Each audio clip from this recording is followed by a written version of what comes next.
it's just another Friday in paradise.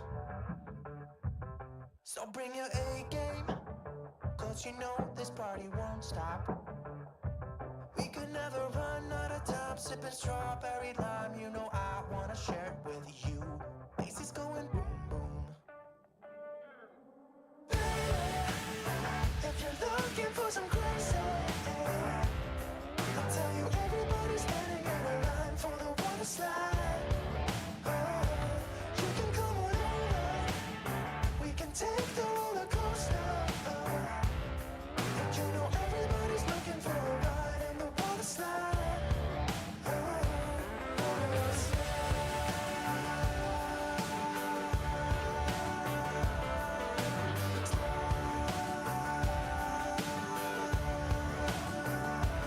Water slide.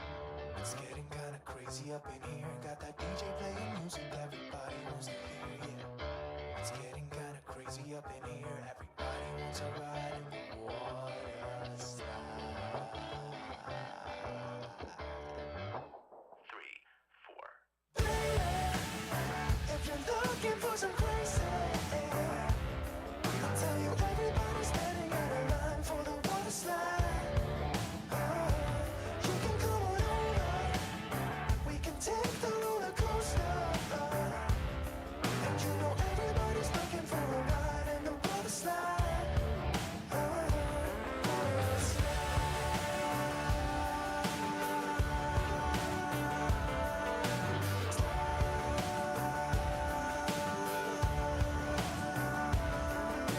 slide. Water slide.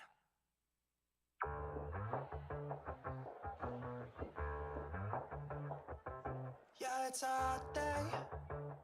I'm hanging in the sunshine. You should hit me with the splash gun so I cool down. Won't you come on over? We can party till the sun's down. Baby, let me buy you a drink while we're dancing a blink. I could go for some Queen Bee too. Bass is going boom boom. If you're looking for some crazy, I'll tell you everybody's standing in a line for the water slide. You can come on over, we can take the roller coaster. And you know everybody's looking for a ride in the water slide.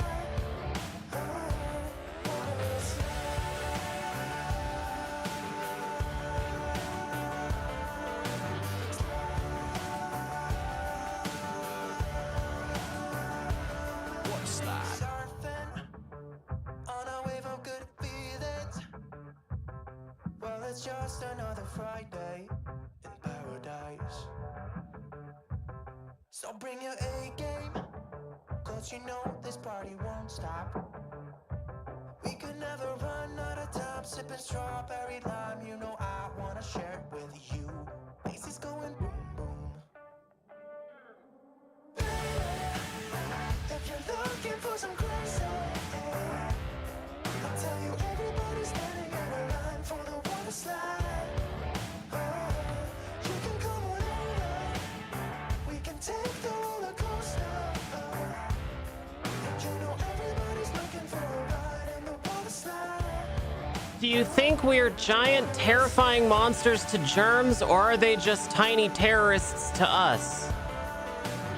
I don't think germs know that we exist. We're just the world to germs. We're not giant, terrifying monsters, because they can't even perceive us. We're existence to germs. To ants, even. We are existence. 3, 4. If you're looking for some crazy, I'll tell you everybody. You guys ready? Let's do this. Woo!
Nicotine, and this is the Nicotine Stream, and all these beautiful people are members either to the Patreon or to the merch store, and every single one of these gorgeous people has subsidized your free entertainment, so thank you so much, patrons and merch store supporters. I can't do this stream without you. It's a huge help.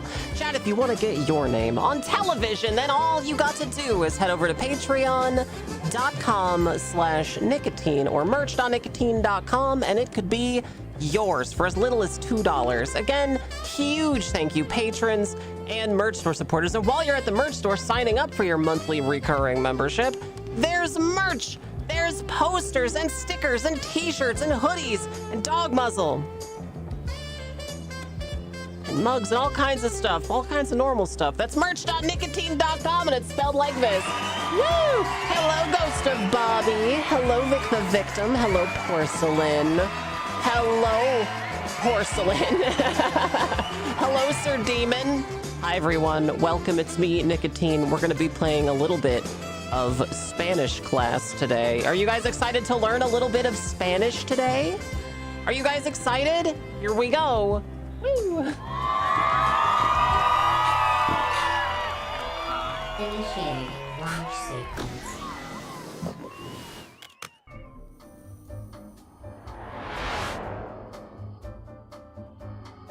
Ah, there we go. Hello, sweet chatters. Hi. Hello, B-Rat. Thank you for that going live notification, B-Rat. Nicely done. Good work. Hi, everyone. Hello. How have you been? It is a brand new week. I streamed yesterday. We did Space Buddies. It was horrible. I can't stop thinking about it, actually. What a terrible, terrible movie that was. Oh my god. I can't believe that they got a documentary of the Artemis mission so quickly. Amazing. Well, chatters. Well, teeny tiny chatters. It was almost 1-to-1 with the Artemis mission, including the part with the ferret. Yeah, Amy Sedaris with the ferret. Oh man. What a bad movie. Anyway, sweet little chatters, today is Spanish class, so Streamer has to do a little bit of homework, and you are gonna do a little bit of homework with me. I hope you guys are excited. I hope you guys are as excited as I am to do it, because I happen to really enjoy expresiones negativas. These are negative expressions. Stuff like the stuff you may have heard before, like nada. No comprendo nada. El libro no es nada interesante. The book, no. The book not is not. The book no is not interesting. There's a thing in English called double negatives. I didn't do nothing as a double negative in English, and it's bad English, but it's perfectly good Spanish. Double negatives are completely fine in Spanish. In fact, that's the correct way to do it in Spanish.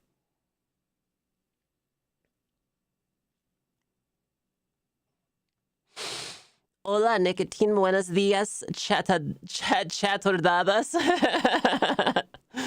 In Spanish, chat is charla. And if you watch any Spanish-speaking streamers, they'll often refer to chat as charla. Time to fake learning like I did in high school. Hey, woo! I'm learning. When Mingo gets home, she will love the Spanish learning. Oh, good. Yeah, charla. Charla is chat in Spanish. So if you watch any Spanish-speaking streamers, often they will say stuff like charla to refer to chat. Nada means nothing, right? Nada. You may have heard nada before, right? That's a very common thing that people say in English sometimes. Just means nothing.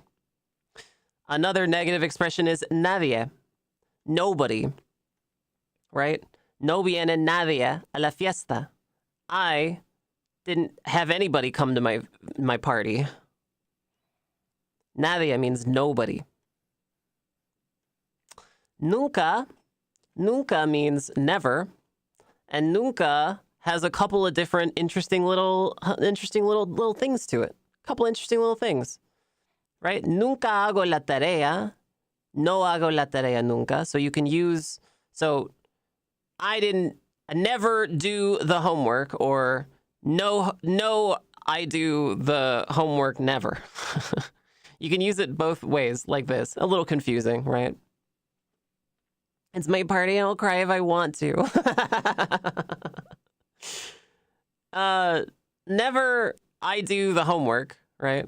Would be nunca hago la tarea. However, there's another interesting little use case for this, and it's something that I had no idea that they even did. Clearly they have to because it's popular culture, but I just never considered how it would be said.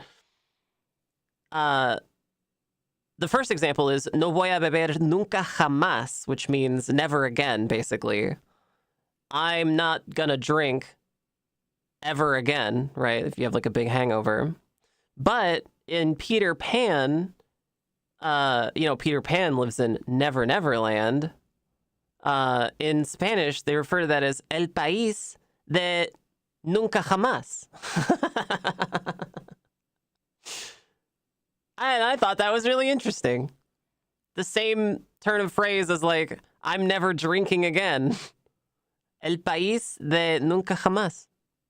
I thought that was interesting. There's also these set of words to describe not one, right? Ninguna or ninguno or ninguna, ningunos, ningunas.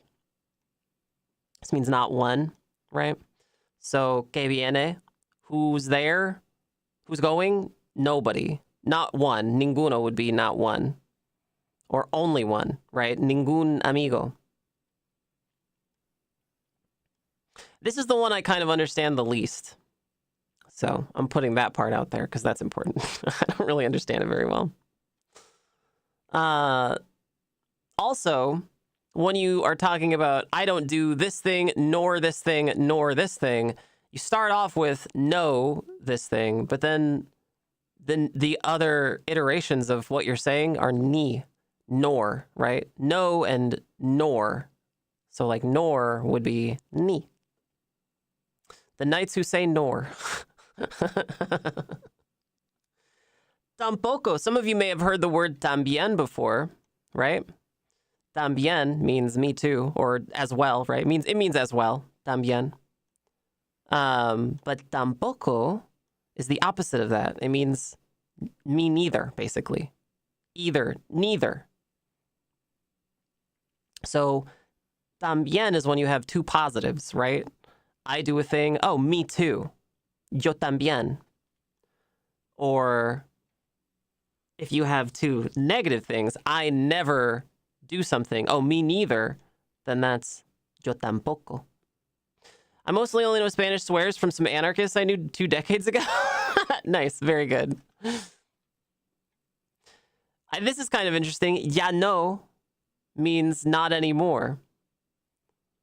This is a really common turn of phrase in lots of parts of the world. Yeah, no. No, yeah, yeah, no. But in Spanish, ya no means not anymore.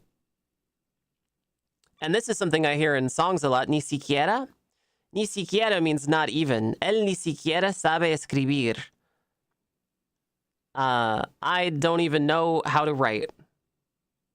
I don't even know how to write. Yeah, I don't even know to write. Anyway, I thought that this is a really fun lesson, so we're gonna go over it because I need to do my homework still. Oh, and this is there's some adjectives. Check these out. I thought these were kind of fun. So when we did the homework last time, I went to class and I was talking about we were discussing the homework we did, and I remember we were talking about sperm whales and how there's a different word for them in Spanish because they don't call them sperm whales, they call them cachalotes, which I thought was kind of fun. So I wrote that down. There's also apestosa means smelly. Apestosa means smelly. Hacer senderismo. Senderismo means to go hiking. So hacer is like to have or to do, to make. So it's kind of like to make hiking. Casco means helmet. So casco is what you would wear like on a bicycle. Helmet. The Lads 500 was this week. It's a Portland event called the Lads 500. There's a neighborhood in Portland called Lads Edition, which is basically like a big weird roundabout kind of with a bunch of houses around it. But every year they do a big bicycle race around the Lads roundabout, and there's hundreds of bicycles, and they all go around in a big circle for several hours. It's like a big party. And Lads Edition was this week, so somebody was going to that, and somebody was going to be in it. I actually I went, I just wasn't in it. But somebody was going to be in it, and they were talking about the stuff they had to do, and we brought up casco, helmet. Oh, and disfrazarse is to wear a helmet, or sorry, to wear a costume. Disfrazarse, to wear a costume. And then we were talking about the crowds too, because it is very crowded. So, la muchedumbre, or las algo merasi. I don't think I wrote this down very well, but la muchedumbre means crowded.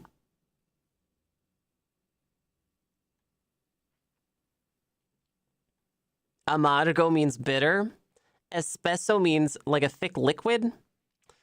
In Spanish, there's a term for like a really thick liquid, like thicker than horchata, but like not as thick as like I don't know. It'd be like the consistency of ice cream. Thickwid, yeah, that's right, thickwid. So espeso would be like the consistency of yogurt or soft serve ice cream.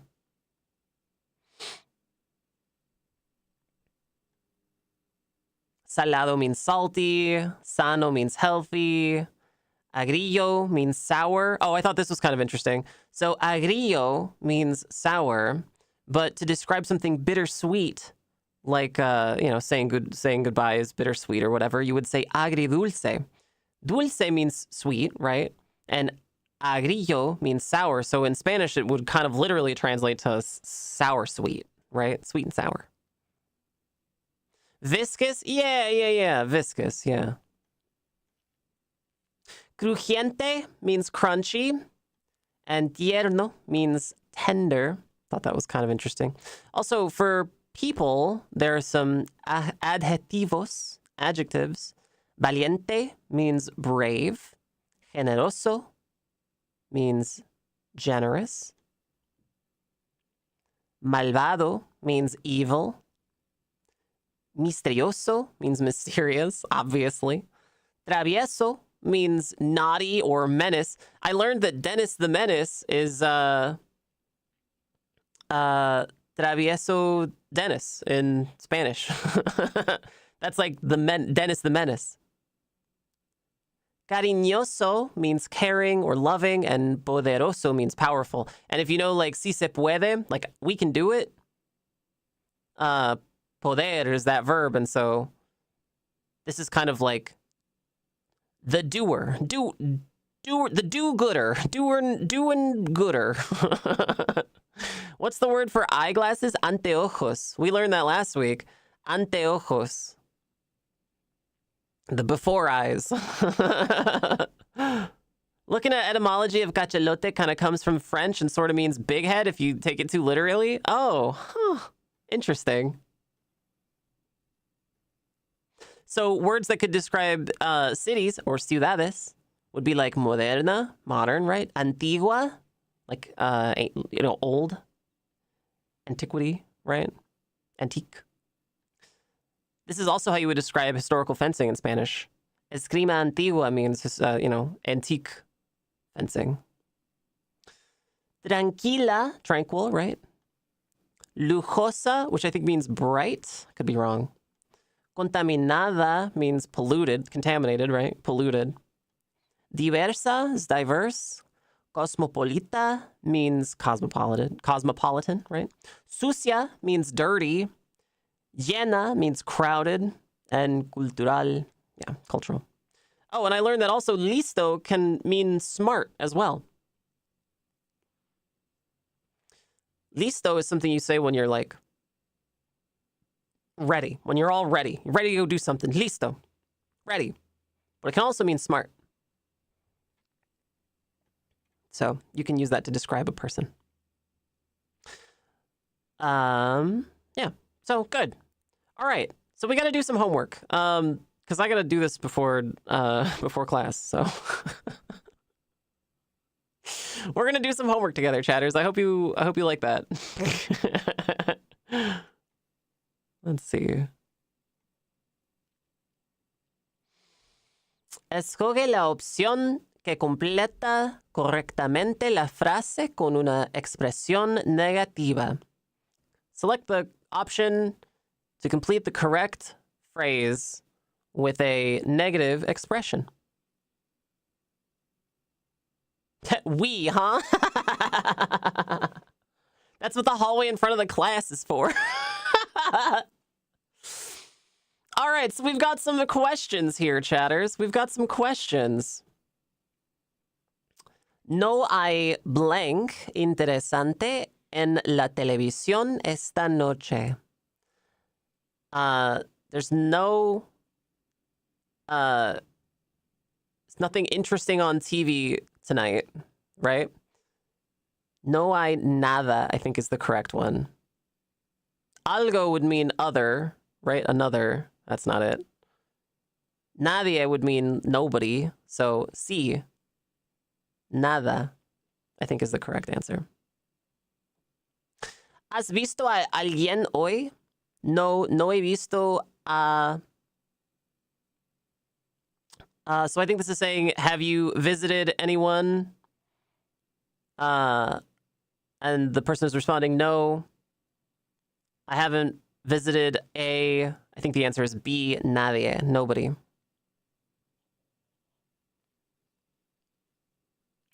Marta no va al cine y su hermano. This is saying Marta has not...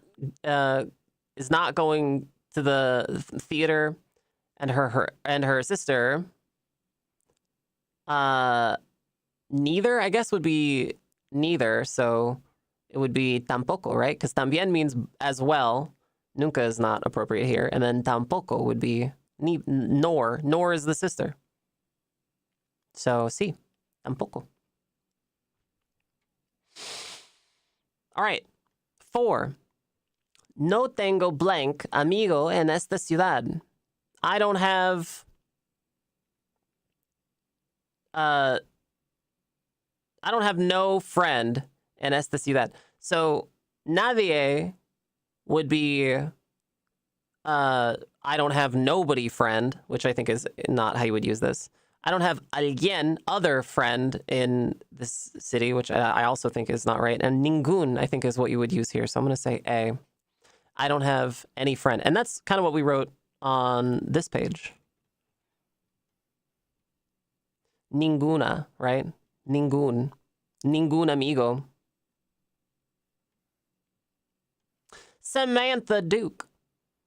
Thanks for your 30 stream streak. I love when people like the stream enough to watch it 30 times in a row. Thank you. Delightful. Okay. All right. 5. Now I'm wondering how the iconic Doc Holliday lines from Tombstone would sound in Spanish. That's a good question. Yeah, that's a good question. See if you can translate any. Ellos blank estudian para los exámenes, por eso siempre suspenden. They blank study for the exams. They are always suspended. So they never study for the exams because they're always suspended. I would say... I actually don't know this one. I think I'm kind of lost. I guess it would be like nunca, right? Never? Casi nunca. I don't think I had anything up here to describe casi with nunca. But I do have nunca hago la tarea, which is pretty similar. So I'm thinking nunca is the appropriate answer here. I'm going to say casi nunca. I'm going to say A. Gotta find a Spanish dub of Tombstone. All right. Lectura. Subraya las expresiones negativas. So this is underline the negative expressions. En esta ciudad, la gente nunca tiene prisa por la mañana. In the city, the people never have something in the morning. So this is nunca. That is a negative expression. En mi calle, nadie sale antes de las 8. On my street, nobody, this is a negative expression, goes after 8. Y muchos todavía no se levantan a esa hora. And many always do not get up at that hour. Okay, so I don't know. Y muchas todavía. I guess this is not a negative expression. I don't know. I'm not going to circle it. A esa hora no hay nada. This is it. No hay nada. At this hour, they don't have anything abierto to leave, to get out. I don't know. Ninguna cafeteria. Oh, I see. They don't have anywhere to go. They don't have a cafeteria. Neither a cafeteria. Ninguna. Neither a store. They don't have a get up. I don't know what abierto means. They don't have a cafeteria and they don't have a store. Yo camino al trabajo. The road. I walk to work and no veo a nadie en las aceras. I don't see a nobody. Nadie. A veces pienso que la ciudad está dormida. A veces pienso. So sometimes I see the city is sleeping. Más compañeros de oficina casi nunca. Here we go. There's the casi nunca right here. That is a negative expression. My friends at the office never come punctually. Llegan puntuales, I guess. Y yo tampoco. Tampoco. Me neither. And I as neither. And neither do I. Esfuerzo. Not sure what that means. Mucho. Por llegar a tiempo. I'm not sure what esfuerzo means. Aquí jamás hablamos de trabajo antes del café. Here, something we speak of work after the cafe. Oh, outside the cafe. Es otra forma de vivir. It's another form of life. And no me quejo. I don't like it or want it. Okay. I think this is all of the negative expressions. I'm not sure about jamás here. It could be also a negative expression. I'm not totally sure about it because I only know about it with nunca jamás. So I want to hear Michael Bain say, "That ain't what he said at all, you ignorant wretch," in Spanish. Yeah, I wonder how the Latin part goes in Spanish.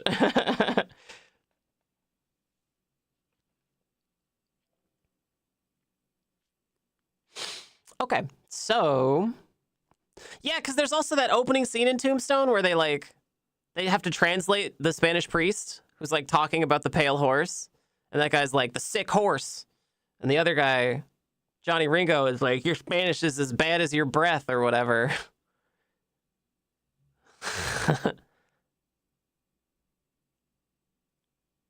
El pueblo unido jamás será vencido. The one town something. I don't know. But this is page 1. Okay, page 1 down. We did it. Hooray. Next up, we've got fill the appropriate negative word. All right. Fill the appropriate negative word. Vas a comprar pescado y queso en el mercado. Oh, the people united will never be defeated. Oh, okay, yeah, totally. Vas a comprar pescado y queso en el mercado.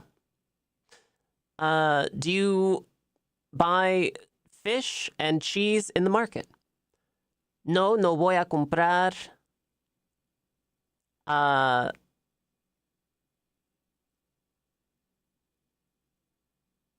no pescado ni queso? I'm going to say no and ni here, because that's the example that we have here. No blank, ni blank. Okay. Siempre preparas pulpo para la cena. Do you prepare octopus in the kitchen? No, yo no preparo pulpo. Never? Would this be... Oh, maybe it would be nada. No se preparo... Yo no preparo pulpo. Nada? I don't prepare no octopus? No comprendo nada. So you could use it that way, I think. Or nunca. I guess it would probably be nunca. I never do. No hago la tarea nunca. This would be yo no preparo pulpo nunca. I guess it would be nunca. Never. Since the word here is siempre, do you always? Nunca. Species, thank you so much for the sub. Super sweet of you. Thank you. Delightful. Oh my God, you're the first sub of the day. That makes you the best chatter. Hooray. Thank you. Delightful.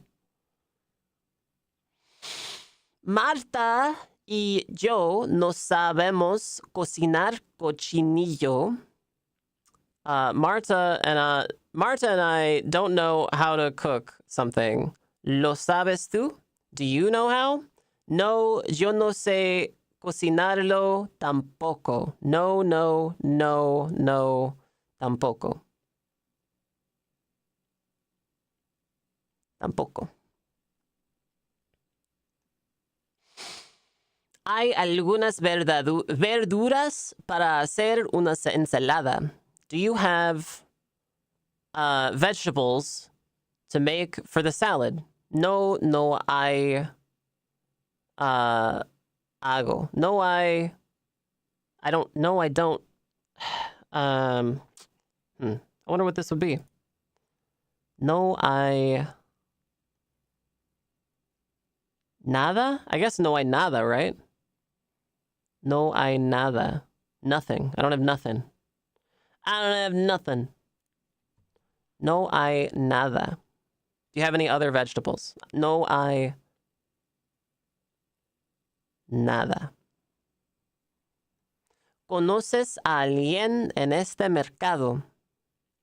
Do you know anyone in the market? No, yo no conozco a nadie. I don't know nobody. Quedan algunos pastelitos. Do you want more pastelitos, pastries? No queda nada? I guess this would be maybe nada. No queda nada. Or maybe ninguna? Not one? I'm going to say ninguna. Since they use algunos here, I'm going to say alguna. My stupid healthy sleep schedule of the last couple weeks made me lose my streak. Oh no. That's okay. You have time to build it up again.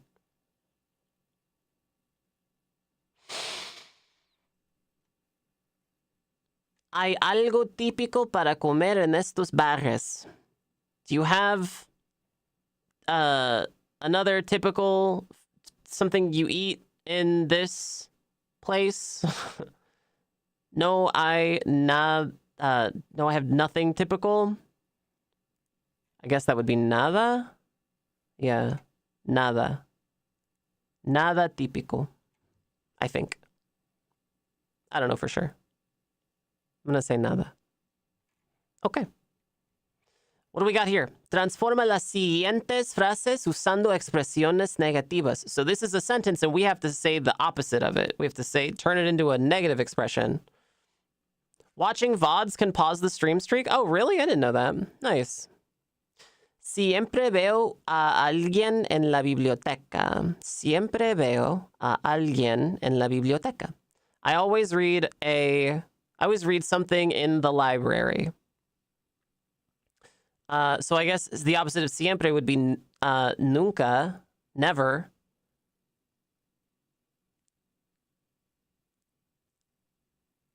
This would be nunca veo.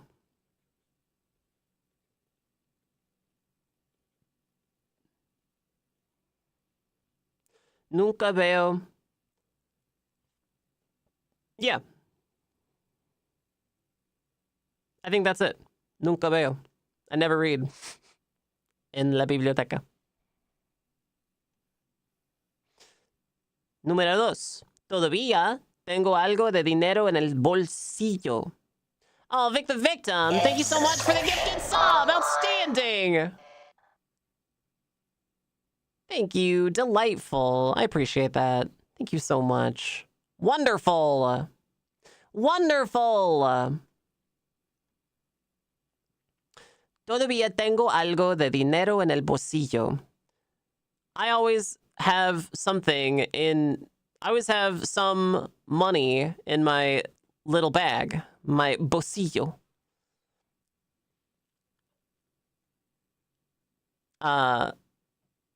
Would this be... So the opposite of todavía would be nunca, right? Never?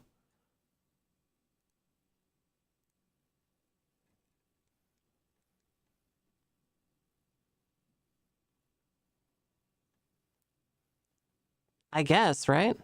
Oh, maybe ni siquiera? It might be not even. Ni siquiera. I'm gonna say ni siquiera. Or... Yeah, I think it's ni siquiera.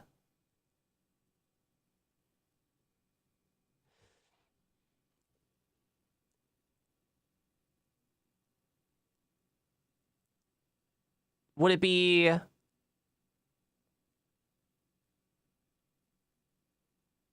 Ni siquiera tengo dinero? I'm gonna say ni siquiera.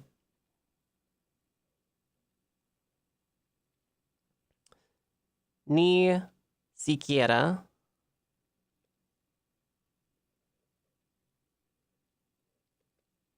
Ni siquiera.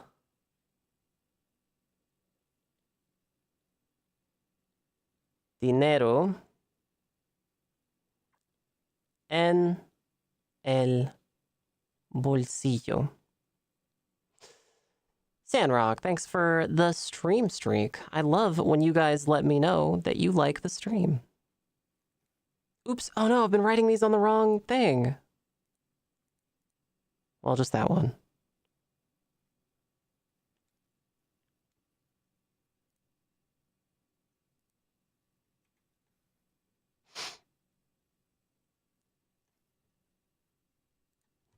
Damn it. Hang on. Oh, damn. Bungled it. Bungled it. Bungled it. Okay.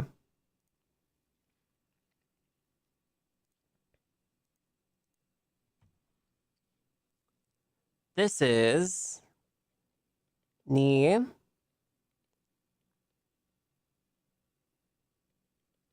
siquiera dinero en... Oh, God. This looks terrible. I'm sorry, chatters. Oh, Christ. I know how to write. Ni siquiera. How do I spell it? Ni siquiera. IERA.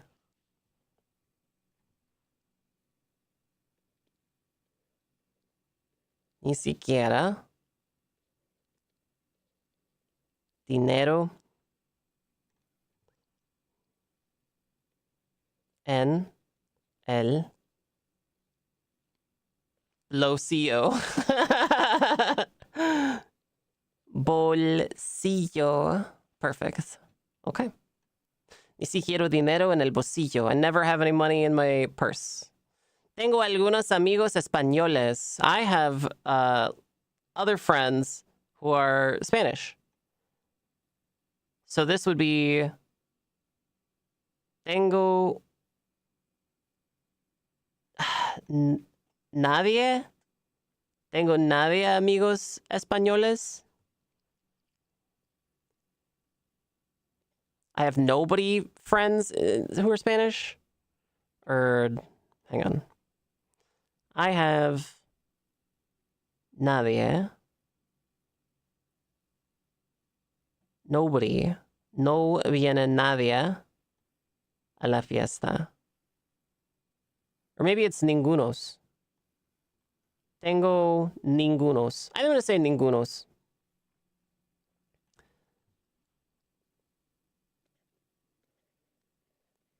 Tengo ningunos amigos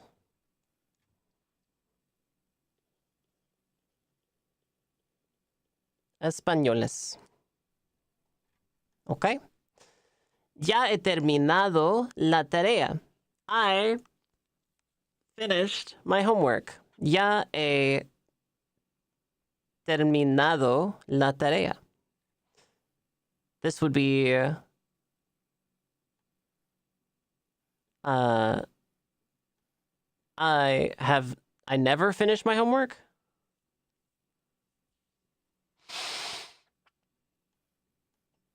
It would be nunca, or ya no, not anymore. No, it would be nunca, right? I never, nunca terminado. I'm gonna say nunca terminado.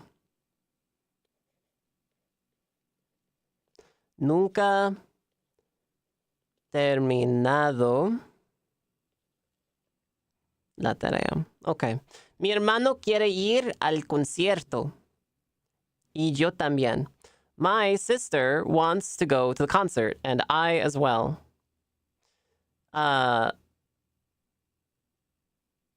So I would say mi hermano, or my friend, my sister, my brother. My brother wants to go to the concert, and I as well. Mi hermano, my brother. This would be like no quiere. Mi hermano no quiere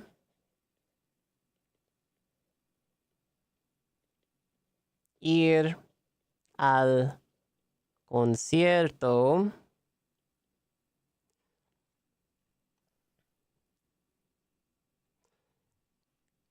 Maybe this would be ni yo tampoco. Right? Because ni, right? And then tampoco means neither. Okay, I think this is good enough. All right, chatters, last page. Are we excited? Last page. Oh my God, it's the last page. The last page. Whoop. Chatters, it's the last page. Well, I guess technically I think it's the first page, but I think it's fine.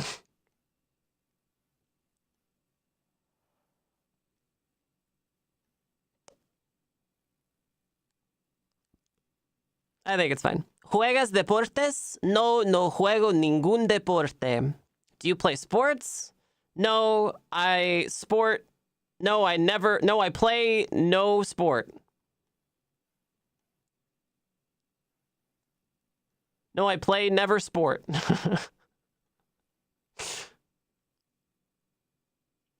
No, I play no sport. ¿Conoces a algunas chicas? No, no conozco a ninguna chica. I'm going to say ninguna. Whenever I see algunas, my brain thinks, the opposite would be ningunas. But since this is singular, chica, I'm going to say ninguna.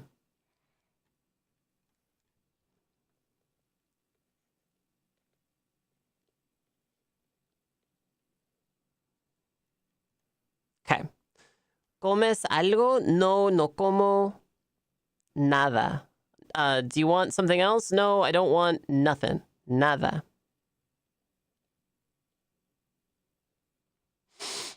Wyatt Earp es mi amigo. Infierno, tengo muchos amigos. Yo no.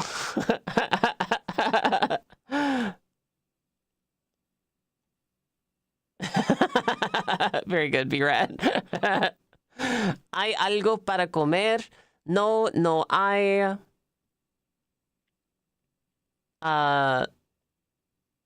No hay nothing to eat.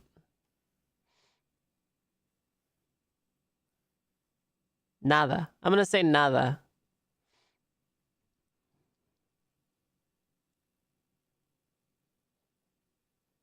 Nada. Carolina no estudia español. Jorge blank estudia español. Neither does Jorge. So this would be tampoco. Jorge tampoco estudia español. Tampoco. ¿Cuándo vas a biblioteca? No, no voy. Never? I guess maybe nunca? I'm gonna say nunca.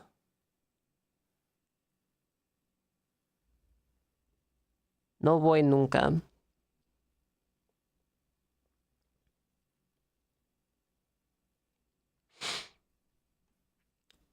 Yo no termino la tarea. ¿Y tú? No, yo no termino. No, yo no termino la tarea.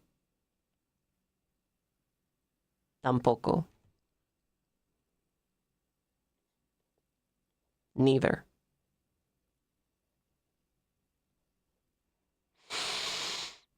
Okay, what else? ¿Quiere cantar Andrea y Sandra? Do you want to sing Andrea or Sandra? Never Andrea. They never want to sing. I think this would also be nunca, since siempre would be always. So nunca here. I feel like I'm reusing a lot of these. Am I doing this wrong? ¿Vas a baile con alguien? Do you want to dance with anyone? No, no voy con nadie. No one. Nadie.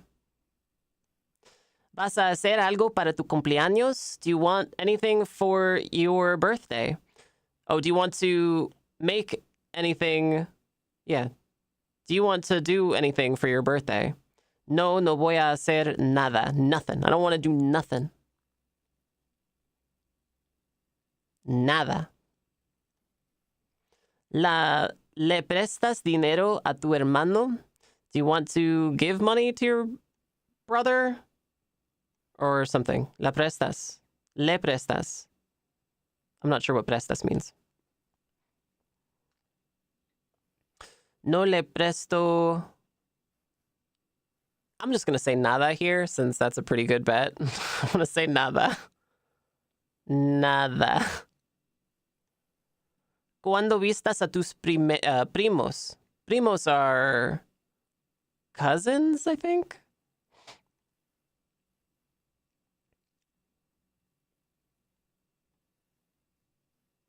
No los visto nadie. I don't want to visit nobody. I'm going to say nadie.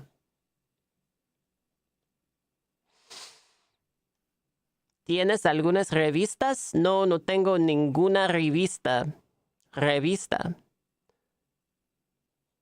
Ninguna Revista. ¿Quiere bailar él o ella? Ni el... Do you want to dance with him or her?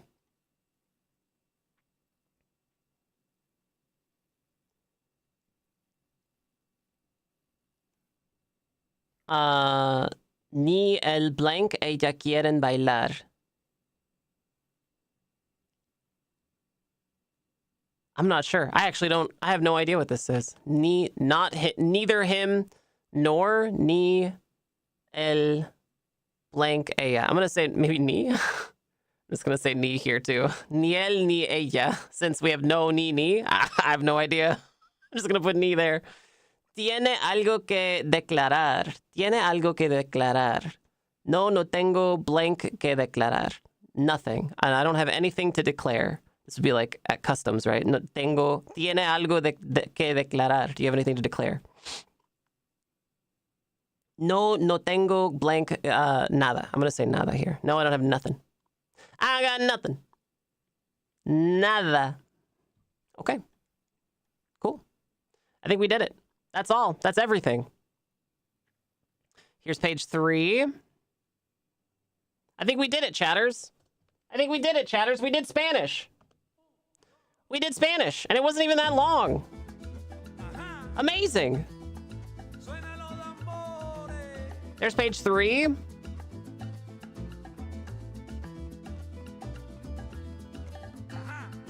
There's page 2.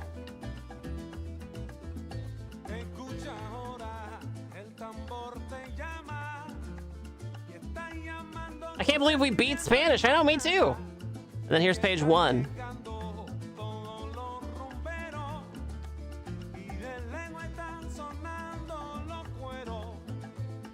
Amazing. Amazing. We did it. Hooray. We did it.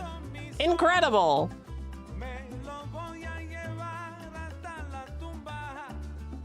Incredible. Woo.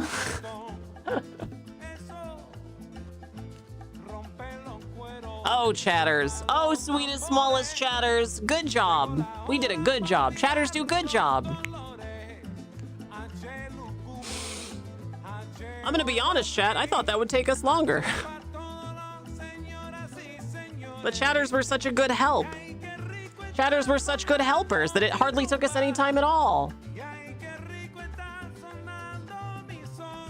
It hardly took us any time at all.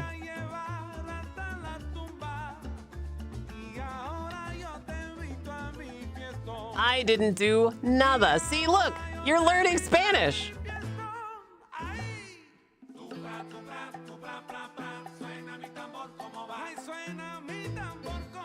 I helped by being here. That's right. You all helped by being here. Good job. Chatters do good job. Chatters do good job.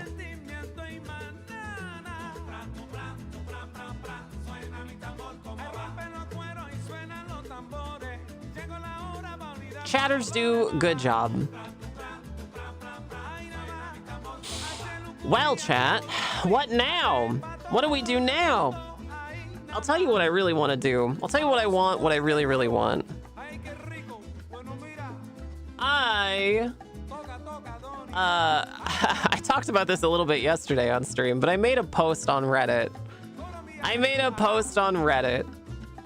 made the mistake of making a post on Reddit. I posted about my chest piece. This really cool armor that I've been trying to make for a long time. This really cool armor I've been trying to make for a really long time, for like almost a year. And I made this post about how it's basically done. Long story short, there's a big carbon fiber chest piece that's like form fit to my chest in the other room right now.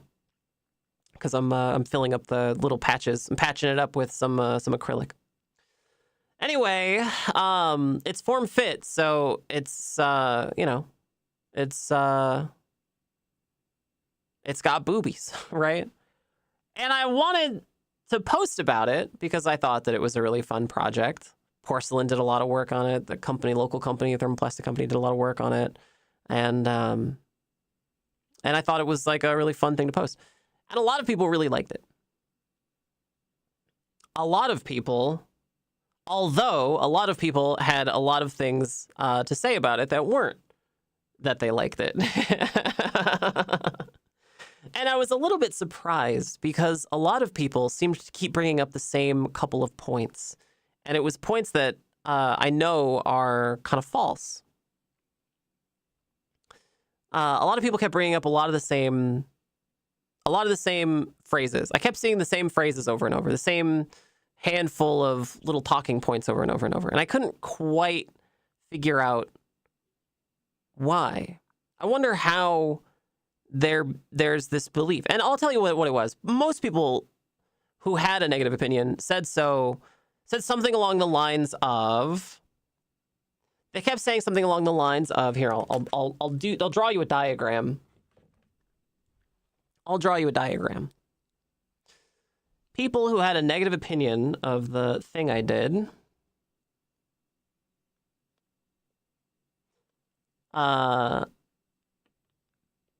people who had a negative opinion of the thing I did tended to have the same couple of reactions. Let's see, just trying to get a good...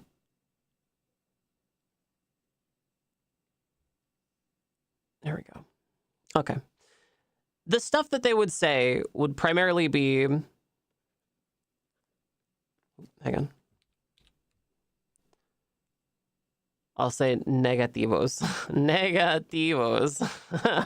The stuff that they would primarily say would be stuff like sternum.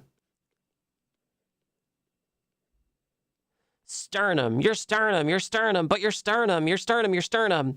And I was curious why this kept coming up.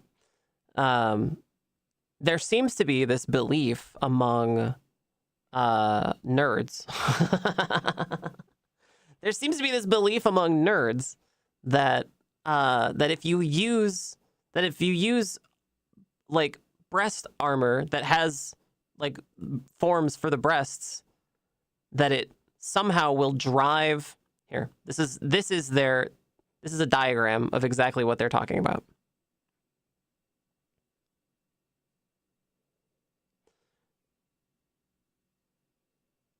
See if I can do this justice.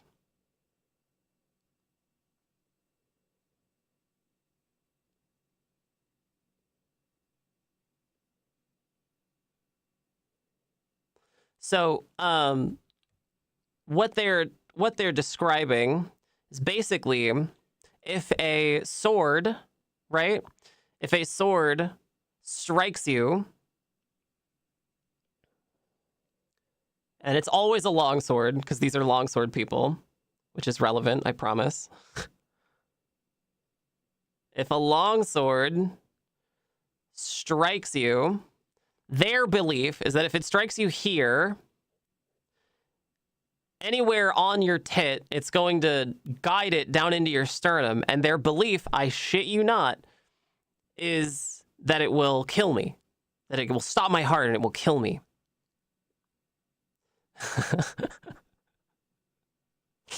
Because the force of it will... Yeah, no. This is their belief. Let's not make fun of it. This is their belief. That if it strikes my tit, it will guide the sword into my chest and my sternum, and it will stop my heart and kill me. Okay, so let's back up for a minute. When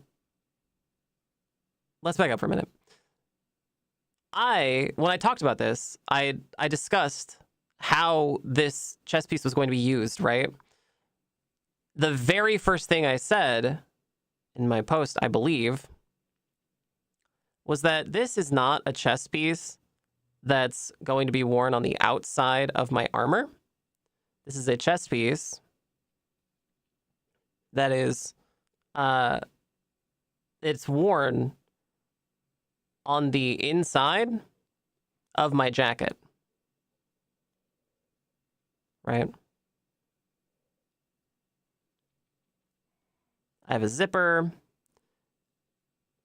It goes on the inside, so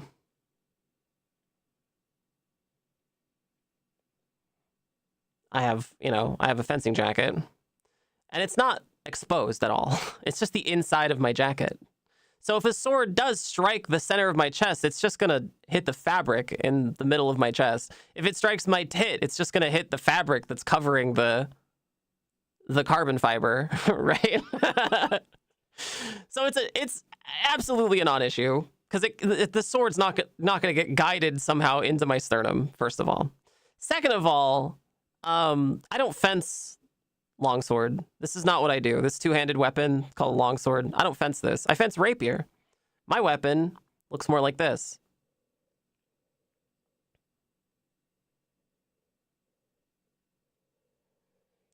This is more my weapon, right? It's got a big cup over it, right?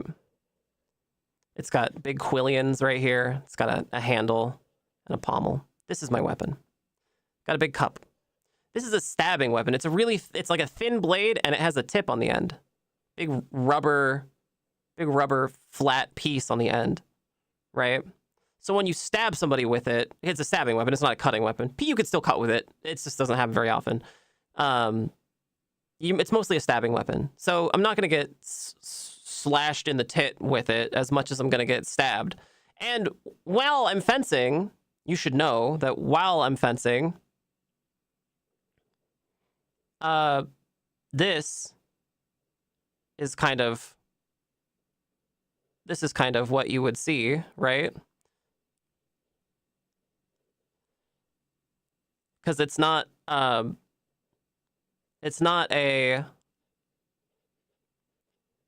weapon where I am facing my opponent.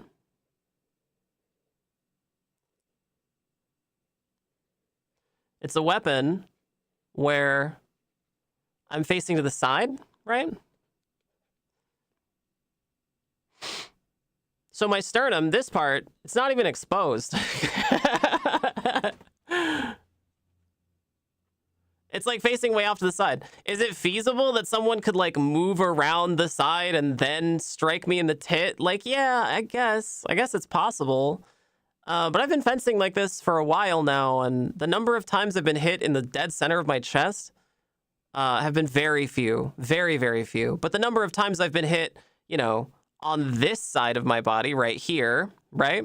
And on my leading thigh are astronomical. Like I've gotten bruises in all over my arm, my side. And the reason that I have this at all is because the store-bought one that I had before didn't cover hardly any of this. It like stopped up here and my implant goes like beyond it. So I was getting stabbed in my implant all the time here, right? Here. And that's why I needed this. And also this covers more down here too. It covers this part of my rib cage. So now my ribs are better protected, which is exactly my use case. So, a lot of people were saying that they believed that my sternum, and it was their belief that I was doing it all wrong because my sternum.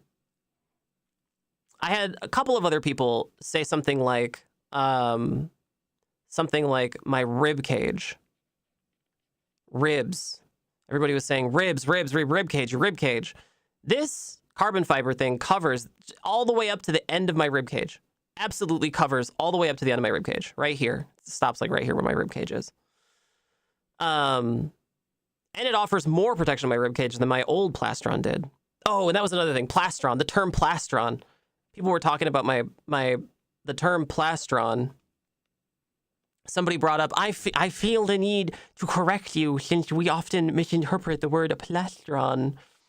Turns out, I actually did a deep dive on this. Turns out the word plastron is a term that was borrowed from an old French word that means thin metal plate, basically. After a long roundabout, by way of like old Italian, there's an old French word that means thin metal plate. That's where it comes from, thin metal plate. You use the term plastron when you discuss turtle shells, which I thought was interesting. But his point, I think, in the article, or in the thread, was that plastron in fencing is supposed to refer to like a thin piece of fabric that you wear on this side of your body, the one exposed to the opponent. And like, yeah, people have used it that way before. But when you go to buy a plastic chest protector, this is also something that not very many men do, right? It's not necessarily, it's not that men don't need a plastic chest protector, because a lot of men could benefit from having it. It's that a lot of men just don't, because they don't need one, right? Necessarily. They don't need to have one. I have boobies that hurt when you stab them, so I do need one. So I think primarily most of the people who buy plastic chest protectors are women. I think I would venture a guess. And when you go to buy one, most of the time when a store will sell a plastic chest protector, they refer to it as a plastron, which is why I used the word plastron in my thread. So, words are made up. My point is that words are made up. Words are made up. Okay, what else? Okay, ribs. People were saying that if you stab the ribs or put enough pressure on the ribs, that it'll just break all of my bones and my sternum. It'll break my bones. It'll shatter my rib cage in that spot because you get stabbed here and it'll just break that rib. It'll just break it and my sternum somehow. But something that I think people fail to realize when they say stuff like that is that they don't really conceive of the fact that this is form-fitted, right? Even though they know, their logical part of their brain knows that it's form-fitted because the whole point of it was that I 3D scanned my body and made it fit perfectly, they still haven't quite put that together. But what that really means when it's form-fitted like that is that this is making contact. This part, this whole piece, this whole chest protector piece is making full contact with my whole chest. Every part of it is making contact with me. So my body is in contact with all of it, right?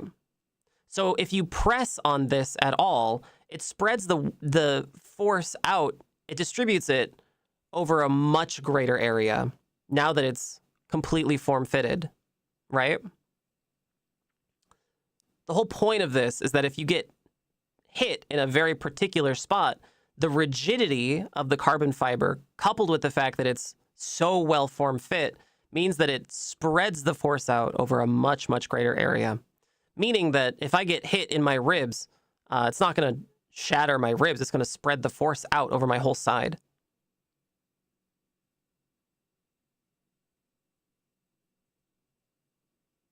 It distributes all that force. So it's actually significantly better for exactly that. It's kind of shocking to me a little bit how much men in the hobby seem to get stuff wrong. But not just get wrong, like believe wholeheartedly enough to like argue with me, the person who wears this and uses it and help make it, you know?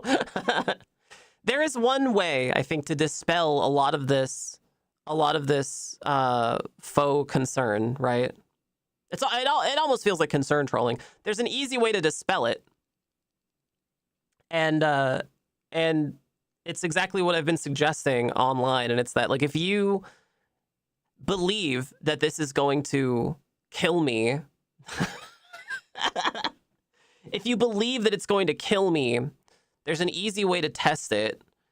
You can just buy one. You can just buy a store-bought one of these plastic chest protectors. You can even buy one with boobies on it, because that's the kind I was using before, and put it on and try fencing with it. Just try fencing with it. You'll realize very quickly that it's actually completely fine, that your fears are misled. You've been misled.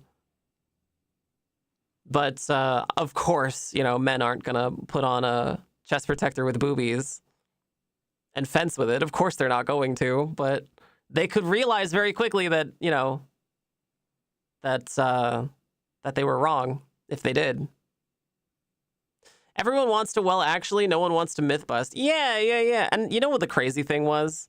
I posted this on r/armor, the armor subreddit. And then I also cross-posted it to r/hemo, which is the sport that I do, historical fencing. And there were a lot of people in the HEMA sub who were, you know, extremely skeptical, to say the least. To be very diplomatic about it, they were very skeptical of me. But there were a lot of people in r/armor who were also very skeptical of me and then didn't understand that I'm fencing with it, that I'm already fencing with something very similar to this, because they didn't understand what HEMA was. They're just there for armor. I didn't really consider that fact. I thought that people who were really into armor would know about HEMA necessarily, because they're really into armor. But I guess I just never considered that people would like join the sub and then not know what HEMA was. So a lot of people joined r/armor and then tried to, you know, mansplain to me how I was going to die with this armor without ever understanding that, like, I actually do fence with this, with stuff like this, you know, and I haven't died. So, yeah. Jealous. Carbon fiber chestplate is awesome. Yeah. Well, in antiquity. Oh, and that's another thing too. Yeah, I wanted to bring up another one. Yeah, antiquity. So, like, in antiquity, you would find a lot of armor pieces worn by men that would do things like cinch the waist, right? You guys ever seen armor pieces that look kind of like this? When you look flat out at them, they go in like this, and then they go out and have like a little, you know, and then they come up like this, and then they have like a little, you know, like a little piece, right? So this kind of armor, right, with the cinched waist, at one point in history, this silhouette was seen as very masculine. Having a cinched waist and big child-rearing hips was actually a very masculine trait to have. So a lot of armor from a particular time period has this cinched waist. And I have to ask, if I was going to attack you with a longsword, I have to ask, if I was going to attack you with a longsword, right?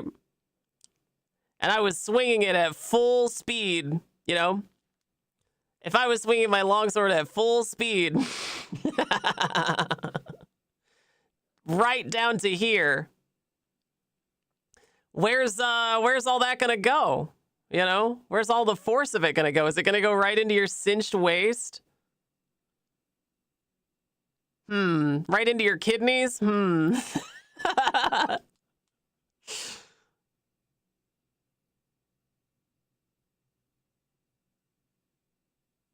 Cinched waist was still very popular into the Victorian era. Yeah, male corsets were and still are a huge thing. To the point where men would wear girdles. Yeah, that's right. And that was a harsher angle than your boobies. Yeah, right. Exactly right. Yeah, right.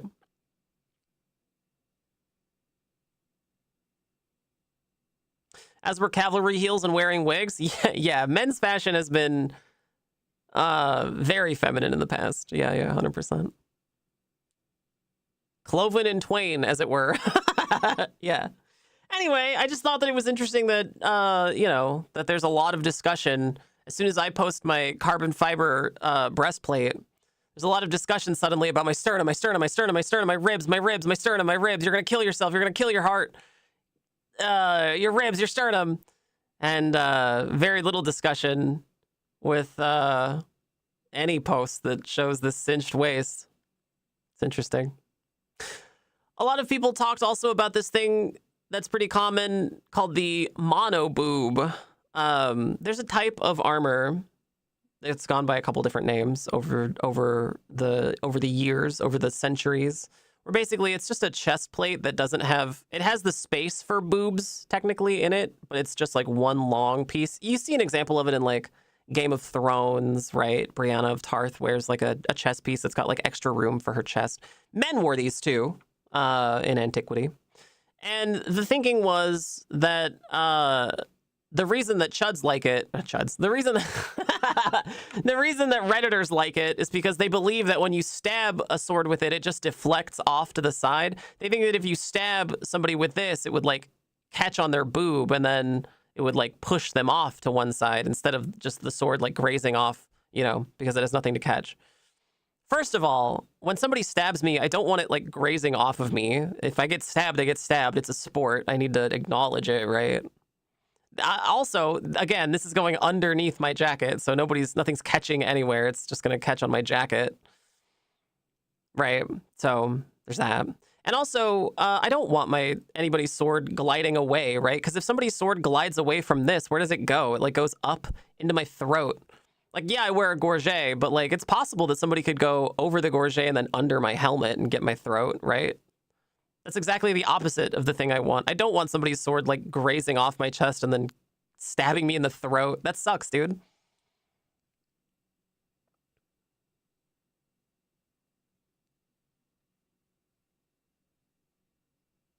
And also, there actually do exist mono boob, quote unquote, like style plastrons, right? That actually does exist.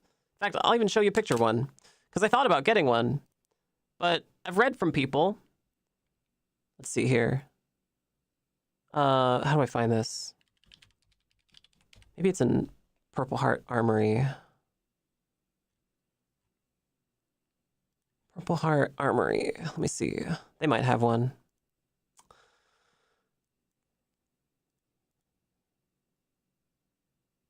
Let's see.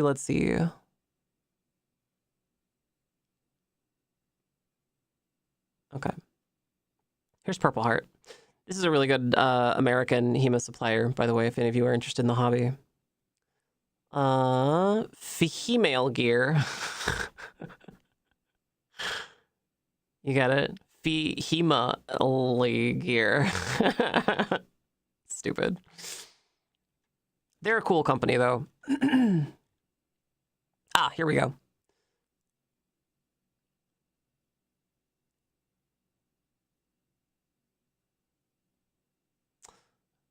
Someday. Someday we'll get to see it. Here we go. Okay. Take a look at this. Open image in new tab. Okay. So here is kind of the thing they were talking about. Oop, damn it. Here's kind of the thing they were talking about. See how it's not articulated? It's just like, it comes out further. So the idea with something like this is you wear it on the outside of your jacket, and it has a little blade catcher right here, which doesn't really do a whole lot if you get stabbed above it, but it's kind of beside the point. I thought about getting one of these, but a lot of people have said that they tend to shift around a little bit, and they're a little bit uncomfortable to wear. And if you'll notice, there's still a whole huge part of what would be part of my implant, right, that's exposed. So I'd be kind of in the same boat. I'd kind of just be right back to square one, right? People would still be able to stab me in the tit. So it's not very protective. It goes on the outside, which is not what I wanted. And it still wouldn't solve the problem that I have of like needing to protect, you know, my boobies.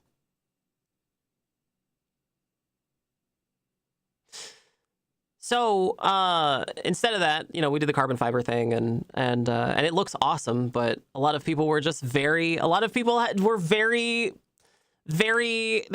very big feelings about it, which I thought was so strange. I was like, where did you guys get this information? How could you be so wrong yet so confident? And some of you might just be thinking, oh, that's just men on the internet, you know? It's just men on the internet being overconfident about being wrong. And yeah, that's part of it. Yeah, that's part of it. But I did some digging.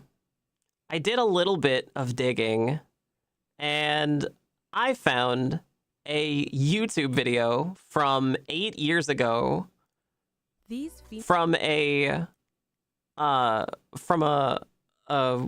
YouTube account called Quartz, which I vaguely remember being like one of those edutainment channels from, you know, like 8 years ago. I want to watch this video with you because it's really short. And we're going to talk about it because I think it's important. I think this sets the tone for a lot of people when it comes to discussions about boob armor, which is really unfortunate because I feel like it spreads. Well, we're going to watch it and see. Superheroes are all wearing boob armor. Yeah. Wonder Woman, Xena, the Valkyries from Thor. Oh, yeah, right. Because Wonder Woman had like just come out around this time. The goddess Athena. And don't even get me started on video games.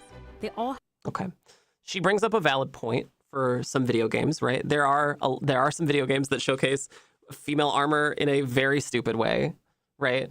But again, that's artistic. It's an artistic choice. It's not meant to be functional. So have some sort of I don't know if feminized breastplate. I don't know if it's perfectly valid to bring it up as a concern. Anyway, here we go. Did boob armor ever actually exist? And if it did, would it have worked? Okay, so this is like a very bog standard. This is a very like bog standard edutainment video from like several years ago, right? A lot of people remember videos like this. A lot of people remember videos like this. I know I watched a few, and they have a very particular setup, right? There are two potential historical examples of specifically female armor that I could even come close to. Okay, so this is Parker Brown, the owner of something called Crescent Moon Armory, which this YouTube channel is touting as an expert. This is a business owner. Well, they may be like an amateur historian. I don't know if they have like historical credentials, right? They're literally just interviewing this guy they found online who purports to know a lot about swords. Grasping onto, and that is a hypothetical suit made for Joan of Arc, and this would have been from around the 1420s, 1430s, and armor that was produced for Queen Elizabeth I. Parker Brown is an armorer. He's been making 18th century armor and tools for the past 15 years. What did the armor look like? We don't know, because it is hypothesized that the armor was not actually made out of steel, it was made out of silver. And at that time period, it was very, very common that anything expensive made out of silver, once it was done being used, you just melted it back down and turned into other stuff. So I don't believe that if it was made out of silver that it would ever have actually seen any use, right? I have a feeling if it was made out of silver, it was probably decorative. More than likely, if you want to know where Elizabeth I's armor went off to... making 18th century armor by arc welding. Talk to Tiffany's. So there are only two historical examples of female armor, and we don't... Well, that's absolutely just patently false. There's lots of examples of female armor throughout antiquity. That is just two hypothetical examples that the one guy talked about.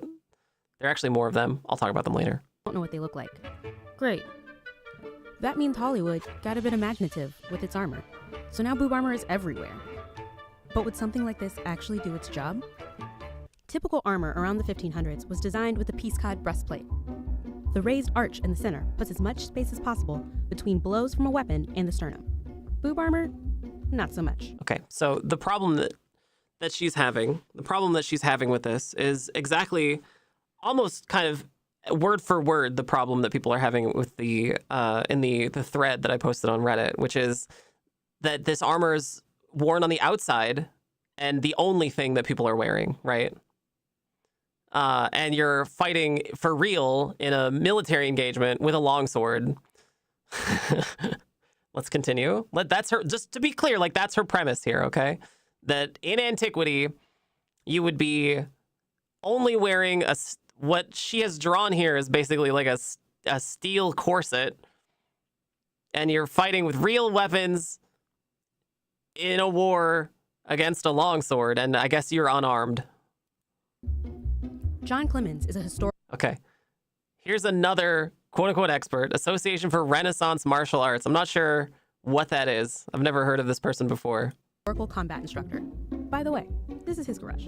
You would never, never wear something like this Oh, man. without one of these. First, you would have a shirt, then an arming coat, and then pieces of chainmail.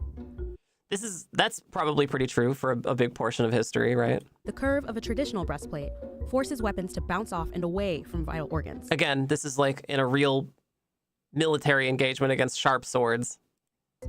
Boob armor is not that great at deflecting weapons. This is kind of a lie. I don't actually believe this part at all. I've been fencing with booby armor and it never does this. If you take a piece of plate metal, iron, steel, and you produce a dip here, this is resting straight over your sternum. There it is. There's the sternum, you guys. We found where people are getting the idea. That's sternum. Okay, now listen. Your heart is just off center of that. Uh-huh. If you hit that with any force at all, you are now producing an architectural feature in the armor that is going to drive that force directly into the sternum. There it is. There it is. Breaking it. There it is. Potentially, by blunt force trauma, stopping the heart. Oh my God, there it is. We found it. We found where that's coming from. We found where the wrong thing is coming from. It was a damn YouTube video from 8 years ago. Oh my God, we found it. Incredible. We did it, you guys. We found where the lie came from. Woo!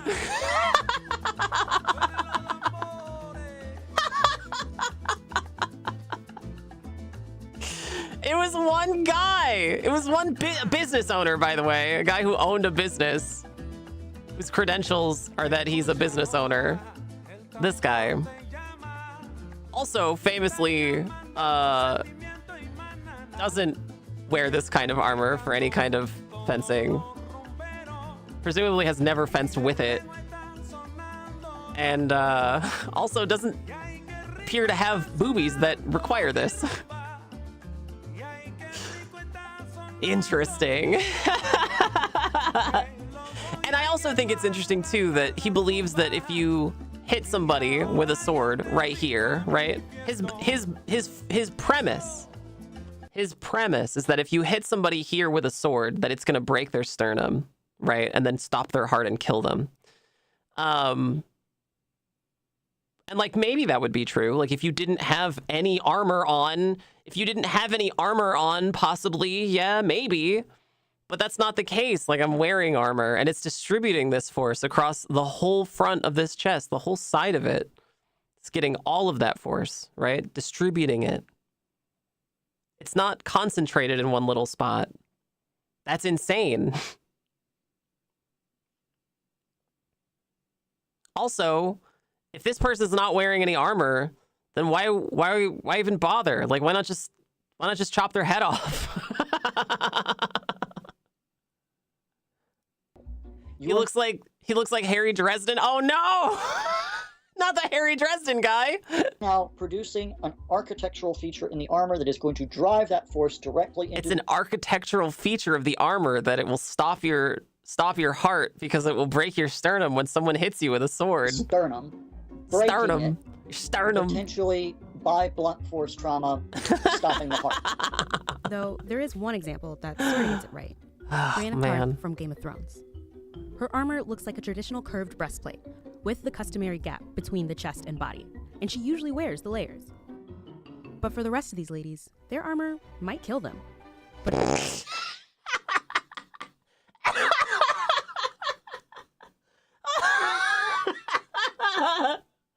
Oh no, their armor might kill them.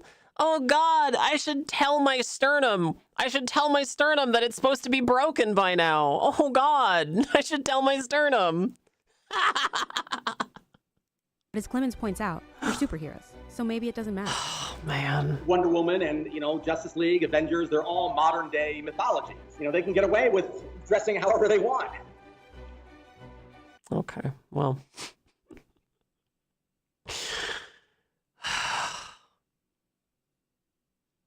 So I found the video. Basically, all of this is to say that I found the video. I found the video and I found the source of the lie. It's just this guy. It's just some guy they found. They're not a historian. They're just a guy who like arc welds period inspired armor for dudes.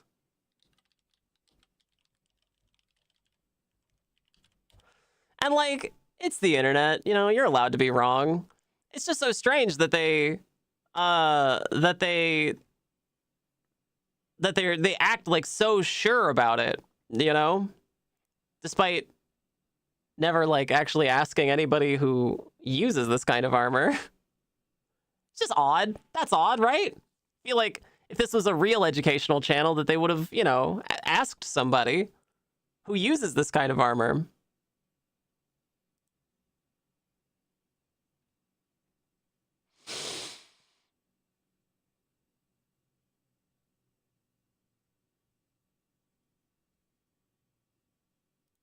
Anyway, I thought that was interesting. I thought that was interesting.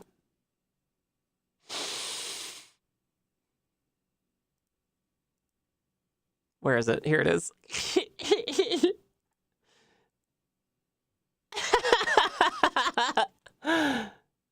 Sternum just wanting to split down the middle due to the architectural feature of the armor. Yeah. Yeah, so I found the source of where this lie is coming from. It seems to be from this quartz video from 8 years ago. And I don't know, I guess maybe I should make a video. I guess maybe I should make a video about actually fencing with booby armor, since since it seems like a lot of people have a very, very wrong opinion about it.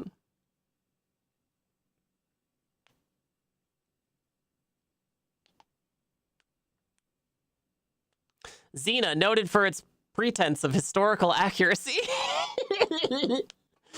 Yeah, right. Yeah, Xena. Anyway, I just think it's interesting. I think it's interesting, and I'm quietly thrilled that so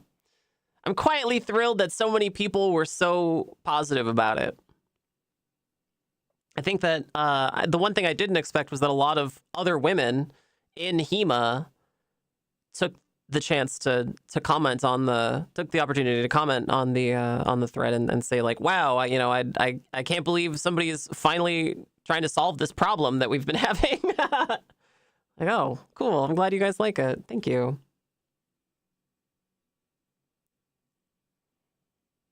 So there was an enormously positive response from like most people. There's just a handful of very sweaty nerds who were very, very big mad that they weren't being taken utterly seriously when they said that I would die using it.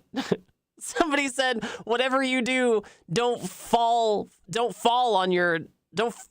and break your sternum. Like, yeah, dude, I'll try not to fall tits first into anything.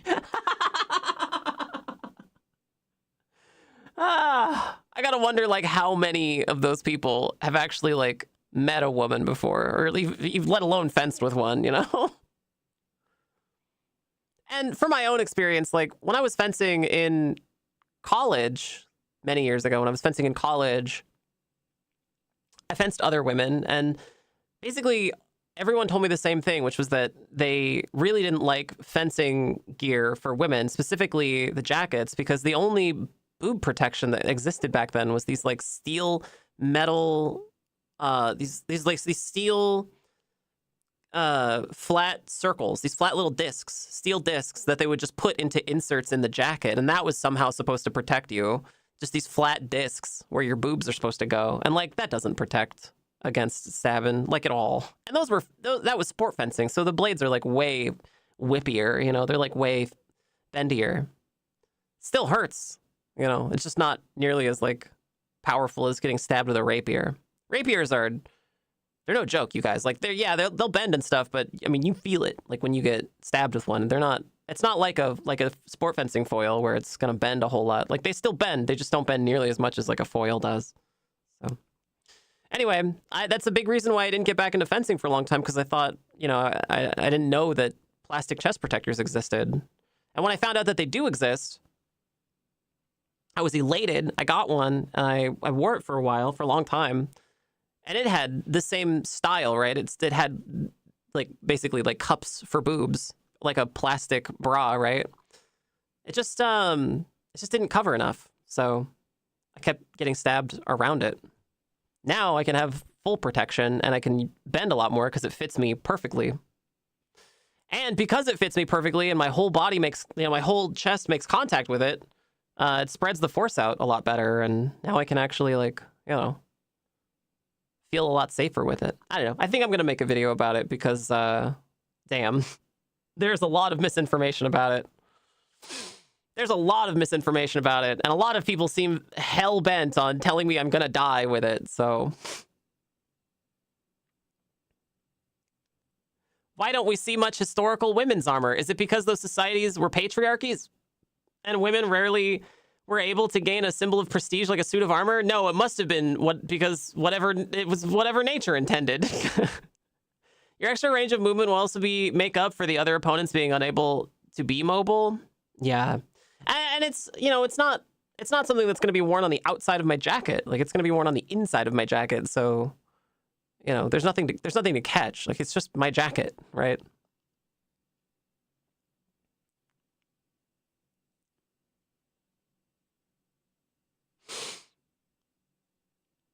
The fact that when somebody stabs me on this side of it, right? If somebody stabbed me on this side, my leading side, right? If somebody stabbed me right here, it would push the whole apparatus this way, right? Which means that the force is distributed here, and it's also distributed a little bit over here too.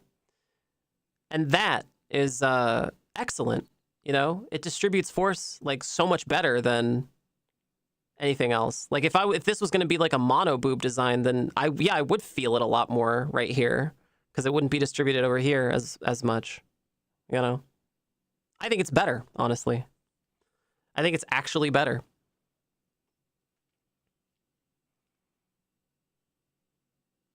It's just a superior design. This is what peak performance looks like. You just don't want to admit it.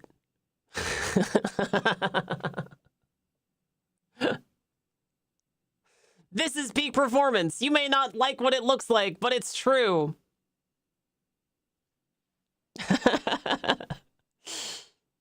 Anyway, it was a little rant, but I've been very pleased. I'm excited to fence with it tomorrow. I can't wait, actually. I'm gonna go fencing tomorrow and test it out and see. I think it's gonna be awesome. I think it's gonna be awesome.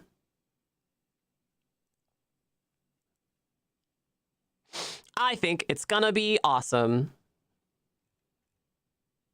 Hello, sweet chatters. My name is Nicotine. Hit that follow button, subscribe, give bits, and donate. Who's here? Hello, sweet chatters. Who's here? Hello, smallest, littlest chatters. Who's here?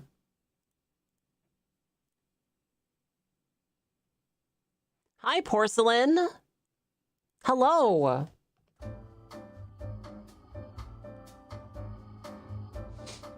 Hi, Porcelain. Hi, Kindy. Hello, Vic the Victim.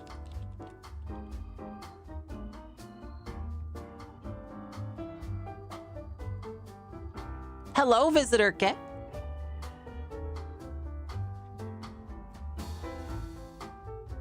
Hello, enormous door slamming. Also, yeah, most women fighters would have simply used whatever armor was available and just adapted to it as best as they could. Yeah, for sure. Yeah, for sure.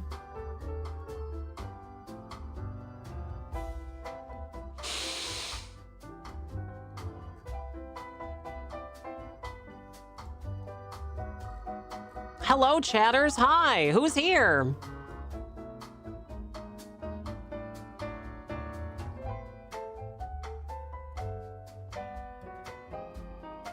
All right, chatters. Okay, chatters. Okay, chatters.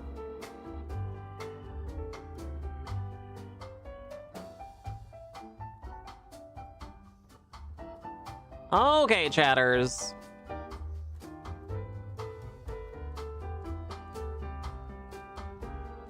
Okay, chatters. Hello, Forbidden Sight. Wow, good morning, everyone. It's so good to have you here. Good morning. All right, chatters.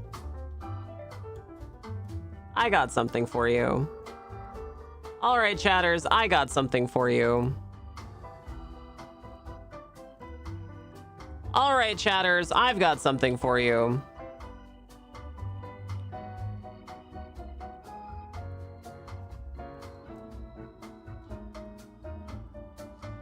I've got something for you, don't worry.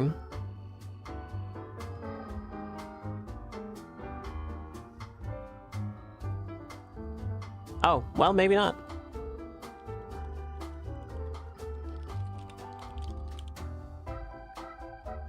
I was gonna play Soul Mask, but the key I was gonna use is already used. I was gonna use a key and it's already it's already been used. Well, damn.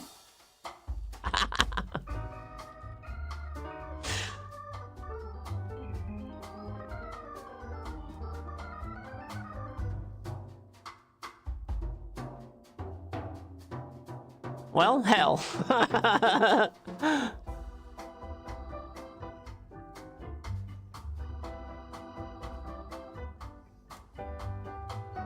Let's see. What else have we got? What else have we got, little chatters?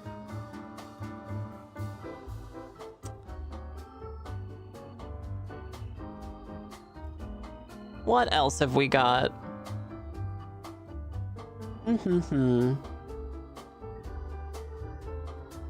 What else have we got, little chatters?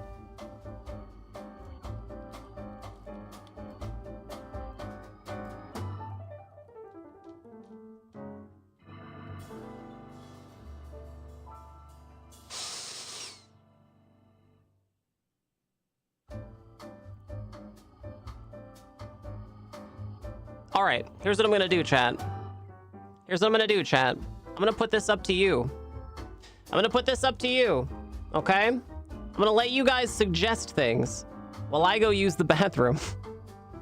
And if you guys don't suggest anything, I'm just gonna play Kerbal Space Program. If you guys don't suggest anything, you're getting Kerbal Space Program. All right? Okay. I'm gonna use the bathroom. I'll be right back, okay? Don't go anywhere. I'll be right back, okay? Don't go anywhere. I'll be right back. I'll be right back.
Ah! Ah!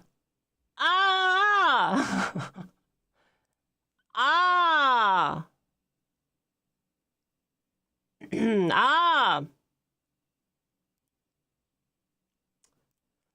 Ah! Ah! Wow, Kendi! Amazing! That's right, it's me, it's Nicotine! Wow, good job! You did it! Incredible! Hello, sweet chatters, it's me, Nicotine. Are we ready? Are we ready for a little Kerbal Space Program? Oh my god, are we ready for a little bit of Kerbal Space Program? Welcome back, subscriber. Salo, hello. Thank you so much for your subscription. Outstanding. Nicely done. Thank you. Delightful.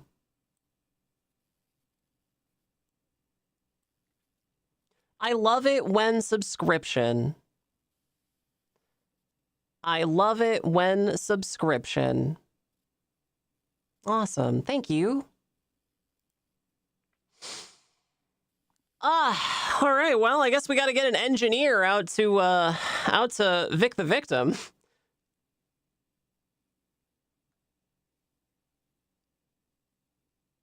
I'm ready to zone out. Kerbal it is.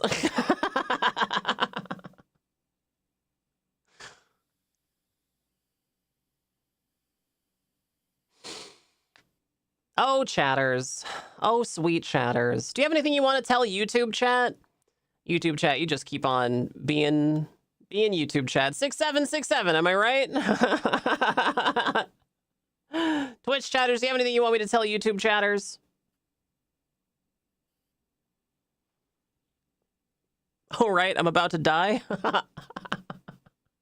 We gotta go save Vic the Victim.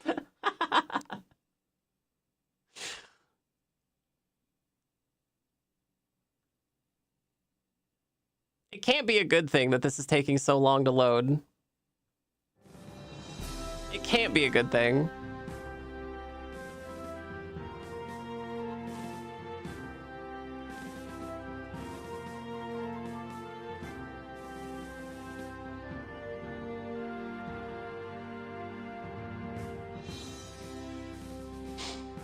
I guess this is it. I guess this is fine.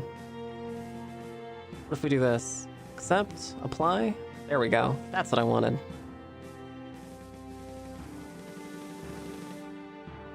All right. Okay, chatter. So here's how this works. Here's how this works.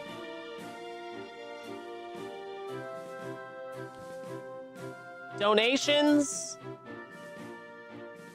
or subscriptions get you a Kerbal.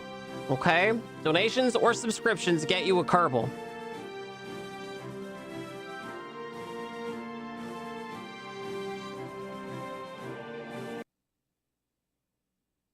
Okay.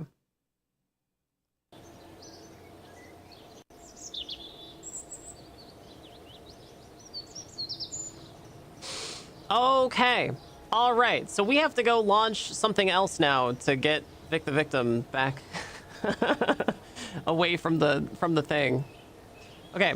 So we got to go send an engineer. We have to build the gateway. For those of you who don't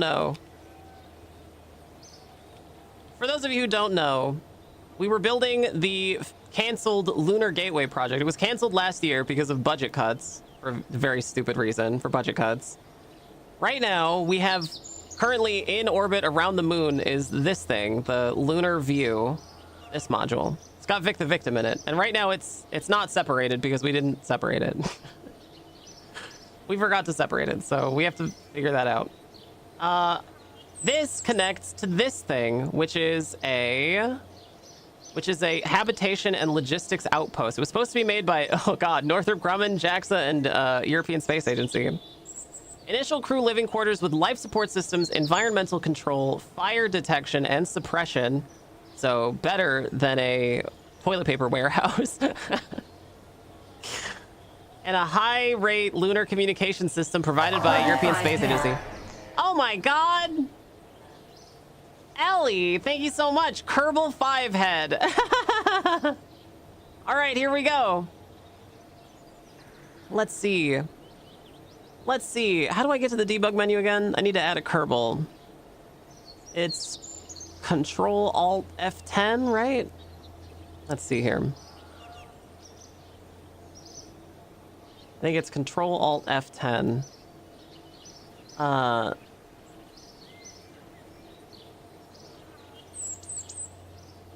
No, that's not it.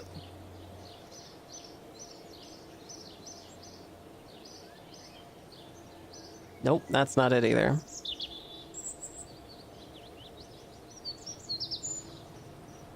How do I get rid of this?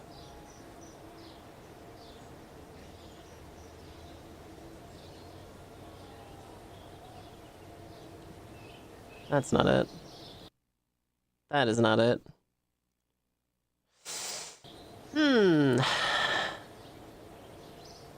Kerbal debug menu.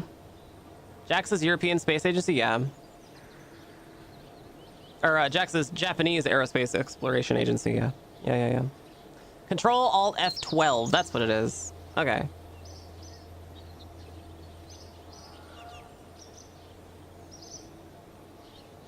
Control Alt F12. There we go. We found it. Hooray. Okay, Kerbals. Create. We need... Maybe we could have our first tourist. I think you can be our first tourist.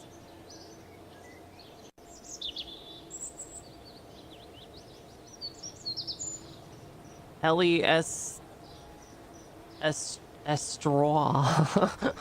It's good. Very good. By the way, everybody's Kerbal gets force feminized in space. Sorry, not sorry. It's just... it's the only way I can add Kerbals en masse. Okay. So we have to build a module that has a couple of things. Thank you so much for $20. I really, really appreciate that. Chatters! Money is a fantastic way to help your streamer. We're almost halfway through the month.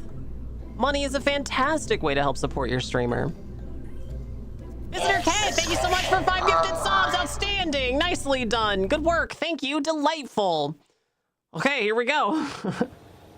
Let's see.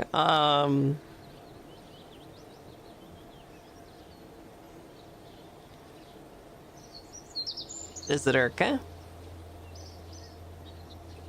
You can be a engineer, since I think we need those. Visitor, okay.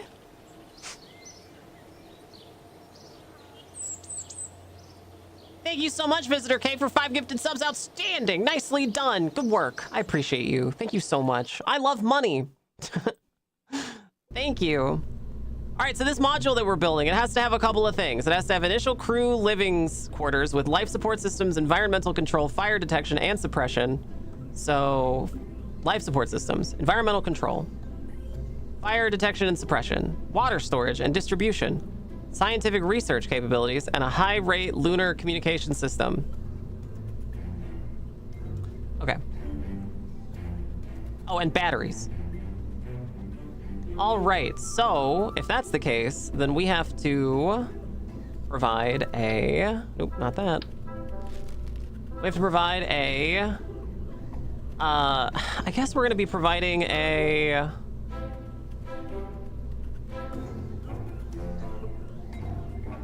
I guess we're going to be providing a...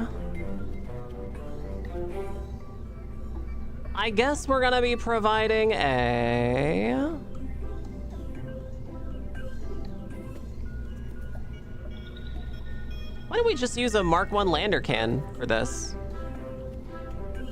I feel like a Mark 1 lander can would be fine for this.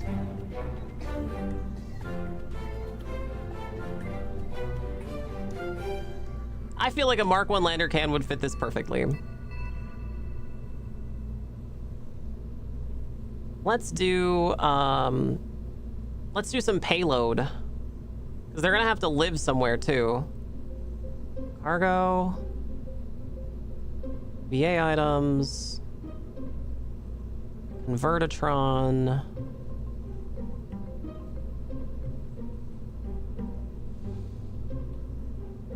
Here's a crew cabin. Yeah, the crew cabin might be good here. It's too bad there's not like a bigger one. Oh, hang on. Maybe there is.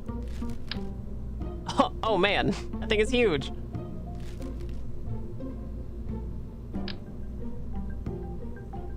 Does this fit this? No, it's too big. Huh. Planetary greenhouse. Centrifuge.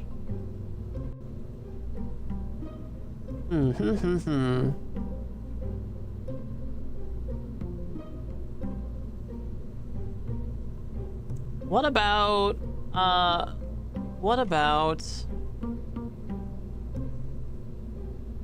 man, I wish there was just a way I could sort by things I can put Kerbals in.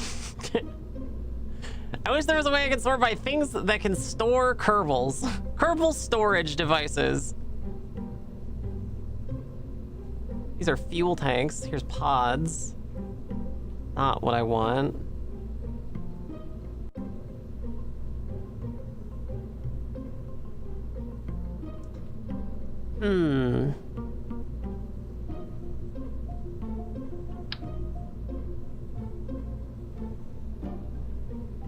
Here's a container module.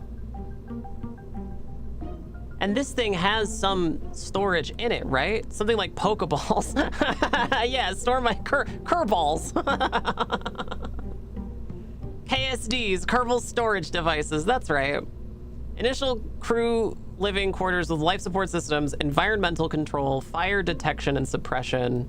It has to have a lot more than just storage. It has to have water storage. So I guess it needs like liquid storage.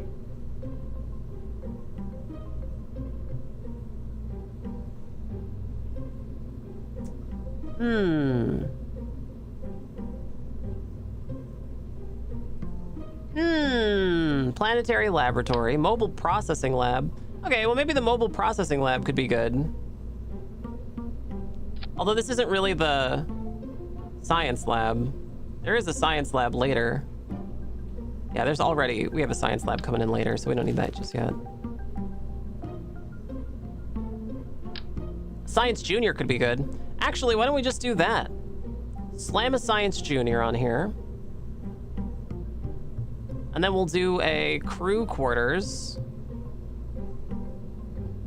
Crew cabin. This one, the Mark I crew cabin. There's also this Mark II crew cabin, which could be... Nah, we want a circular design.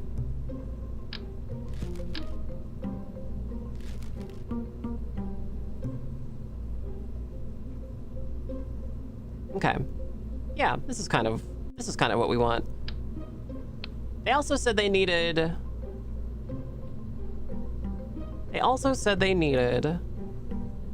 living quarters with life support systems, environmental control, fire detection and suppression, water storage and distribution, scientific research capabilities, have that, high rate lunar communication system, and batteries. Okay, so we need to put some batteries on here. And we can do that in line with the rest of it. So, like so.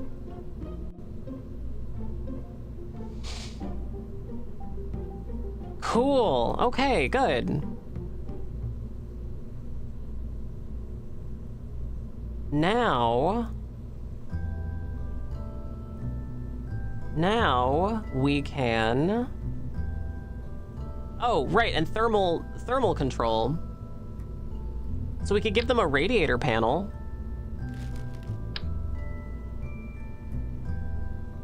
Thermal control system large. I wonder if does this extend? Oh, it does. Wow, cool. That's way too big for what we're doing, but that's neat. Radiator panel small might be what we want.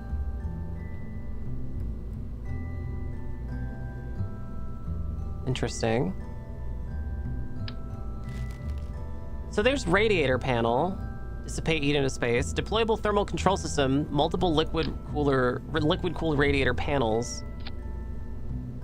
Ah, interesting. Okay, so we can do this.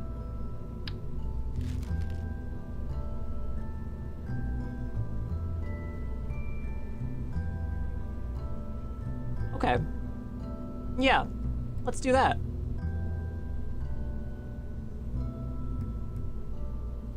Let's just do that.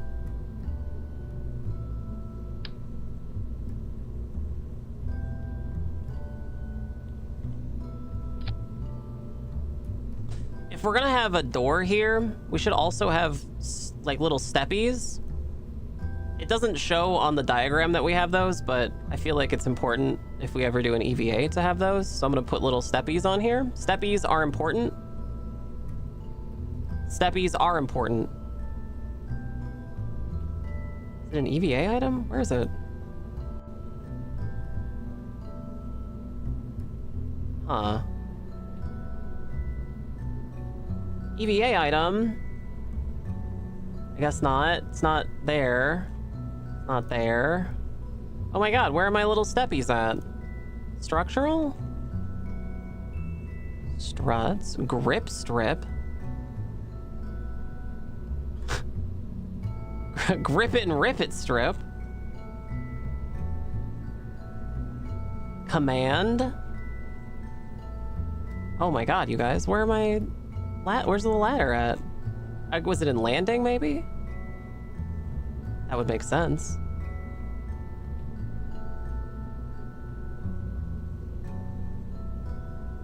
Huh.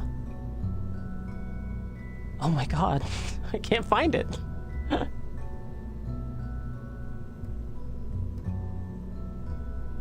Chatters, where's the ladder? Did you bring it? Did you bring the ladder, Chatters? Grab his grip and strip it. The old grip strip.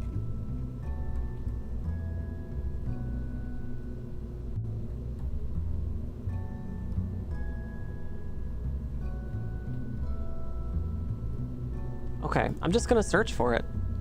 Ladder. Oh, there it is. It's right here. Oh, they don't call it a ladder. They call it a mobility enhancer. Oh, I'm such an idiot. My fault.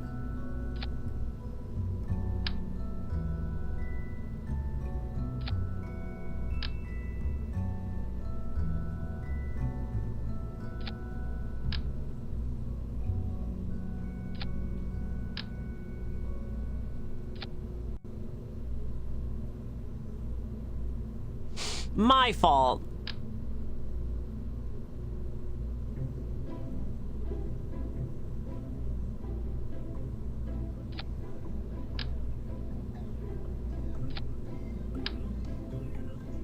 Oh, right, okay. And then there's one other part we want to do down here. I think I want to do a a coupler. Inline clampatron. I wonder if we shouldn't turn this over.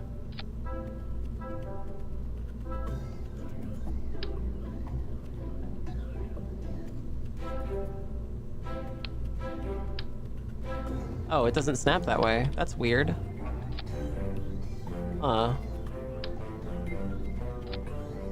Okay, well,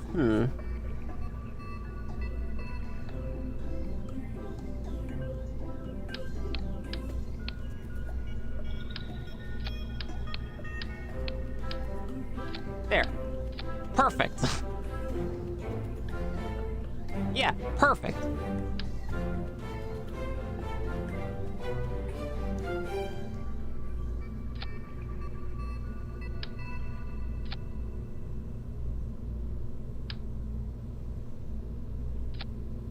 Scooch them all down a little bit. Okay, great.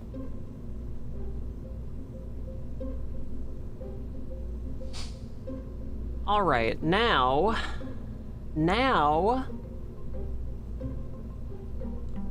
inflatable airlock. You guys want to do the inflatable one? What's everyone drinking tonight? You've got Clamato? When you say it like that, it sounds like you've got a condition. Yeah, I got a case of Clamato right now.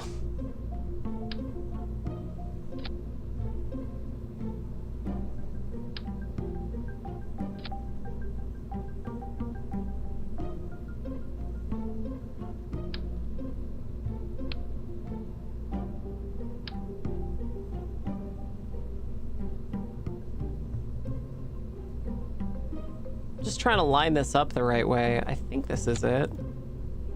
Yeah, there we go.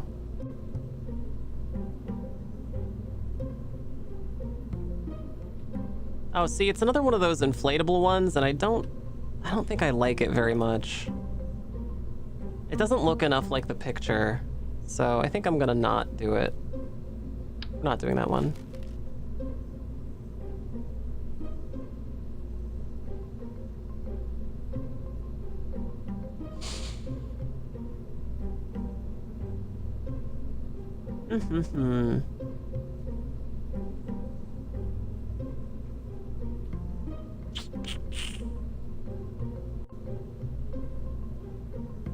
Advanced grabbing unit.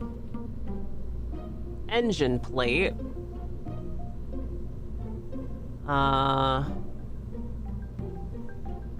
Corridor docking port.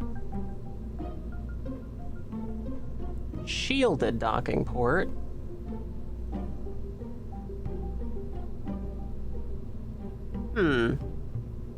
Clamato.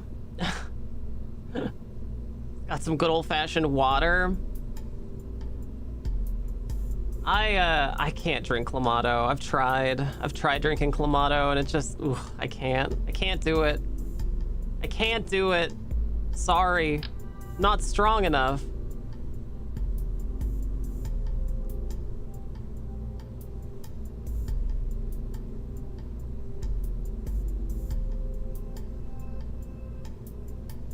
I'm not strong enough.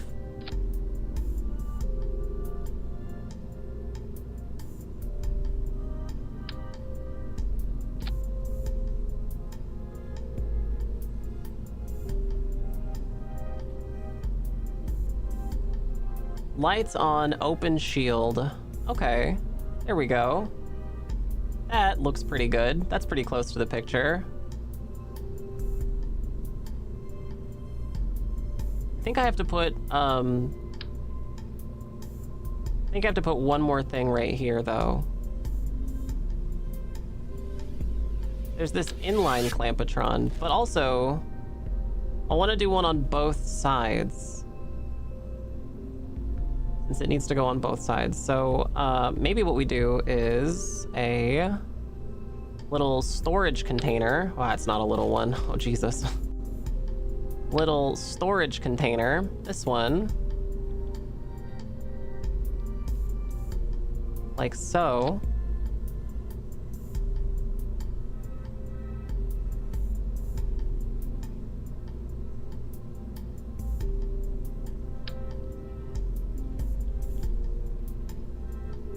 Like so. All right, yeah, here we go.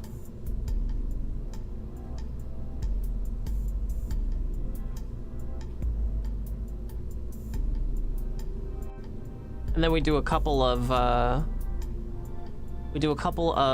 ladders, more ladders. These things go across the top of it here.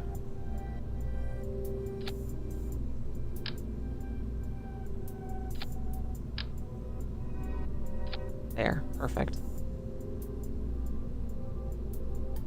We gotta put a docking port on the top too, up here.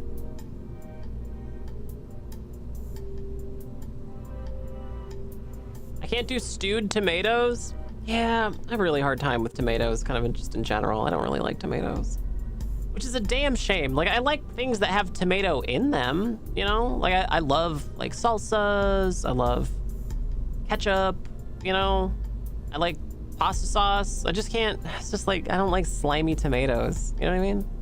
Hi, Skylord. Good to see you. Hello. I just don't like tomatoes. I think they're icky.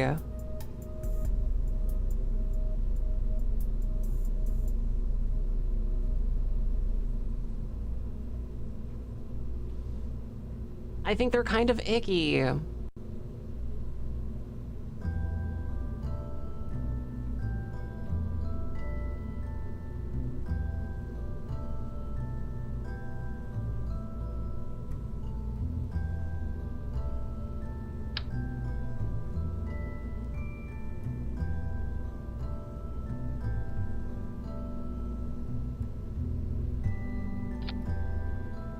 Okay, that looks pretty well centered. First try, not bad.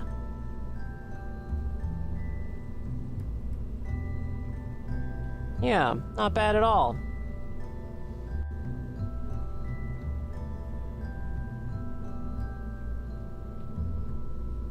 So it looks like there are some, you guys can see it here. It looks like there's some electronics, communication electronics right on the outside ring of here.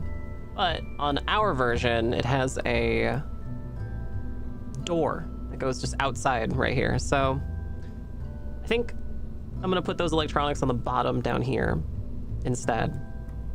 And for electronics, we're gonna have some thermal control system. So this thing is gonna have to go down here.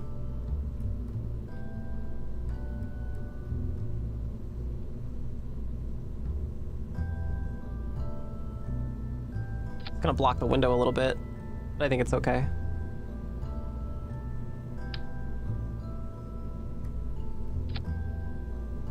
Be a nice visual inspection for the thermal control system.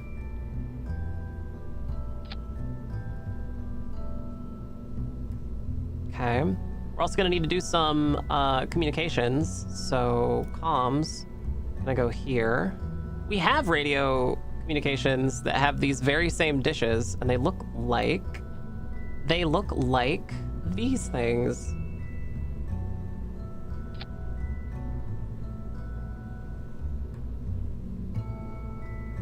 Yeah, perfect. Just like that. Nice. Okay, perfect.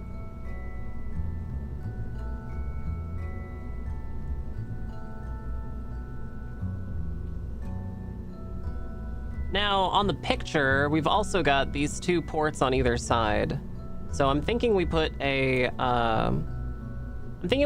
regular one right here. And then we do another one on this side that's like an inflatable one. And then it attaches here to the current setup. So do a little coupler, do a regular coupler, clampetron, normal clampetron here.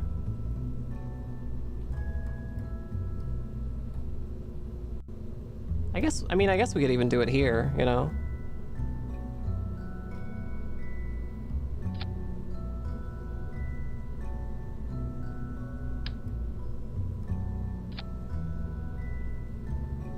It just doesn't fit very well. You know? I guess there is fine. Here we gotta do an inflatable one, so we'll do this one here on this side. And then when we inflate it, this can be like where ships will dock here. With this fully extended, that's kind of what it will look like. It'll be connected up on this side to a different part. Then on this side will be like how to connect to here. Yeah, there we go. Perfect. It's perfect.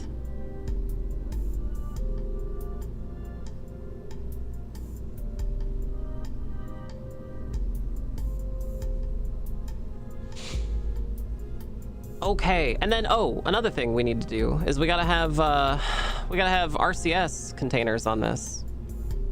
So we gotta get monopropellant, and we gotta do mono tanks.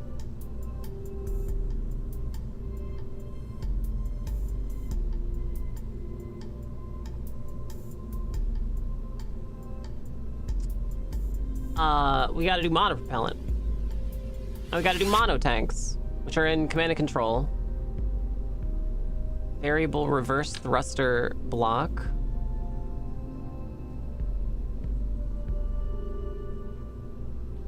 This is the center of mass, so that's gonna be a challenge, I think.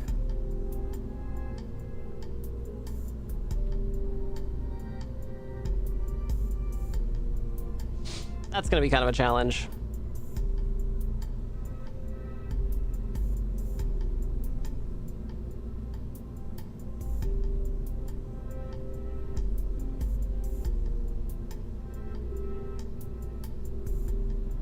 I guess we could do, like, really close. We'll just have to put him here. It's not ideal, but maybe we can take out some of these. Put these thruster blocks on.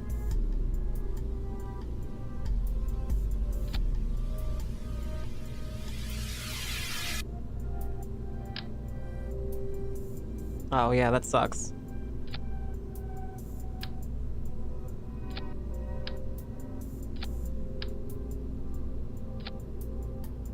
Yeah, that super sucks. Dang. I guess once I put RCS tanks on this side, it won't be so bad. We'll just have to put radial tanks on back here to like shift the center of mass backwards a little bit. But then I think it'll be fine.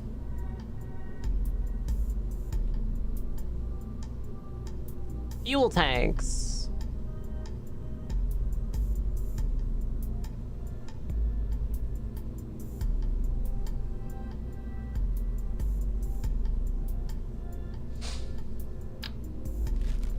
Fuel tanks. Liquid fuel. It's all liquid fuel. I guess the only thing we have is this monopropellant tank. But if we put them on this side, I think it'll be okay.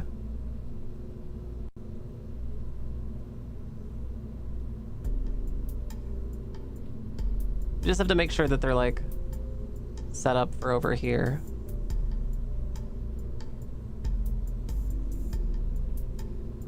Just like so. Here and here.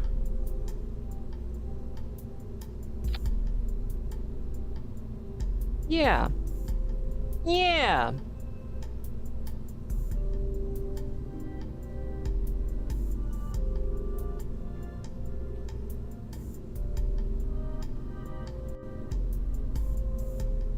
Oh, it's... I don't know why this one's so lopsided. Did I really bungle it that bad? I guess I did.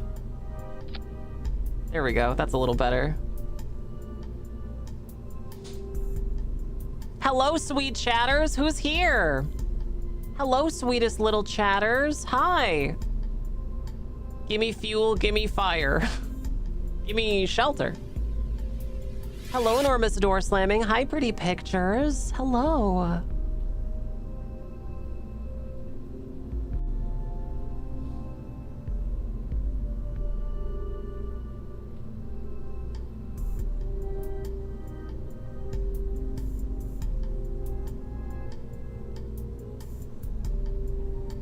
Ah, you know what this thing doesn't have is a way to generate power, which has been a problem for us in the past. So we should add a couple of solar panels to it, since that's going to be kind of important. Oh, and also a better reaction wheel. Maybe we pop this off just for a second and then slam a reaction wheel in here too.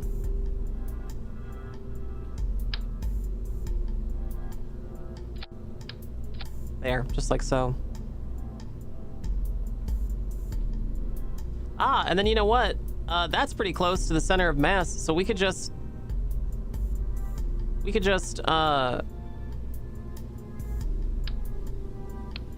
the RCS blocks like here.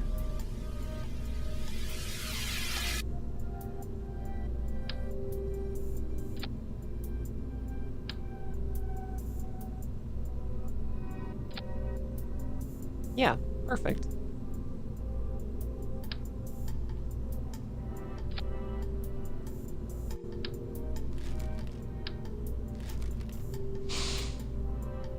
Excellent. Okay, that looks great.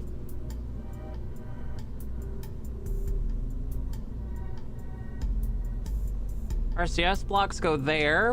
What else? What else does this thing need? Way to generate power. So, some solar panels. Hi, Kindy. Hello.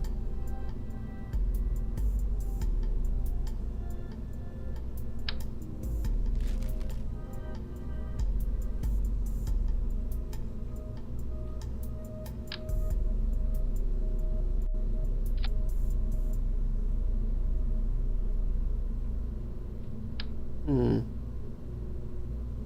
really sure we need these extended ones. I think they're kind of pointless. We could do like some smaller ones, say these. Yeah.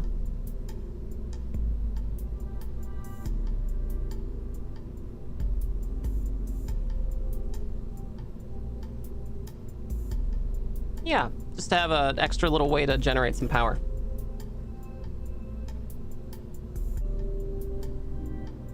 All right, I think this is pretty good. And it's mostly pretty similar to the diagram.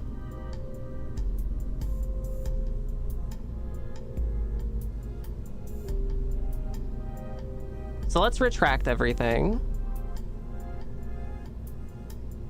Retract antenna, retract antenna.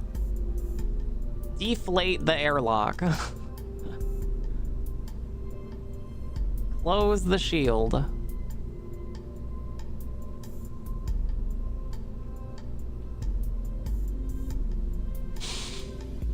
Okay, now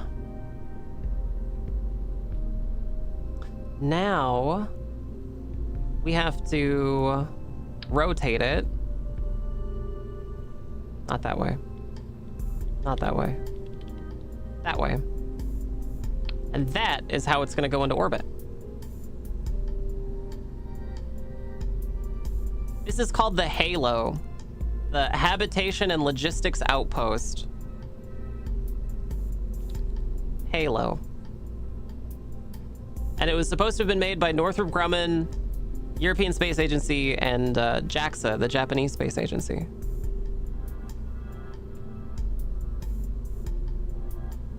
It was supposed to be a real thing.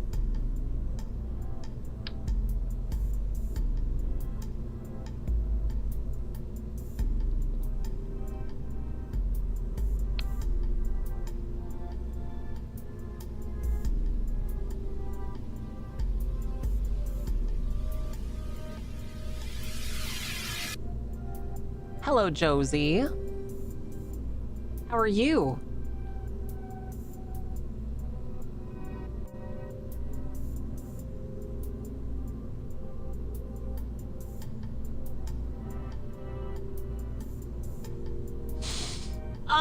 Okay. All right. Smallest chatter launch system, the SCLS. Load the SCLS. Smallest chatter launch system.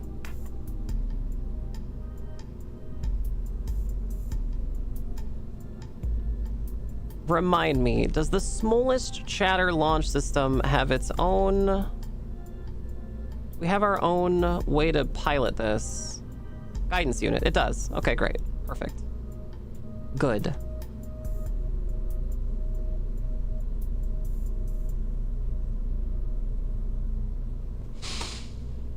So, save me. We're absolutely going to. Just really quick, we have to make sure that that problem can't happen again, so I'm gonna put a... Instead of a coupler, instead of a separator, I'm gonna put a coupler here. We're gonna do a Clampatron docking thing, so they can be mutually docked.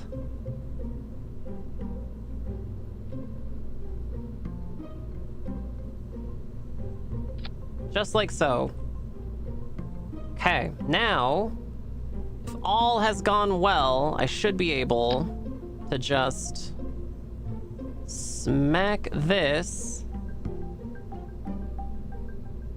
No, that's not gonna work. Okay, so I do have to have a separator. Damn it. That's fine. It's fine. It's fine. It's fine. Fine like this. Fine like this. We just have to turn the force percent to 0.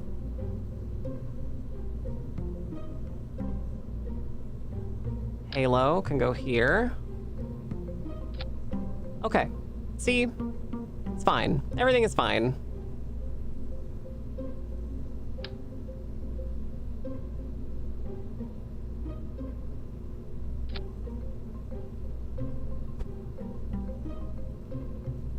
And then we'll scooch this out just a little bit.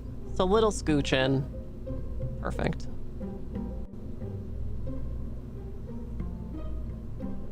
All right. Yeah.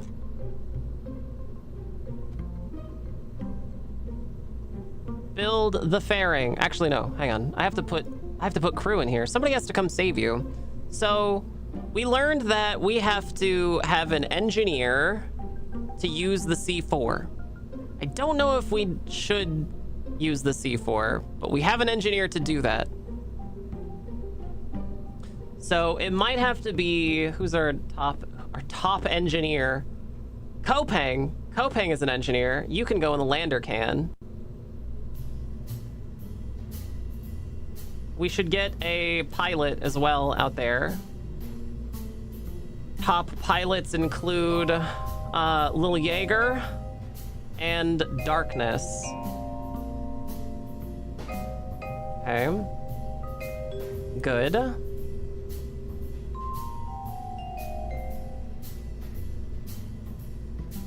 Perfect.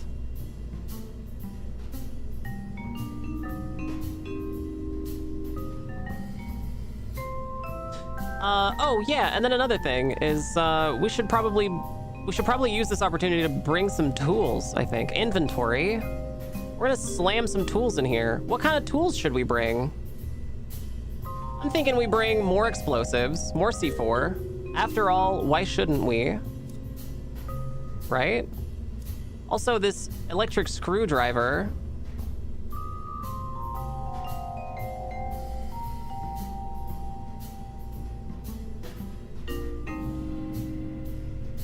I'm not exactly sure what it does. Oh, it's a KIS attach tool. Maybe it can help us detach some things. Bring that too. This is also a KIS detach tool.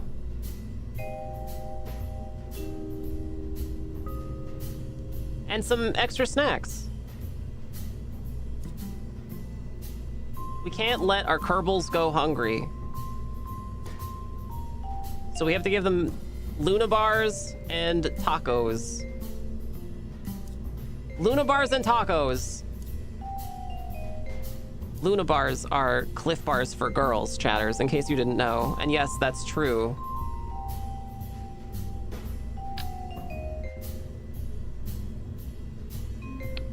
And beers, we should bring some beers as well. Do you employ child astronauts? No. No, because then we got to set up an on-site school, and the union gives us all kinds of trouble, and no Kerbal wants to go into space with a kid because there's this old-timey vaudevillian rule, like you never go into space with a kid or a dog, because they'll always outshine you every time, so... They're just glory hogs is what they are. Glory hogs! More explosives, I think. There we go. Oh, and a guitar. Some more tacos.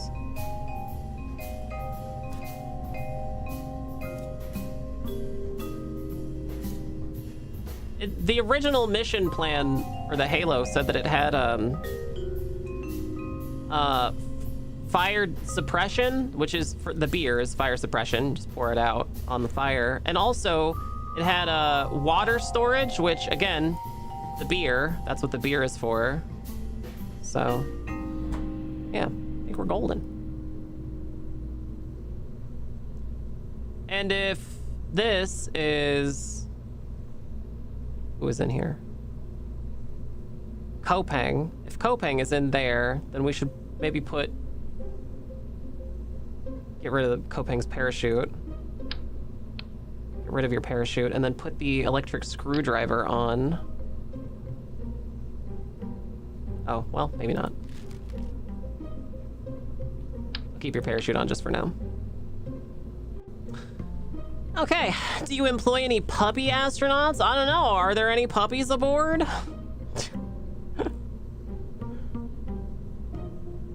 Oh, great. an 8-hour trip into space and I'm sat next to a crying baby. Oh my God, the last couple of flights I've been on have all been with somebody's screaming child, and I cannot even deal with it.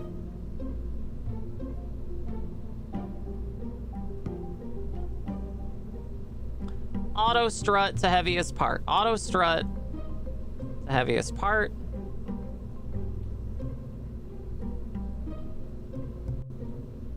Auto strut to heaviest part.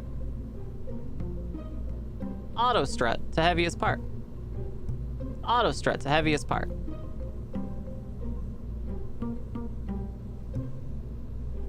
Okay, good. I think we can build the fairing. Wait a minute, what the hell is this? Somebody left a book out there.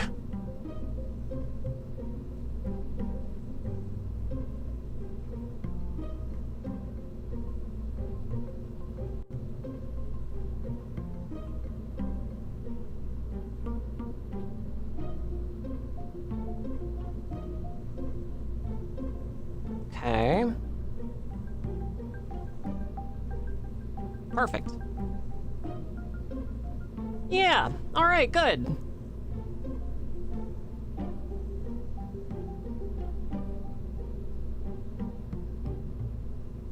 Yeah, this is fine. This will be fine. This is fine.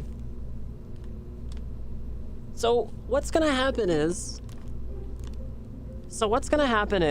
we're going to take this, we're gonna go to the moon, we're gonna dock with the thing that's already in the moon so that our engineer, Kopang, can get out and separate the other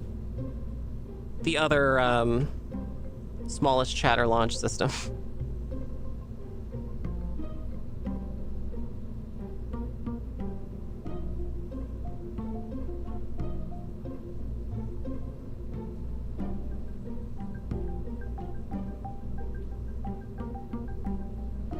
All right, so stage 1, all the rockets fire. Stage 2, these things come off. Stage 3, the protective shell comes off. Stage 4, the decoupler. This seems fine. Let's do it. To the launch pad. All systems nominal.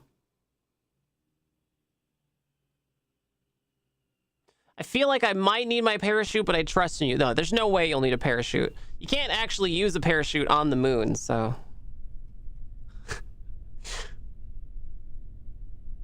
Control from here, default. Okay, good. Okay, so we are going to the moon. We are going to piss on the moon. Ascent guidance. We're going to 80 kilometers. We're going to 80. Edit ascent path. Okay, here we go. Engage the autopilot. Now, the fun part. On 3. On 3. On 3. 1. Oh God, on 1. Oh God damn it. 3.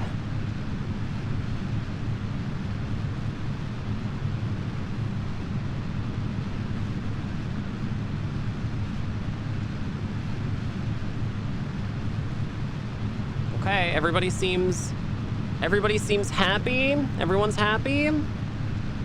Lena, thank you so much for your thank you so much for your subscription. Outstanding. Thank you. Delightful.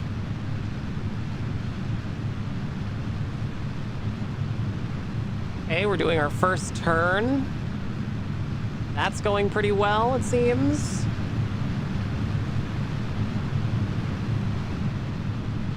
We're turning and we're turning and we're turning. Good.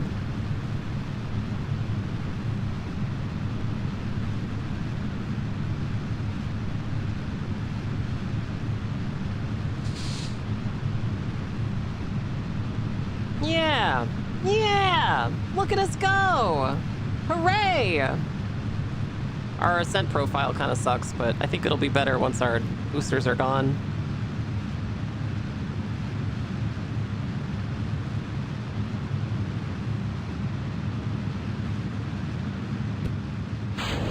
Jettison the boosters. Okay, there we go.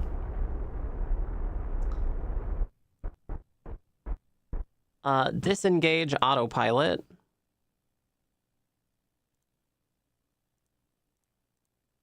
Let's do flight maneuver node editor. No, maneuver planner. Circularize at the next apoapsis. Create and execute.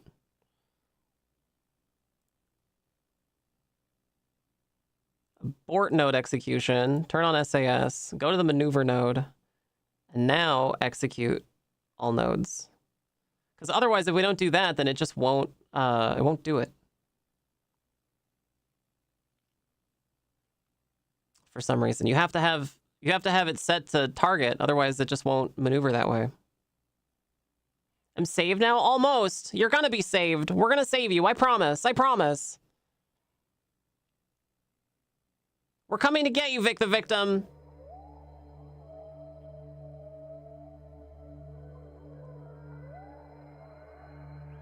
Okay, we're gonna circularize.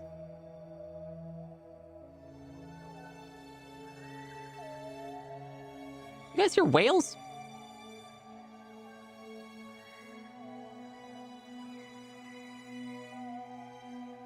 We don't need the ascent path anymore.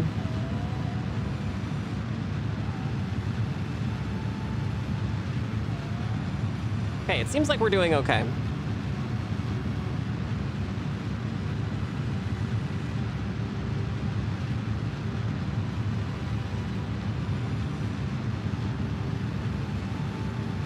It seems like we're doing okay.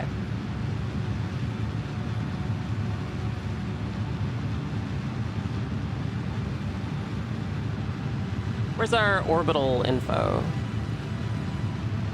Orbit info. Here we go. Our apo is the same. Basically, it's only going down a little bit. Our periapsis is coming up pretty steadily. Why did we stop? Why did we stop? Hello? Hello? Oh, Jesus Christ. Okay, we have to revert. God damn you. Revert to launch. Okay. Hang on. It's the space whales from Star Trek 4. A voyage home? Ascent guidance. Engage autopilot.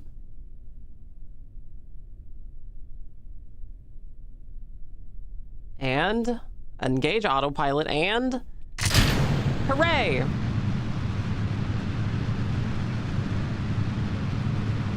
Let's try this again.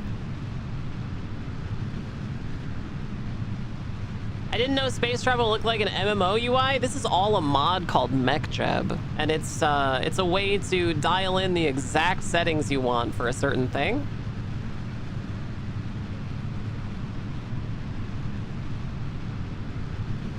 Oh, I see. I get why my ascent path is it's not curving as much as it should. It's because I'm limiting my angle of attack to 5%.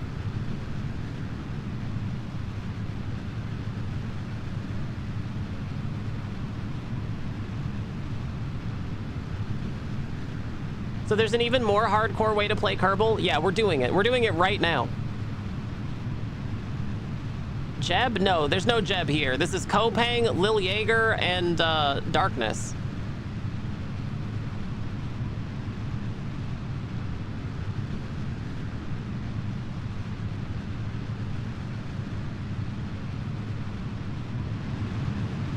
Is this some actual rocket science? Yeah, 100%. It's how NASA does it, right?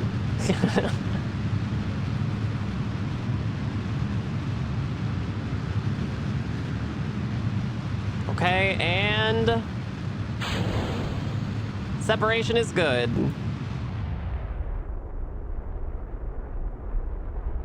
Okay, disengage the autopilot. Maneuver node, circularize the next apo, create node, go to target.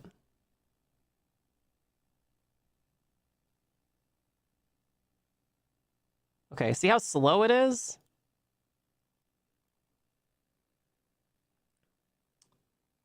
Deploy the protective shell. I wish we could use this reaction wheel. It seems like the reaction wheel inside the SCLS is just not, it's just not good, you know? It's just like not good.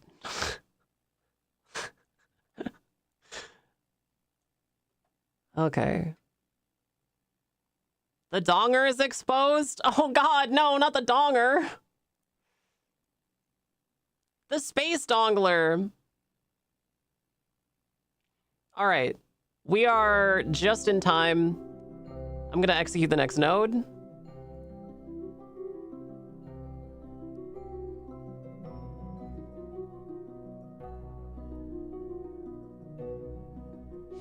Okay.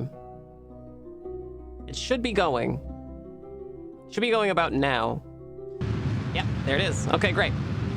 It says node in T-minus so many seconds, but because the burn time is a minute, typically to get the most efficiency out of a node, you have to burn half the time of your burn time. So if like half the time of 1 minute is 30 seconds, then node in T-minus 30 seconds would be the ideal time to burn. Because if you start the burn when that is at 0, then you're already at the node, and at that point, it's just not efficient. It starts to break down a little bit when you're like, you know, the total burn is only like 0.2 seconds or something, but when it's this long of a burn, it makes more sense to do it that way. I knowed what you mean. Oh, oh.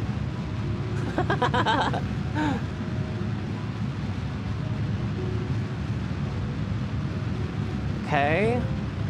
Our Apo is still at 80. We're still good for that. Our periapsis is coming up pretty steadily. I don't know if we're gonna get circular though. Oh, maybe.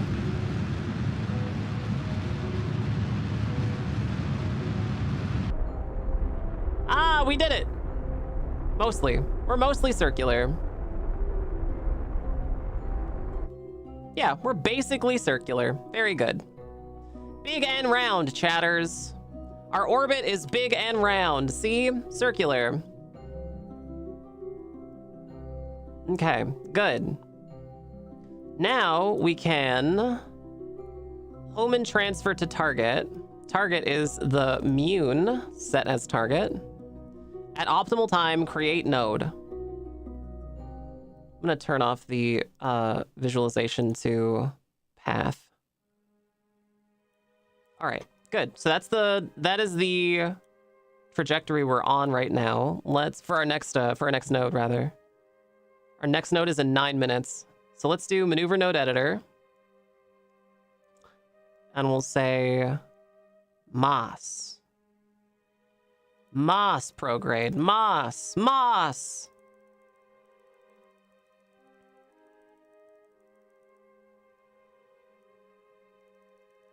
MOS. Okay, perfect. That's what we want right there. Basically. It's basically what we want right there.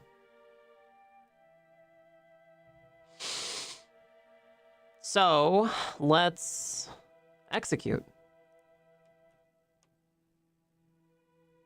I should have turned on SAS. I don't know what I was thinking. That's fine. 6-7, 6-7, 6-7, 6-7. Hello, how's the space going today? Space doing good. Space doing good job. We're gonna go save Vic the victim.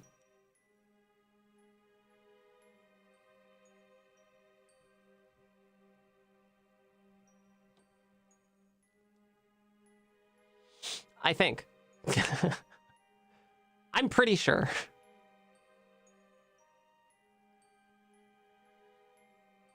See any raccoons out there? Not yet. Could happen. Space victim Vic? Okay, we're time warping. We're doing the time warp. Doing the time warp again.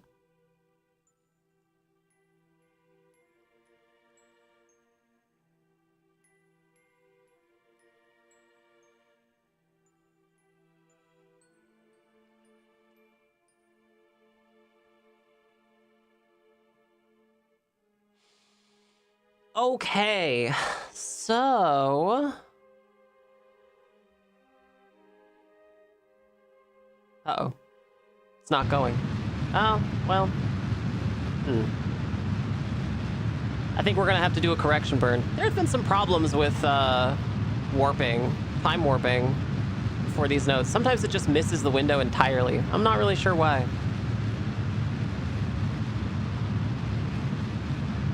But you'll see that because they started the burn so late, it's gonna be the wrong periapsis. See, watch.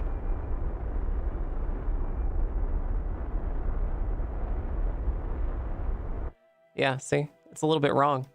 We're gonna slam straight into the moon this way. So we'll have to do a correction burn, like here. Add maneuver. We'll have to do...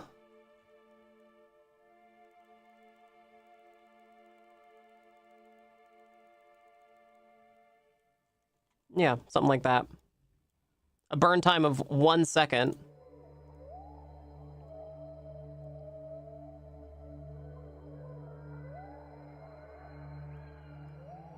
There's those whales again. How you doing, Evil? Welcome. Phaser set to stun.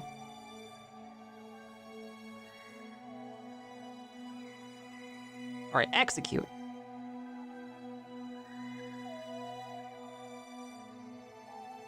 We want our periapsis a little bit above this one. We want to be in the same direction, just a little bit around it. I want phasers set to chocolate pudding. Oh man, I wanted chocolate pudding so bad last night. I was having a craving. I was having a craving.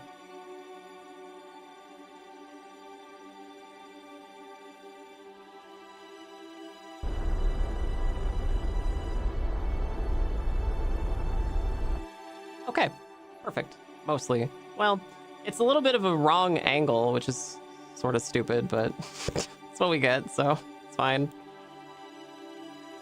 Add maneuver. We can fix that. We can make our orbits the same. Synchronize orbit or whatever. Add maneuver. Yeah? Add maneuver here.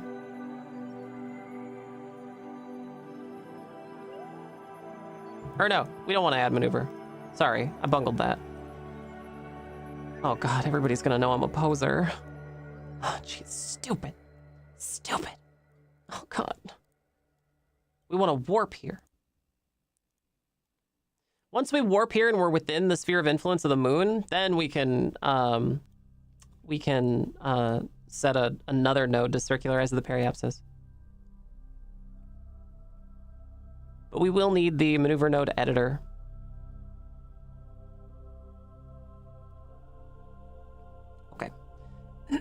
Okay, now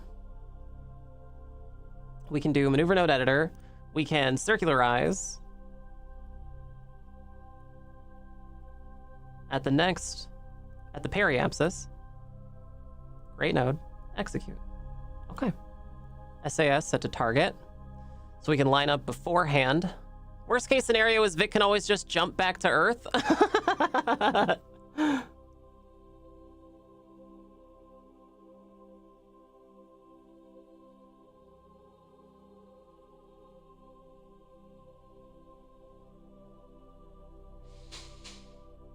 Okay, once we're circular, then we can start a rendezvous approach. Rendezvous orbit. Rendezvous Francais.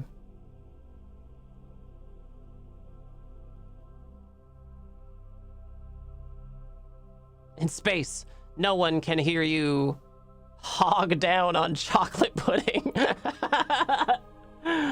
Awful.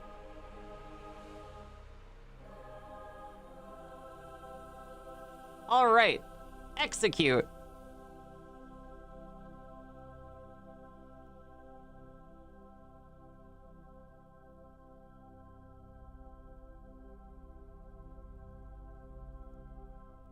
I wonder if I shouldn't redesign the smallest chatter launch system to have a better reaction wheel set up so that it's faster and better at using tilting the craft.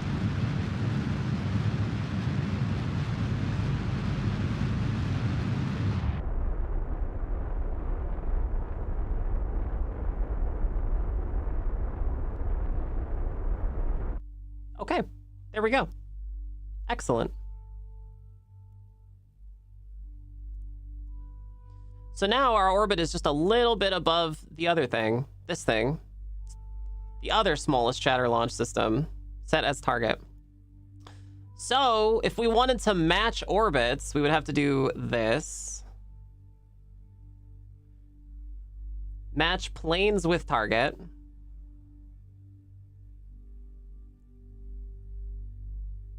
Create node. SAS set to target. So now we can match the plane of it. See how the orbits are like a little bit fucked up? That's going to be a problem if we try to rendezvous. So we have to match the plane exactly. And I think it's a little bit off on what we have right now, which is a little silly. So just a silly Billy. What I should do once we get to the other ship and dock the two, what I should do is just fix the orbit when those things are connected finally.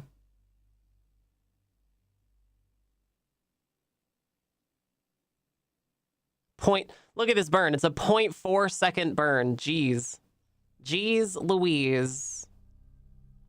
Okay. Execute next node. The reason we have all these like Windows and MechJeb and all these mods is because this would kind of be like virtually impossible to do in vanilla. It would be so frustratingly hard to do.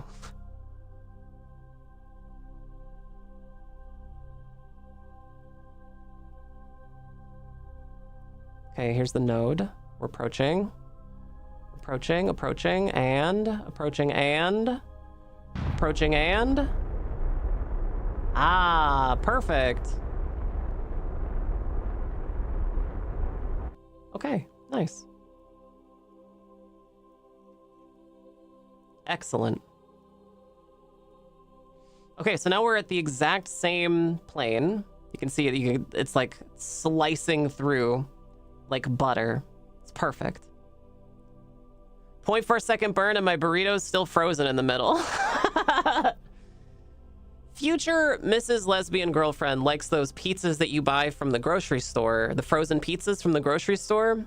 I don't usually eat them because every time I do, I burn the hell out of my mouth, and like the crust like scrapes off the top layer of skin on the roof of my mouth. I can't stand it. But she loves those pizzas. And last night we ended up getting one, and I made sure to get one that like it looked like it was going to be softer, you know, it had like the cheese stuffed crust or whatever. True to form, I was an idiot and didn't wait for it to cool and burn the hell out of my mouth. So now my top of my roof of my mouth's skin is sloughing off. Sucks. Recently learned that Totino's pizza go good with ranch. Oh, well, there you go. Way down there to Totino Ranch. All right, so now we have a rendezvous. We have to plan a little rendezvous. We have to have a play date for our 2 science capsules. Just set up a play date. Rendezvous planner. Target orbit. Current orbit. I think the planes are already aligned. Intercept with home and transfer. Match velocities at get closer. I guess I should have done that earlier. What about rendezvous autopilot?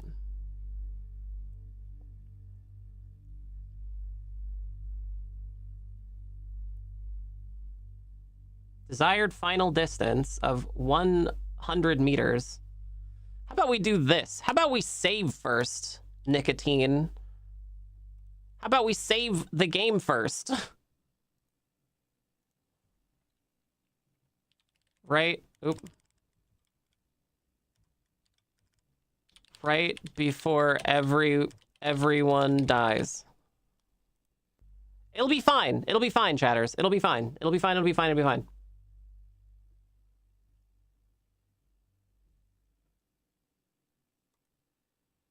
Engage autopilot.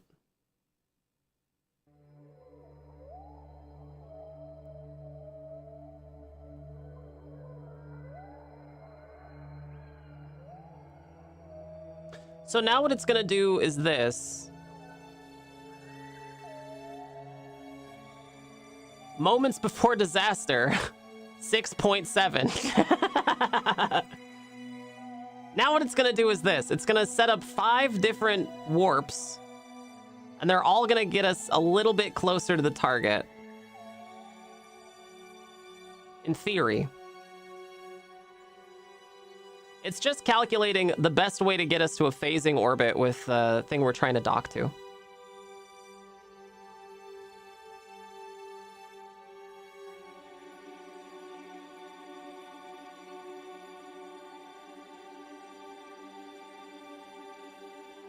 I've seen this in an episode of MacGyver once. We just need an emu, a French horn, 3 rubber bands, and that plastic thingy in the pizza box. The pizza chair? Yeah, the pizza table.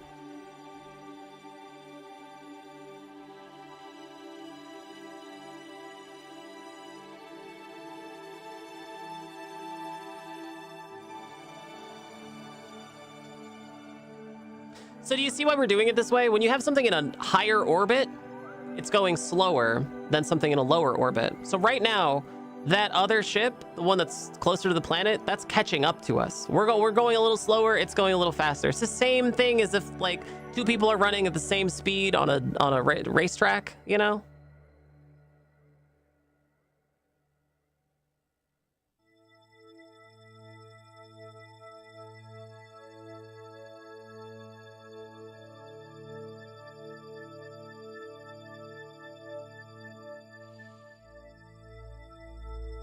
So it's just looking ahead to the different orbits and thinking like about how to do this burn in the most efficient way to get us close enough to this thing. And it can probably do it in one since we're so close.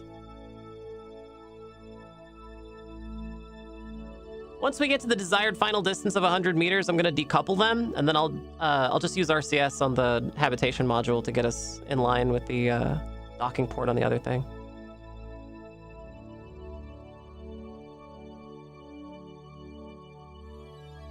Ah, see this?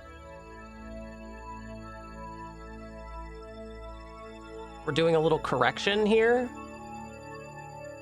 It's paused before it's like 8 minutes till to do a little correction so that we don't mess this up.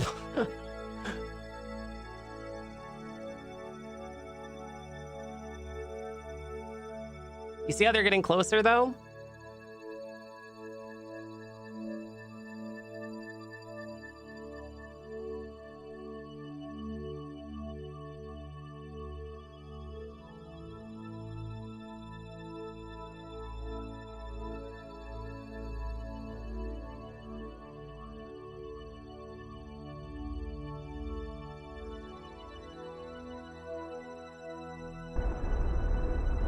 Ah, perfect.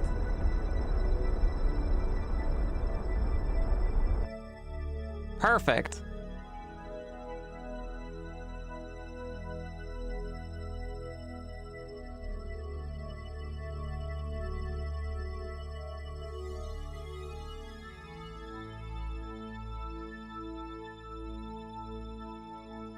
So right now, our orbit isn't perfectly circular. In fact, it's going to intersect with the other orbit.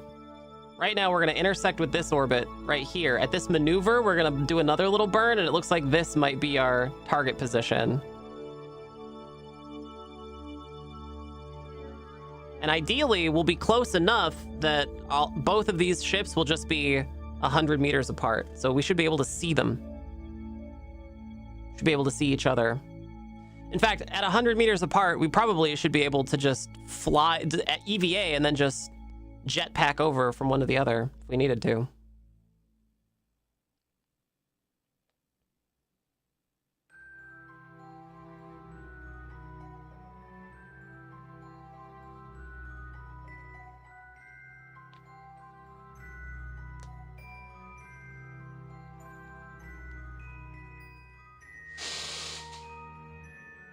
Okay.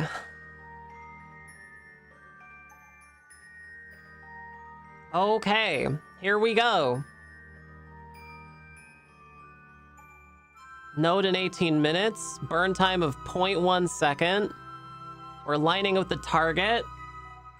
All right, we're so close. We're so close, chatters. We're so close.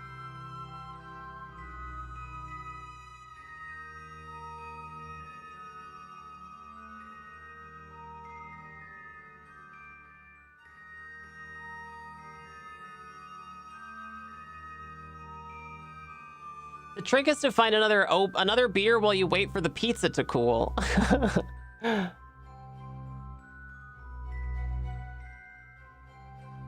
When they reach optimal closeness, one of them will ask the other out on a date for some Chinese food.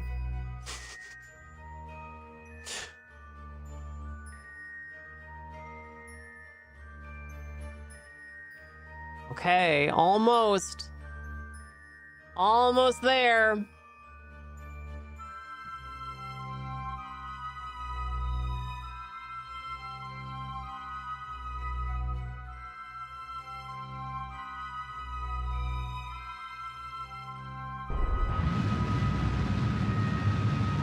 Wait a minute, what the hell? What's happening?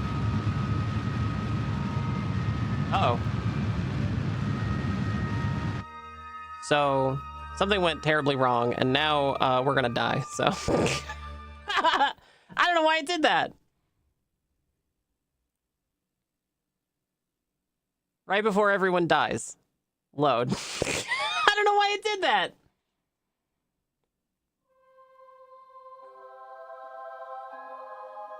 All right, what if we do this instead?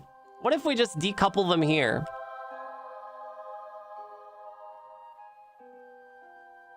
What if we just decouple them here? Right?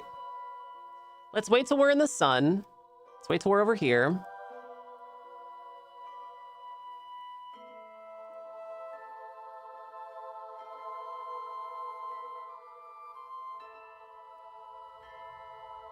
Okay. Now, let's just decouple them.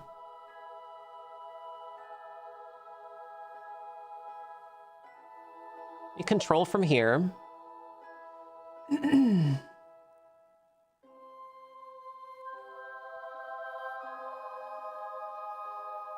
And decouple. All right. Now we can extend the solar panels. Extend the solar panels.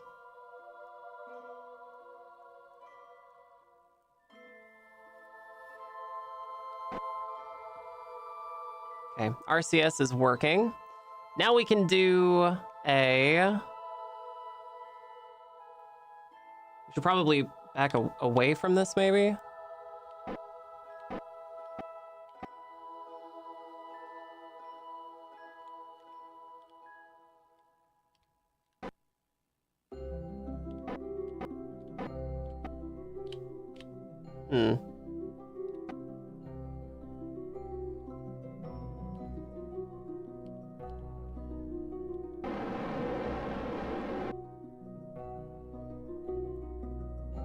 I don't know what I'm doing. I guess it's fine. We don't really need anything. We'll rendezvous autopilot.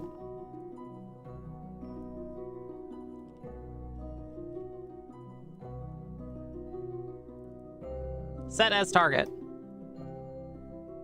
Rendezvous autopilot. Engage autopilot.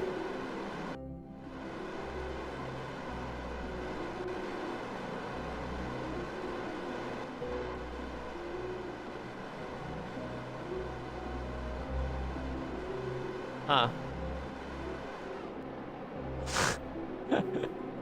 Yeah, you know. Whatever. It works. If it works, it works, you know? Look, if it works, it works.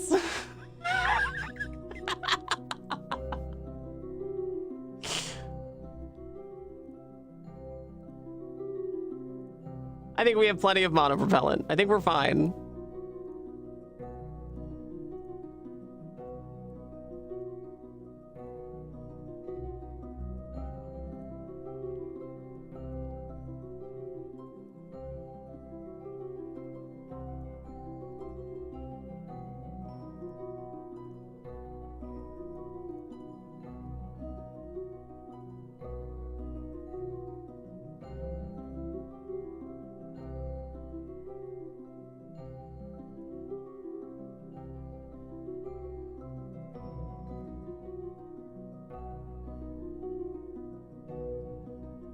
I think at least it knows how to use RCS, which is good. The laugh was the last thing they heard.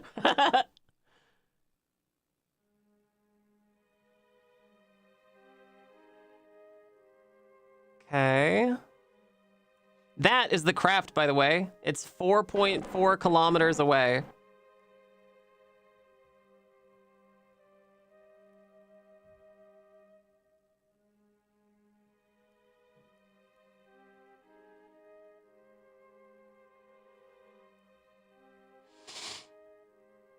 Initiating Wile E. Coyote thrust maneuver.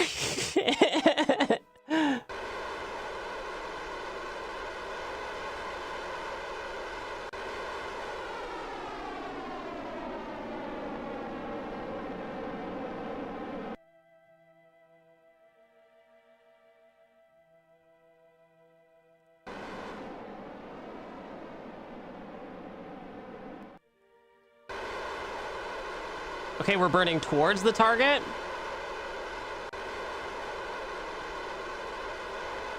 Somehow.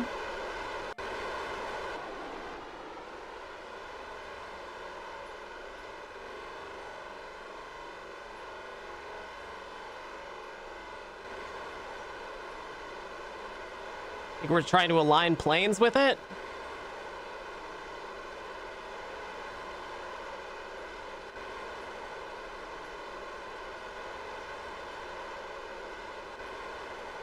Oh, this is a lot of monopropellant.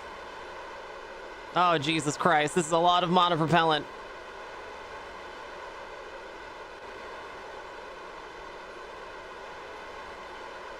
Where are we going, game? Where are we going, game?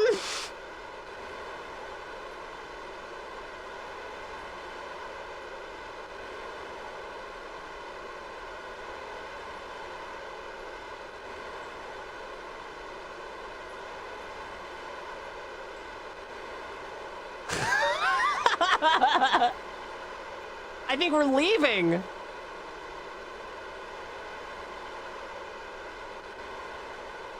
Look, there it goes. We're going to the one place that hasn't been corrupted by capitalism.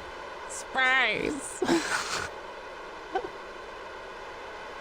Okay, well, this is a failure. Hang on. How about we load save right before everyone dies? Load. And try this again.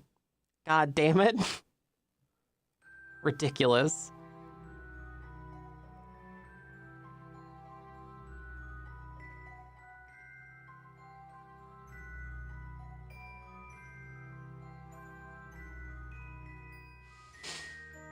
Control from here.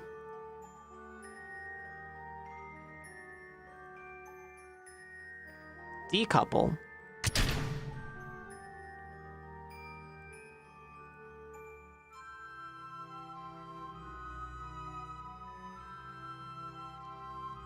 Extend solar panel. Extend solar panel. SAS. Turn the damn thing around.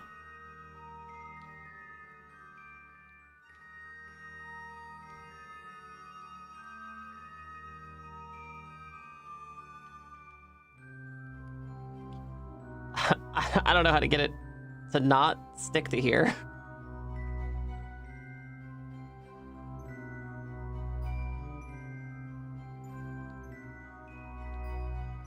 Look, it's jiggling. Do you guys see it jiggling? I don't think it should be doing that.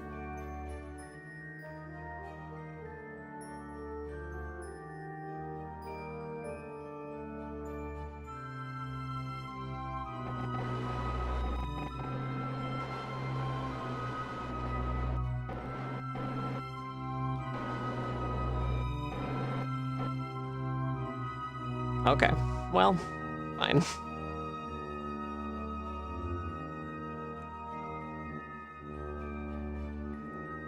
Set as target.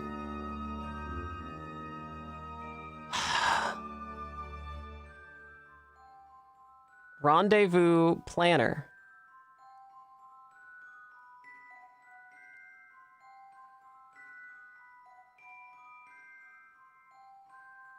Intercept with Homan transfer.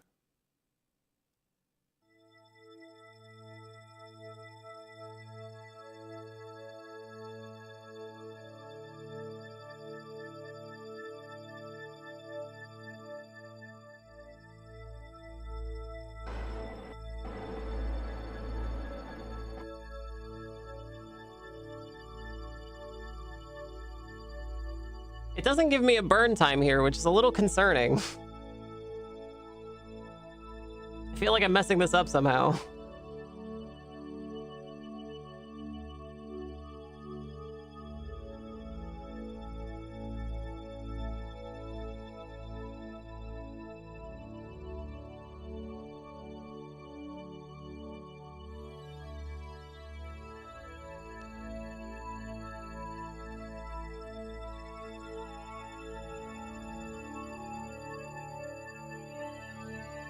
Maybe if I just intercept it with a Homan transfer, then maybe when it's close enough, I can just engage the docking autopilot, docking guidance or whatever.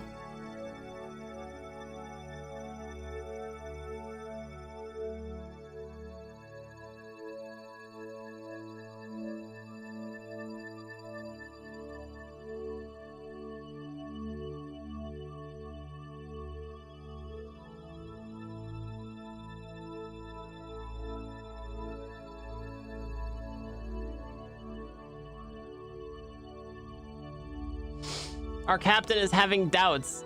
Moments before disasters 6.9. I think you mean disaster 6.7? 6.7?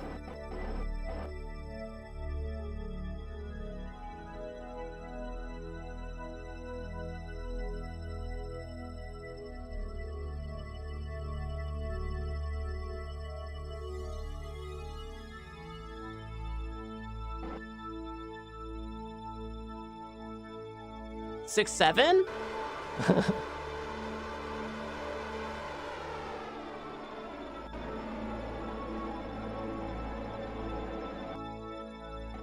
Hooray! We're doing it! We're really doing it!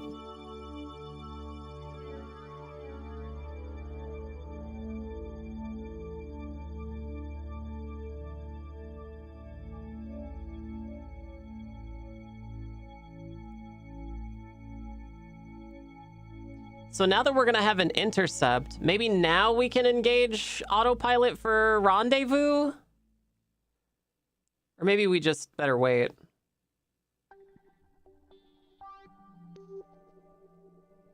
Tell you what, I'm gonna save again.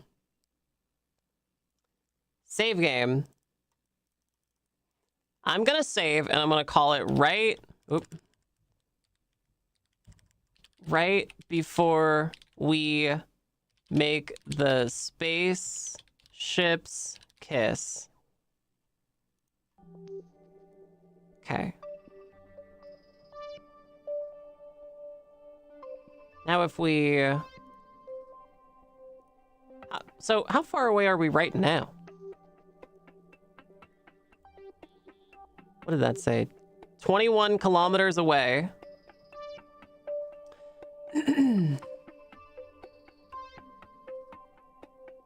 How about docking autopilot?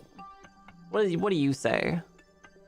You need to control the vessel from a docking port. Right-click the docking port and say control from here. Target is not a docking port. Right-click, target docking port, and select set as target. Okay.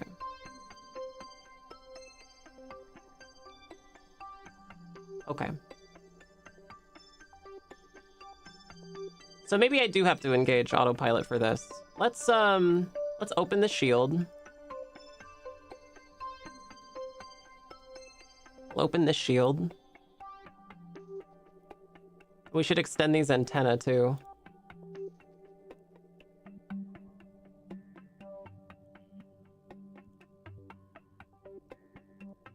Okay, good. All right, I think this is where we're going to dock with. We're gonna dock from here.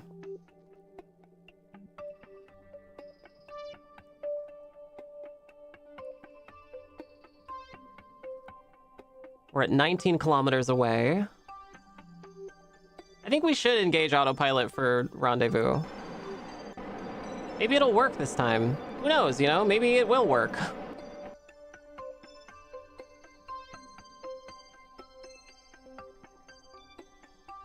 Who can say?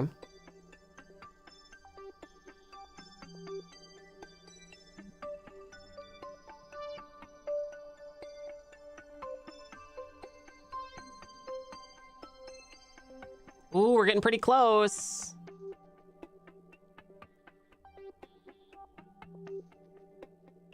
Oh, we can kind of see it.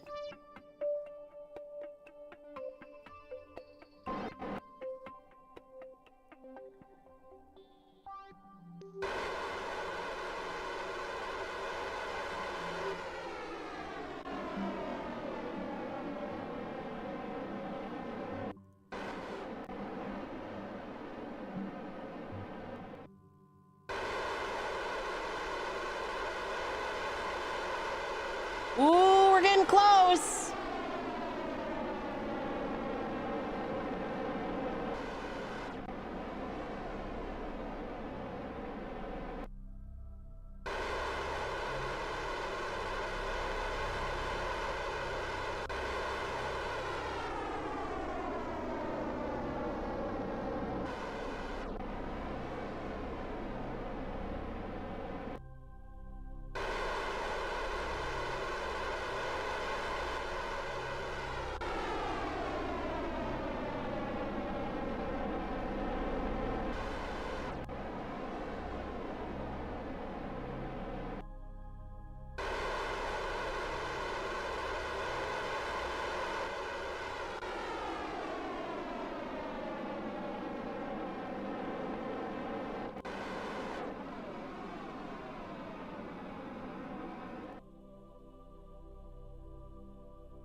Okay, I think we're pretty close. Let me do this. Let me... Wait, which side is which? Yeah, we're gonna control from here.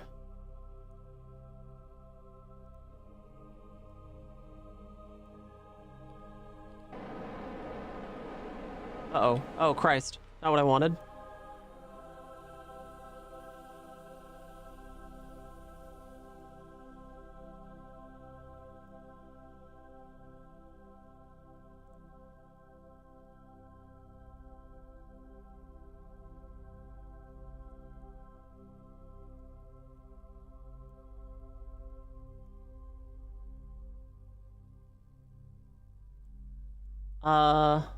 Okay.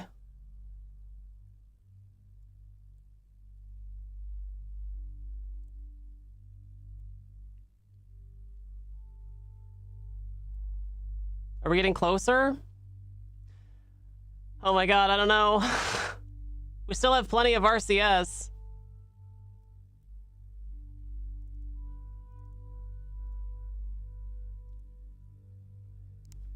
How do I change vessels? Switch vessel, KSP. Brackets. Okay. Brackets.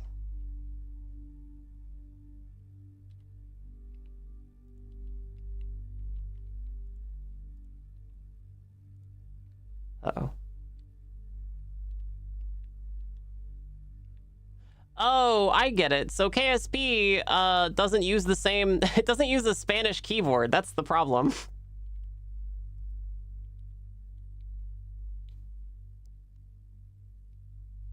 Okay, so I'm using a Spanish keyboard, which is a problem for KSP.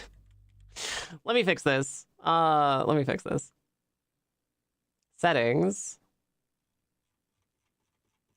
God damn it.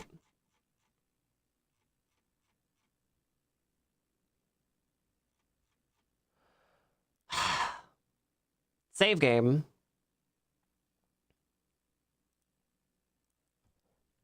Save game. So close. Save. We're going to quit to main menu. I have to go all the way to the main menu. Exit to main menu. God damn it. Back. Settings. I was wondering why RCS wasn't working the way it used to. It's because I'm using a Spanish language keyboard now. Input. Vessel.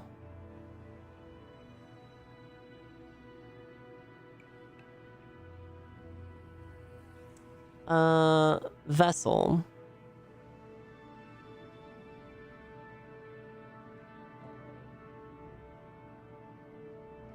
KSP's original studio was Mexican? Oh, interesting. Nika enjoying that Enya.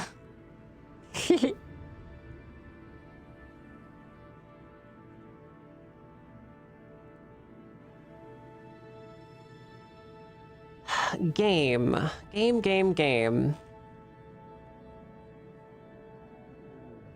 Scroll modifier, target, toggle root mode, toggle mouse lock, reset part rotation, layout. Oh.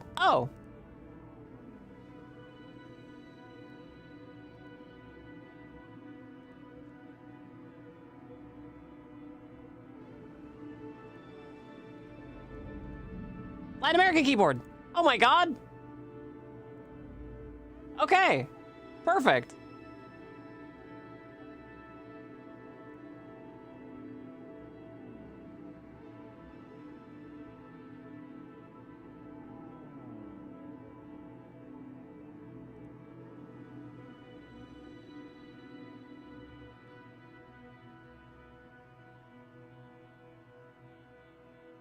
Okay. I still don't know how to change the vessel. It doesn't show me that in here. And I can't find it anywhere. Game. Come on, game. Toggle mouse look is the only thing that uses the brackets, apparently. I don't know. I guess we'll find out.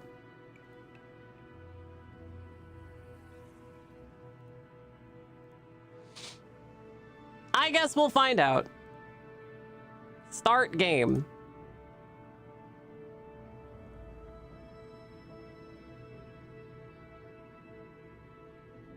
Hello, sweet chatters. It is I, Nicotine. Hit that follow button, subscribe, give bits, and donate.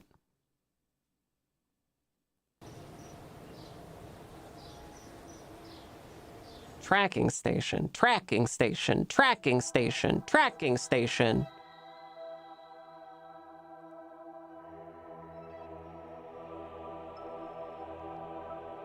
Fly. And fly and there we go. Okay, perfect. So, where's the target? There. No, that's not it. There's the target.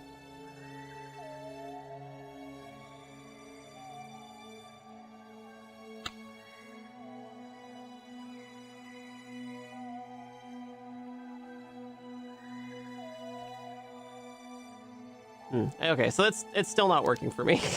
God damn you.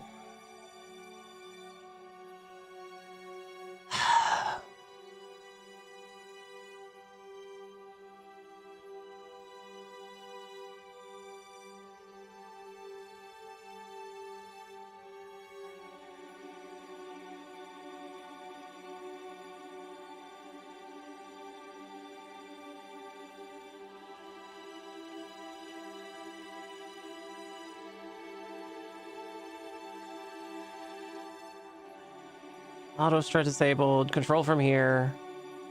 Damn it. Okay.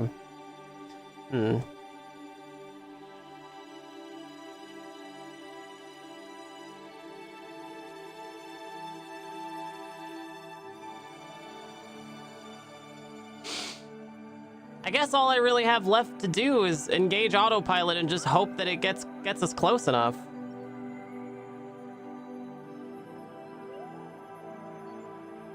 right?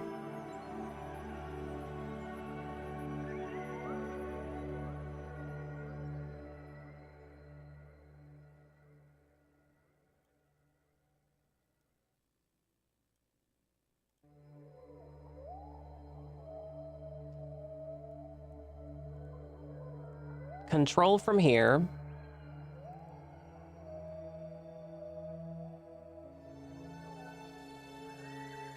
It looks like in 6 minutes we'll be at 0.2 kilometers.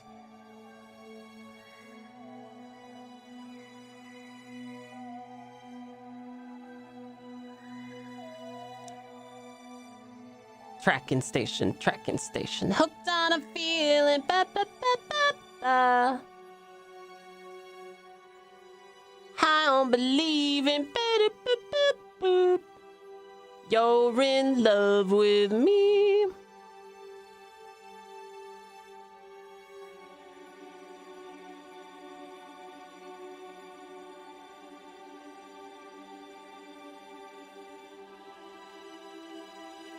Oh, hello. Maybe I can do a sneaky little set as target.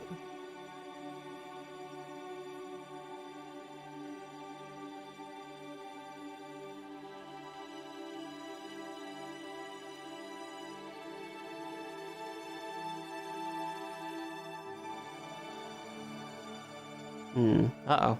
Maybe not.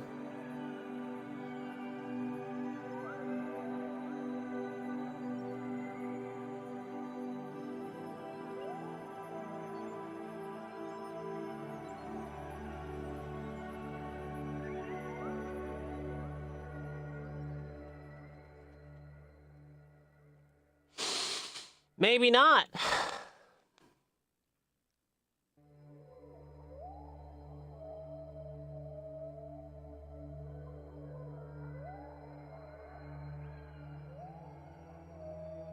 I'm so happy that came off correctly. Yeah, me too.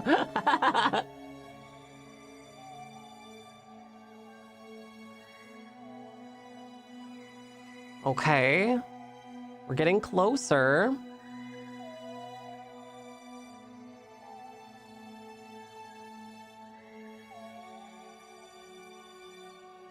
I wonder how close we need to be in order to select that thing as a target. God, it is so dark in space. Oh my God, it's so dark in space. When does the sun come out?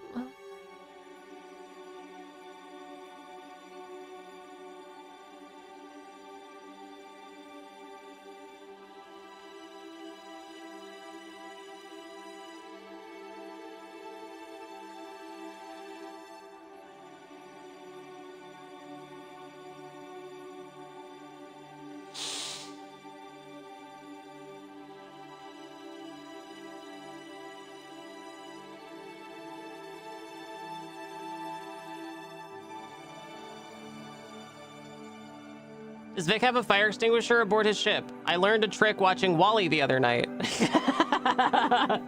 Yeah, Wall-E or Red Planet.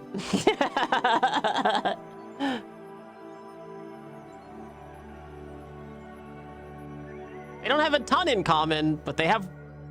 The one thing they do have in common is super specific.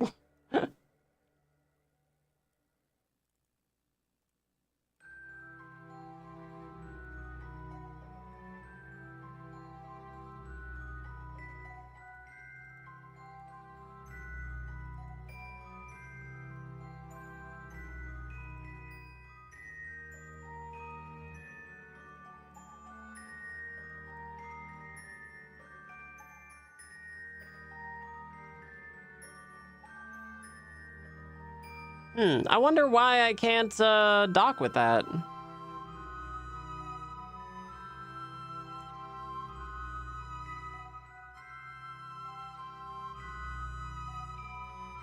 Or just set it as target even.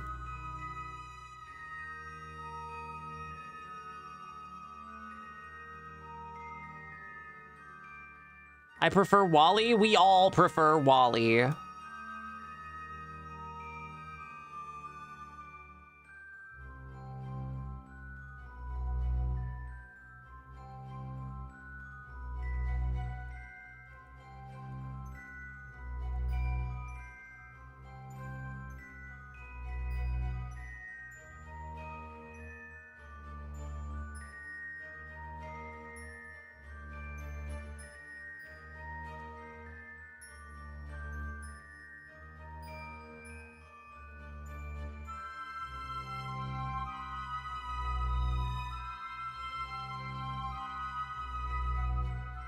Huh, I don't know why it's not working.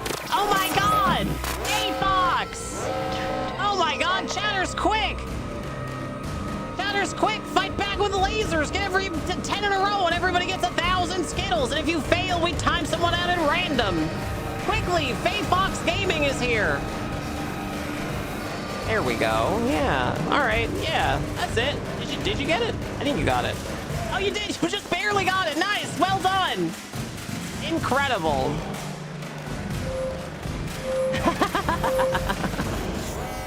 Well done. Welcome to the stream, Faye Fox Gaming and friends. Hi. Hello. My name is Nicotine. I do a lot of nerdy buildy games and also a lot of roleplay and other stuff too. So hit that follow button, subscribe, give bits, and donate. Huge thank you for being here.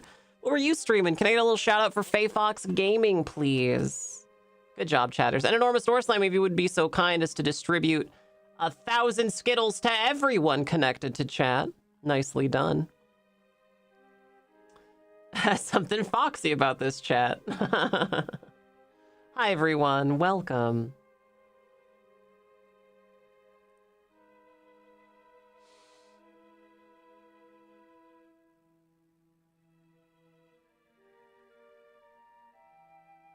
So right now, we're trying to get on closest approach to this other space station. We're building the gateway, basically. You guys know about the gateway.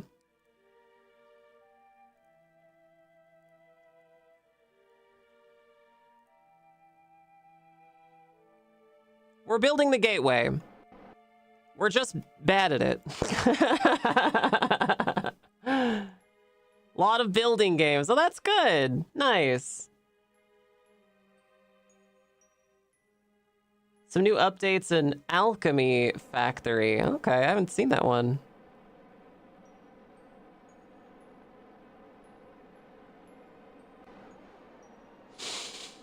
Right now, we're trying to dock a habitation module with some Kerbals in it to our previous thing we put up into orbit because there's something really wrong with it. It's like stuck to the launch vehicle, so we need to go fix it. We're trying to go get some Kerbals together to go fix it. The problem is that none of these Kerbals are astronauts. They're all chatters. It's easier to train a chatter to blow stuff up than to train a chatter astronaut to be a oil rig I don't know. Nah, you figure it out. It's fine. It's fine. It's fine like this.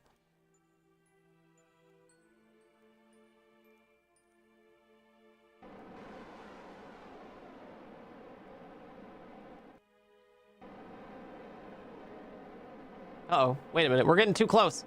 Whoa, wait a minute, whoa. Disengage autopilot. Autopilot engaged. Oh, Jesus Christ.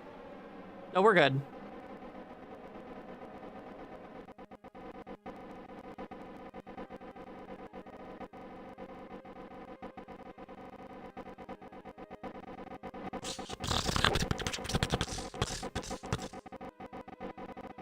I think it's working. Seems like it's working.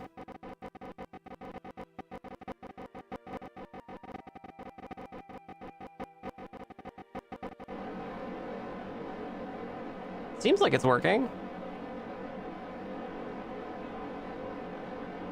Oh yeah, look at it go. So we just have to be within, I think, 100 meters? We just have to be within 100 meters and then we can start docking. Oh, look, the sun came out. Now you guys can see it. Cool. Apparently there's Stargates and NMS. I haven't found any yet. I haven't played NMS since we played Pokemon on MMS the other day. Yeah, look, docking, Ruby. Satisfactory challenge featuring Satisfactory carts. I'm gonna be honest, I've actually never played Satisfactory. I played a little bit of the other one, Factorio. And a lot of RimWorld.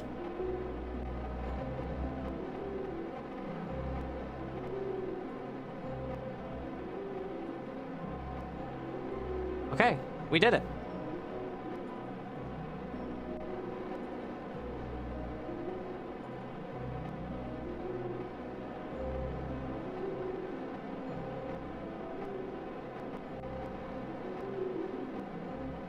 What the hell's happening? Why are we still doing this? What are we doing?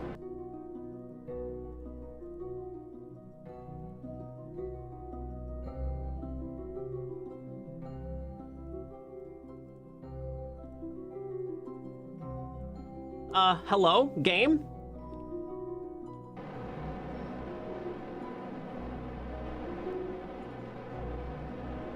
Game?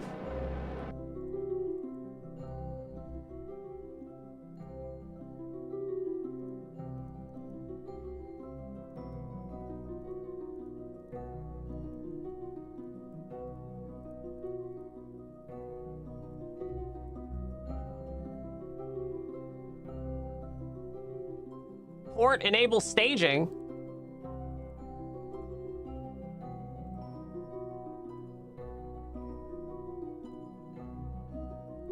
Hello?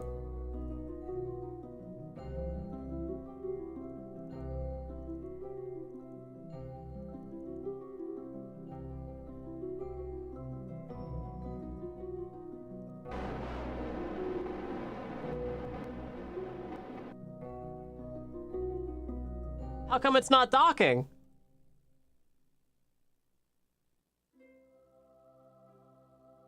Game?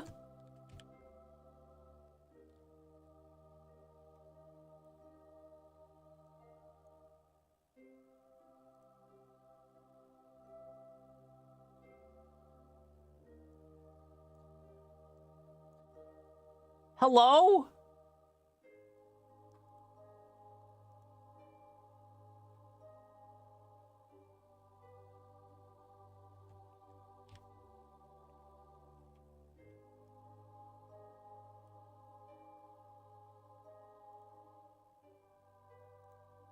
Okay, well, what if I do this? What if I control from my inflatable... from my inflatable thing? What then, game?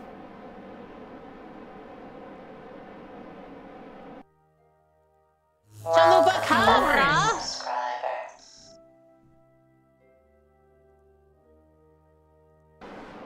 Chalupa Cabra, thank you so much for your very sweet Tier 3 subscription.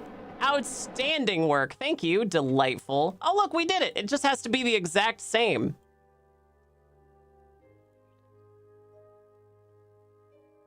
Nice. We did it. Hooray.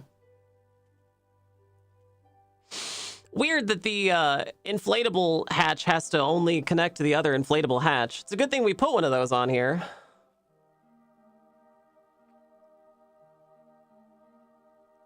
Was worried one of the rings was metric. Huge Nika E for Chalupa Cabra. Thank you so much. I adore subscribers. Thank you.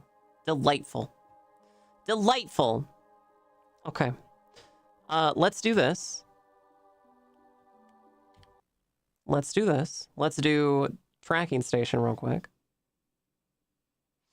Now I gotta add Carolina Lena and Chalupa Cabra to this game. Hang on. Let's see. You, and you. Oh. All right. Kerbals. Create. Just so you guys know, every Kerbal gets force feminized in space. It's just because it's easier than trying to get everybody's information. It's the only way I can throw as many Kerbals at the wall and see what sticks, you know? So, Carolina, Lena, you're going into space as a scientist. Kerbal created. And then Chalupa Cabra, you are going into space as an engineer.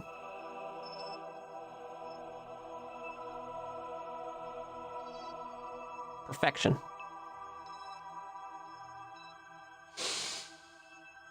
All right, what do we got? The space station. We gotta rename it though. This has to get renamed as the Gateway. Gateway Station.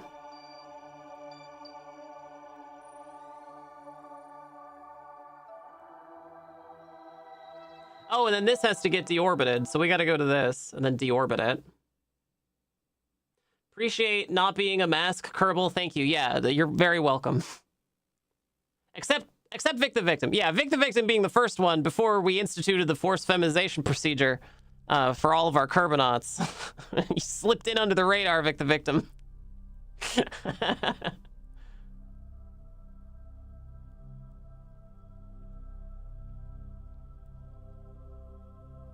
Oh, wait a minute. Did I think I labeled the wrong thing as Gateway Station. Whoops. Oh, no. Okay, I gotta go back. You're telling me you deorbited what?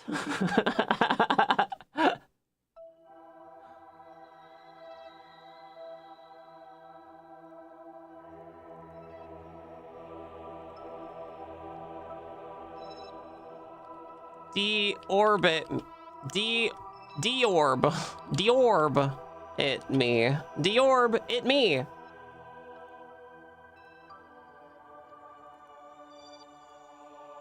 This is Gateway Station.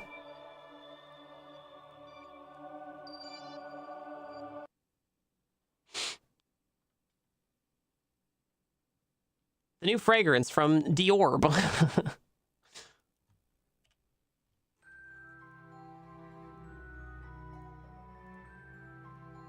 Control locked. Why are we control locked? Cannot add new maneuver, control locked. What the hell?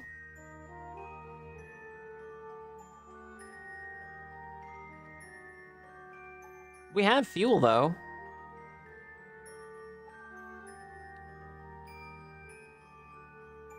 Why are we control locked, game? Control from here.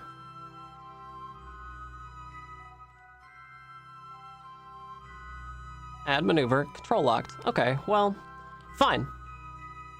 Fine. Tracking station. I know how to get rid of you.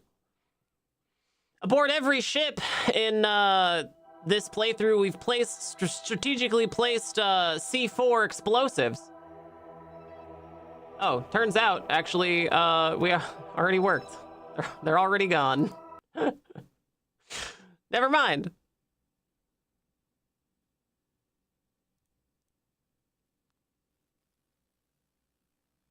Okay, so this is the story of a girl who cried a river and drowned the whole world. Though she looks so sad in photographs, I absolutely love her when she smiles.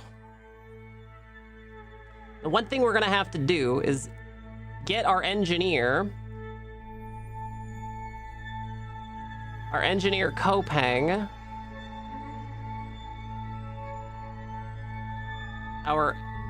our engineer Kopang. There's Darkness. There's Little Jaeger.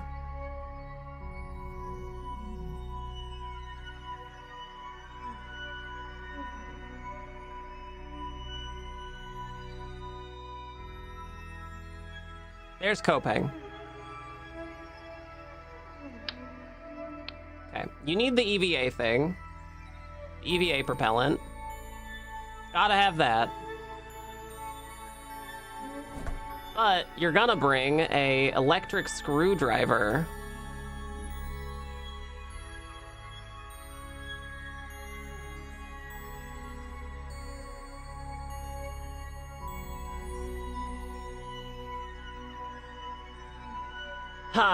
Yeah, you're gonna bring an electric screwdriver. Okay.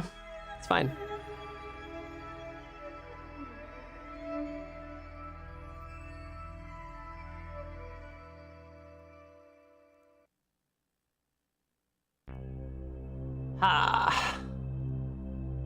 But you're gonna bring an electric screwdriver. Oh god.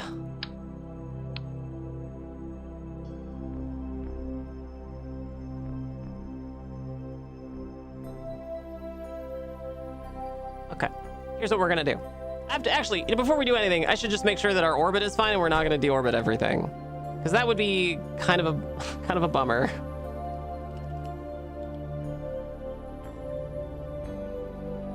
Ooh. I have an interesting problem. I can't pause the game. There we go.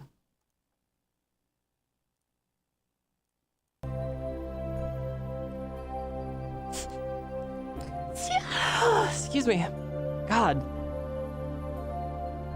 Okay, our orbit looks fine. Our orbit looks fine. We're good. Hi, Hellspawn.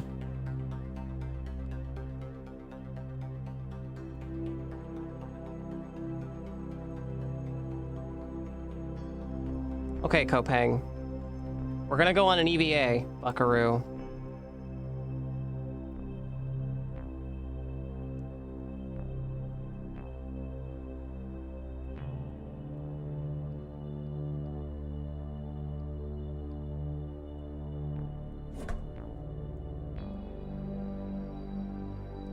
I need you to put your parachute. Okay, I need you. Oh, God. Oh, my God. Kopang. Don't deploy the chute. Don't deploy the chute.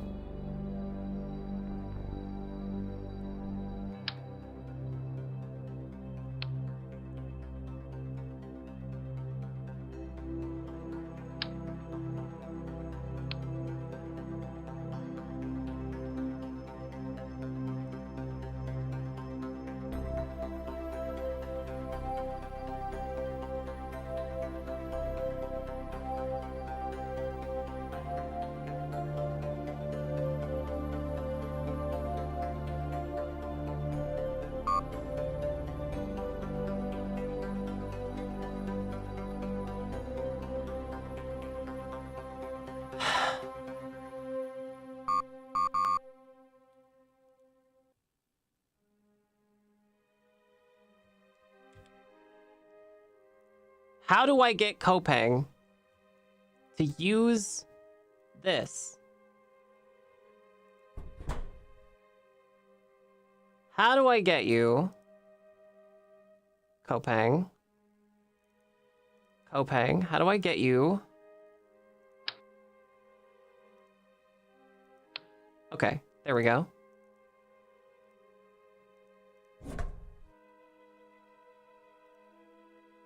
Now, nope.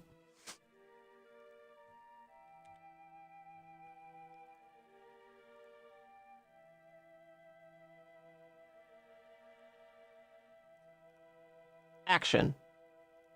Action. Action.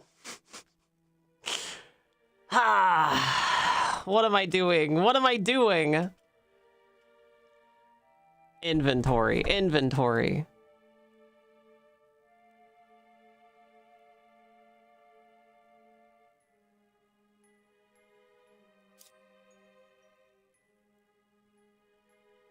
Uh-oh, where did it go?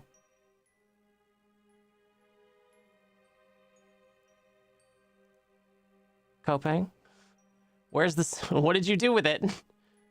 Kopang? Kopang? Where is it? Oh God, no! No!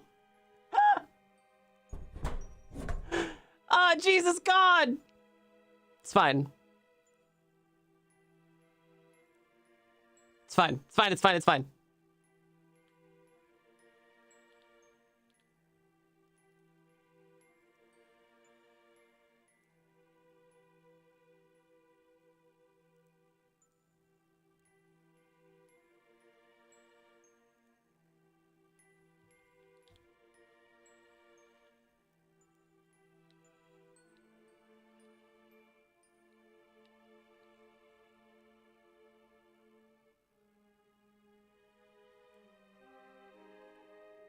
Inventory, inventory. Okay, well.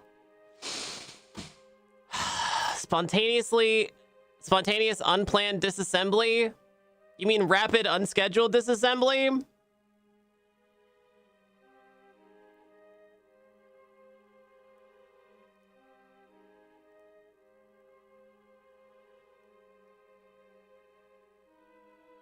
All right, here we go. How do we do this? How do we do this? I'll tell you what I'm gonna do. I'll tell you what I want, what I really, really want.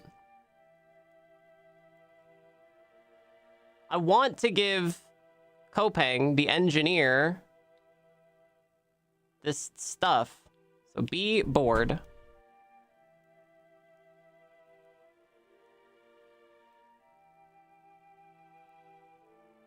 Inventory.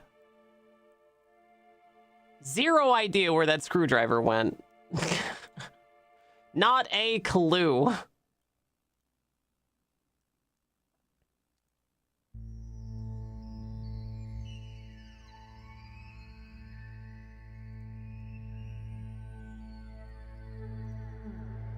This part is full. Oh, all of the parts are full. Oh wait, no they're not. There's the airlocks.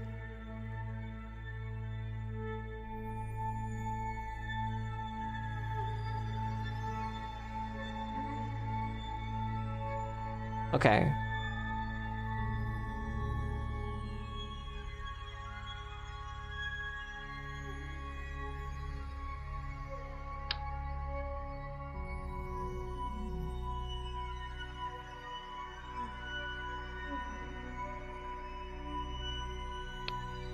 Ah, how do we do this?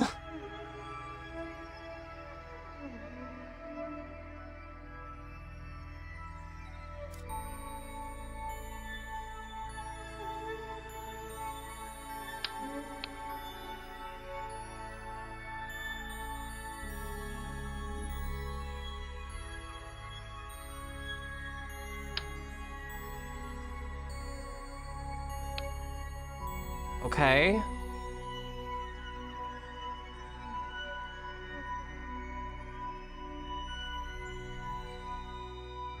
We didn't really need that part. Before it was put on, we left the planet. It's fine. It's fine. We're gonna be okay. It's fine. It's fine.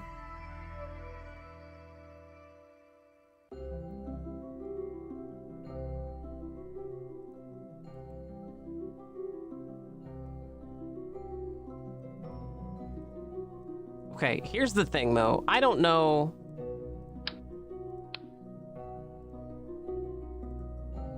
I don't know how to get this stuff from the container over into Kopeng's inventory. I don't really remember how we did it last time.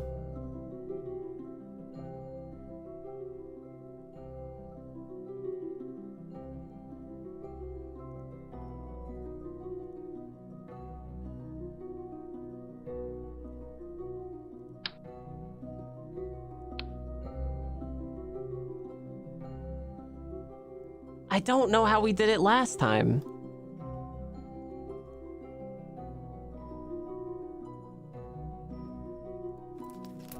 Oh, Kopeng, you have it in your inventory already. It's already in your inventory. Okay, well, good. Jesus Christ. Okay, save game. Grr.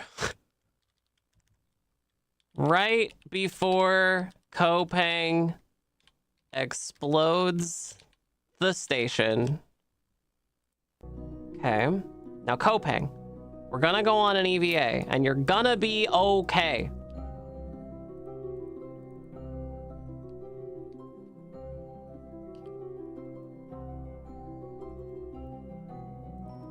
Why don't you have any RCS?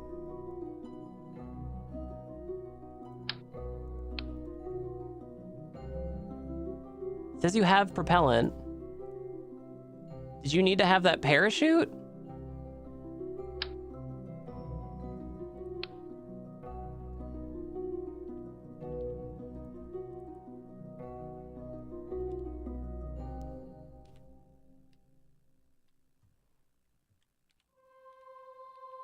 Oh, there we go. Okay.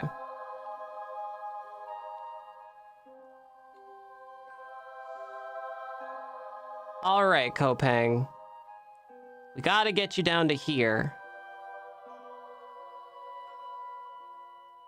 Kopeng's been dead for hours.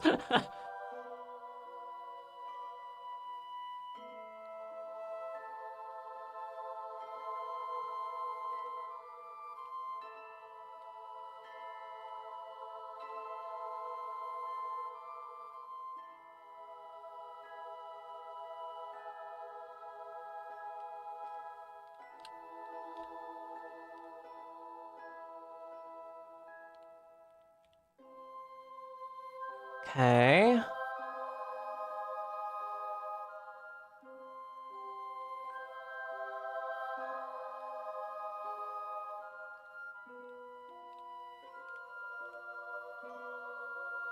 Let's get you to grab onto there. All right, perfect. Perfect. Perfect. Now, Kopeng. Now, inventory. This thing, equip. Oh, perfect. Okay, great.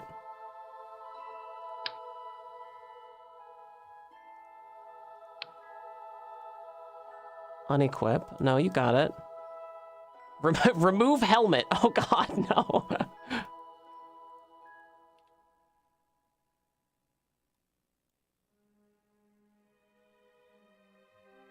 I'm not sure what Vic the Victim and Always Dead Meat are doing.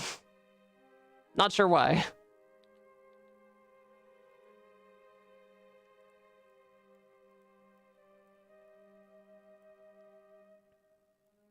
I'm sorry, did you guys see the alerts go off? Did you see the raid alerts? Did you see the system crash?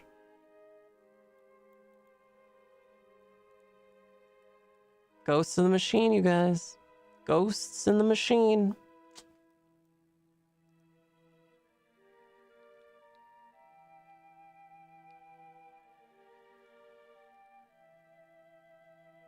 Lower visor. Okay, how do I do this? Inventory.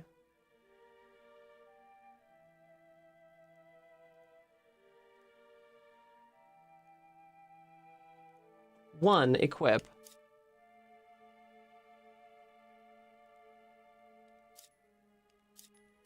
Okay, it's equipped. Now what?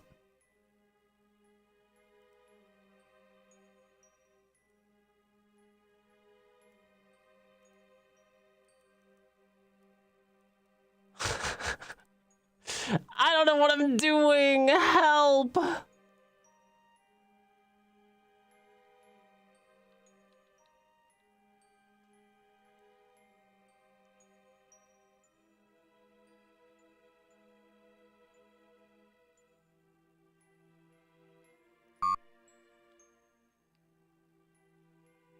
Too far from node. Oh, okay.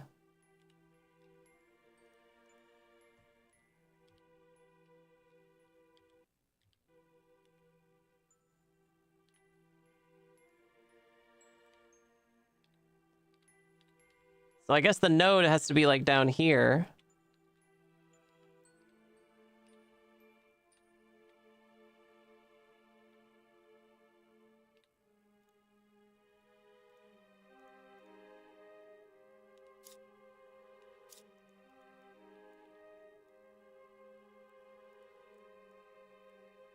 How do I do this?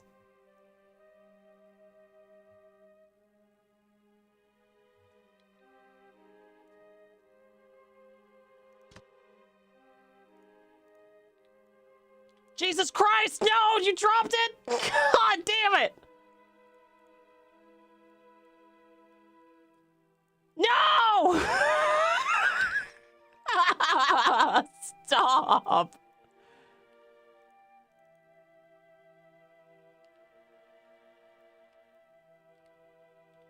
No! The screwdriver! Jesus God, no!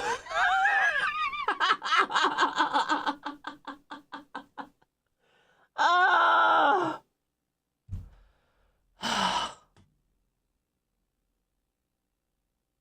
Load save.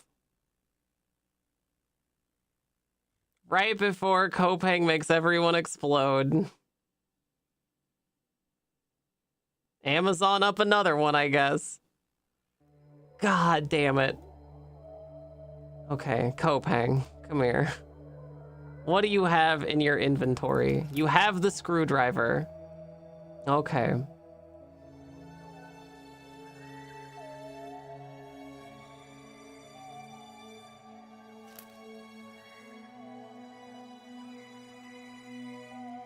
Kerbal, cargo, electric screwdriver, detach. use.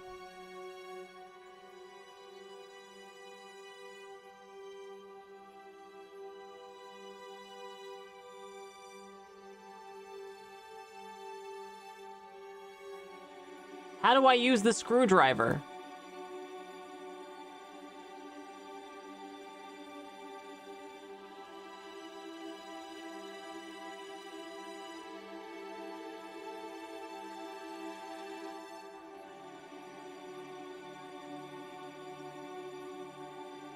Oh, God damn it.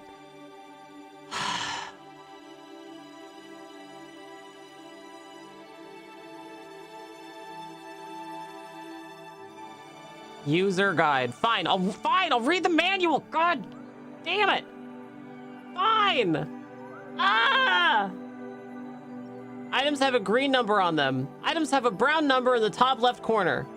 Type this number on your keyboard. Got it. Once an item is equipped, you can use it by pressing the X key.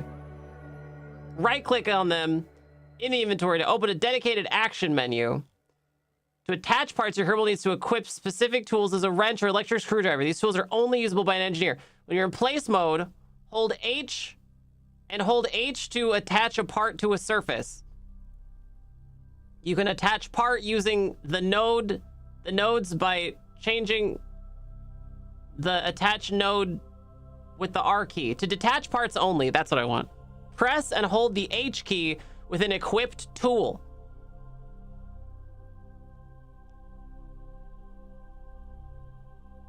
The H key, of course.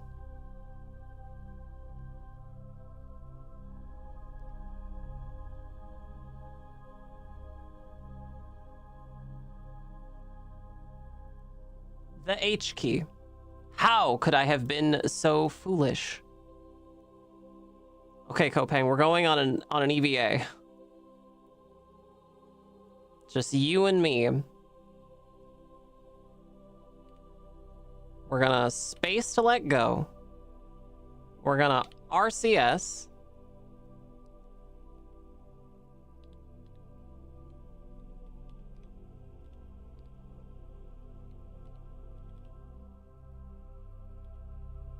And then we're gonna come over here.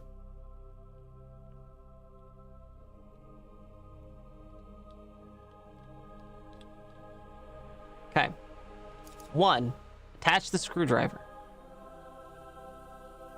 Screwdriver's attached. Hold the H key. Hold the H key. Detach. Oh, it worked! It worked! Kopang, you did it! You're a genius! You've saved the station! Now we just have to get you back. God, I hope you don't run out of monopropellant. That would be... that would be awful. Kopang, you did it! Congrats! Hooray!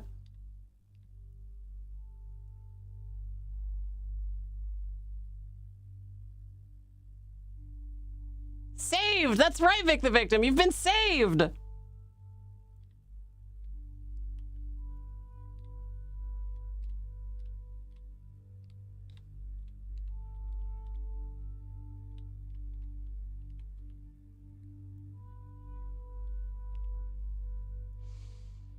All right, kick ass, let's go.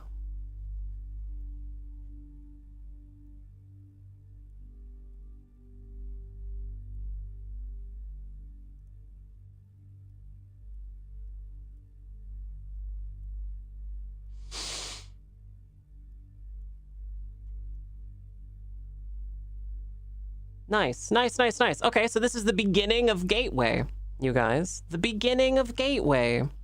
Pretty cool, right? And now I know that you have to hold H in order to detach things. Awesome.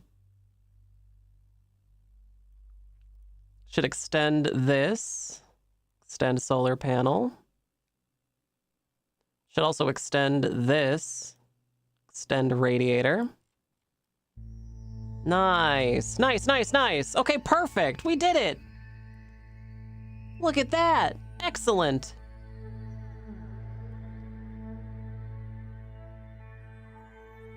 Okay, let's save. Save game.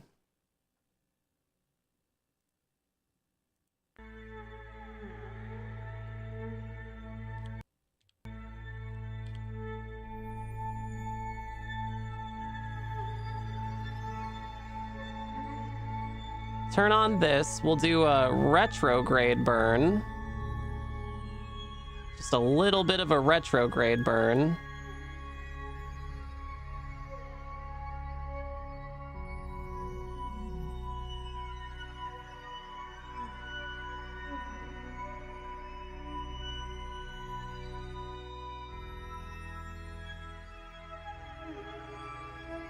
Just enough to miss this station.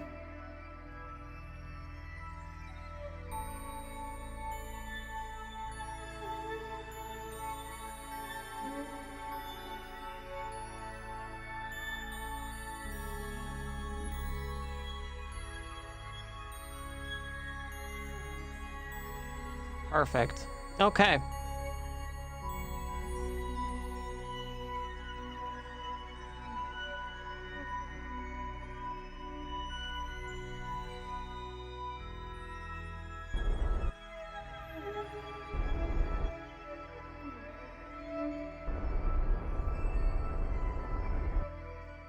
All right.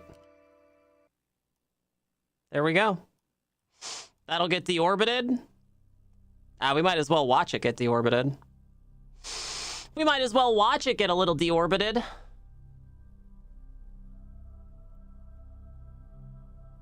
Bye, Gateway. Thanks for all the good times.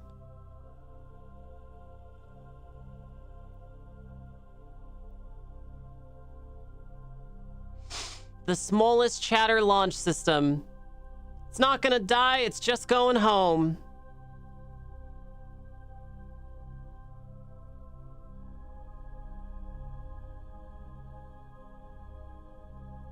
We can speed things up a little bit, though.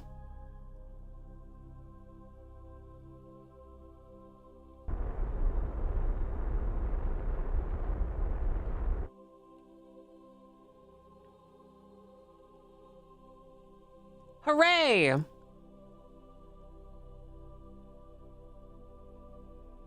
There it goes.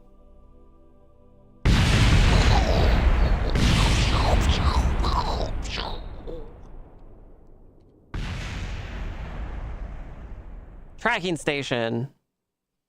All right, great. So we got Gateway working. We got a communications array. So we can communicate with Gateway even when it's on the backside of the moon, which is excellent. Here's Gateway. Now, what's the next part of Gateway we gotta do? I think the next part we should do is probably power and propulsion. It's probably this one right here. Home of Gateway's power, communications, altitude control, and orbital control and transfer capabilities. Rollout solar arrays will generate 60 kilowatts of electric power, making the most powerful electric propulsion spacecraft ever flown. Okay, well, we should do that.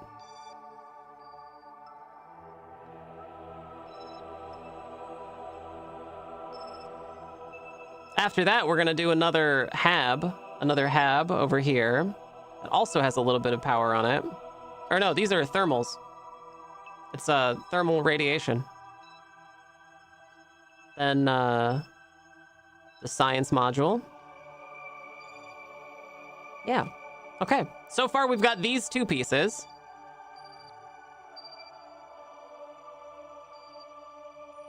Yeah. Good.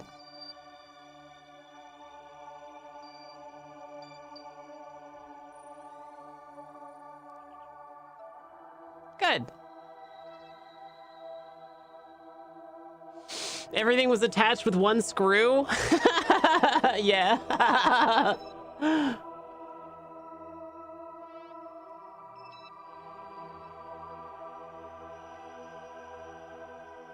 All right, let's start designing this.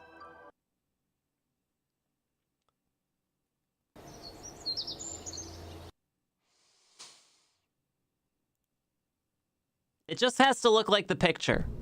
We just got to make it look like the picture, and I think we can do that. think we can do that. And I think we could even use like a probe core or something.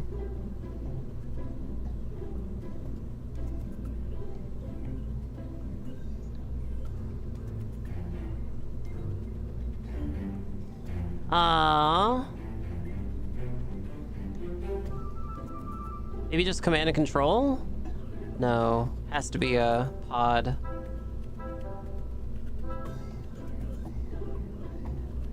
Kind of looks like this, sort of. No, not really. It's more like a box. It's more like a box.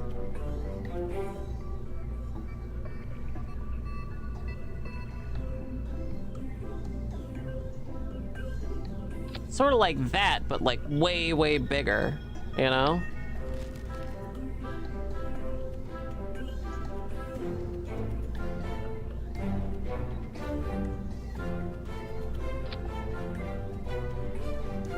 Maybe we just do this thing.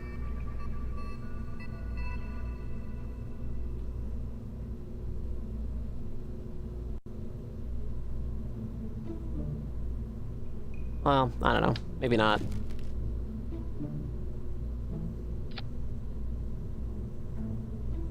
I guess we'll just slam this thing on there and then maybe put a box on. Box on, box off.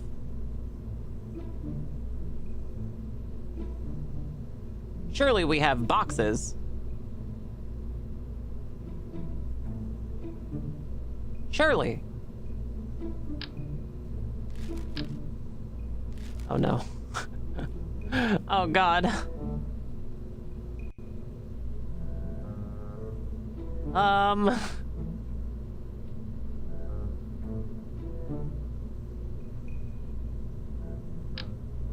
Nope.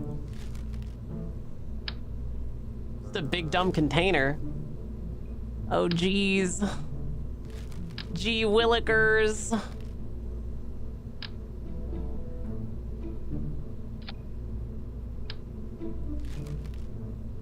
Payload.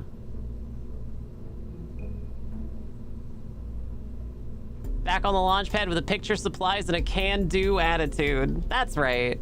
You got it. Oh, that's kind of a box right there. Sorta. It's basically a box.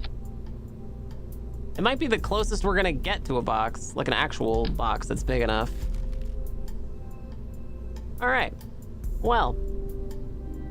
Oh, we can even kind of make it look like the picture. See? All right. Yeah, I'm in.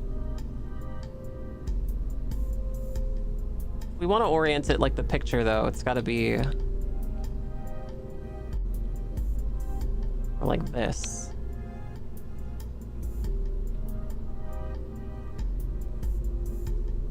IMC 15K.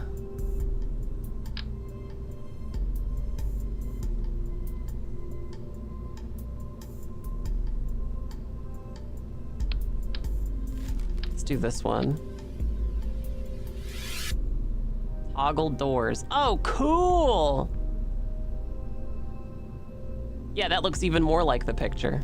That looks great, actually. That's all we need. That's what we needed. It's perfect.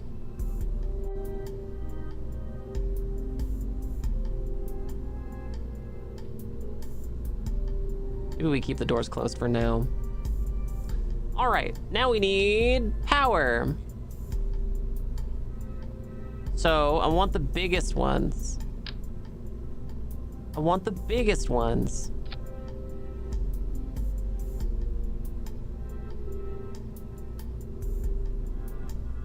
Oh, Jesus, not those.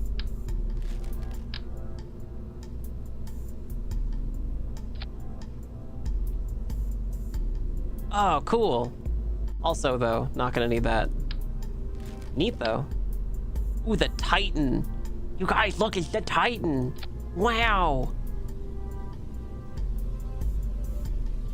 Oh my God. Yeah, incredible. What? Very cool. It's just not the right shape. Here's the Aries. Also not the right shape, but very cool. Oh, here's one that's just called the Gateway. It's probably supposed to be exactly what we're gonna do here. Extend solar panel. Yeah, it's just like the picture. Oh my God, it's perfect.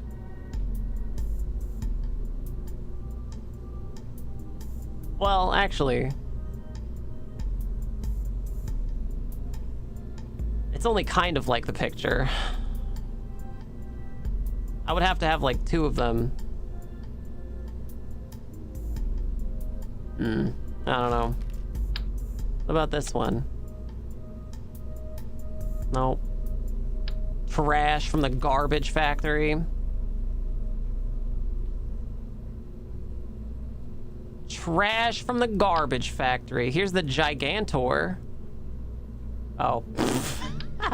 Okay, sure.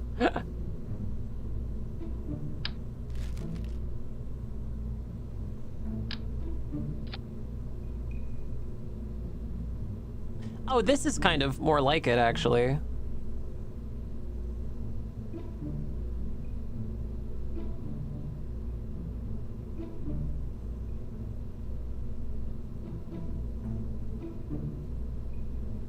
It's just not as big as it needs to be. See?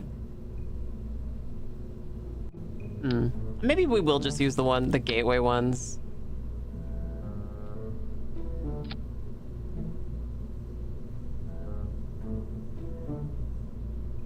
They look great.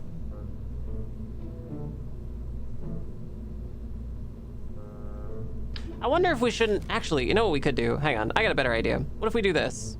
What if we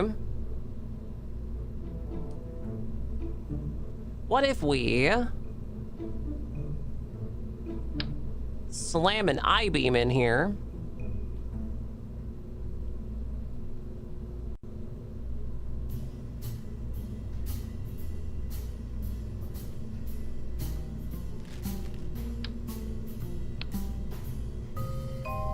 What if we slam an I-beam in here?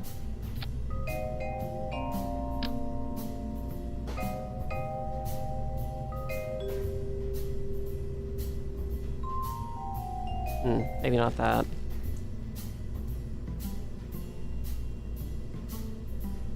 I just wanted like a T intersection, you know?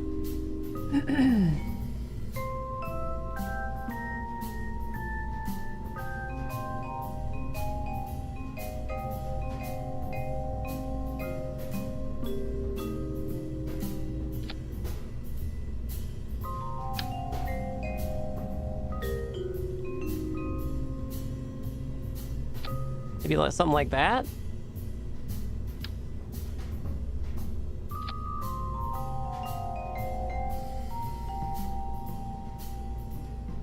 Ah, yeah, here we go. Take a look at that. And now, gateway here.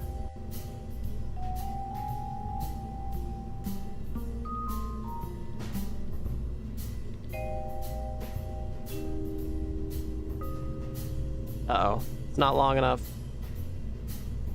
Ah, damn.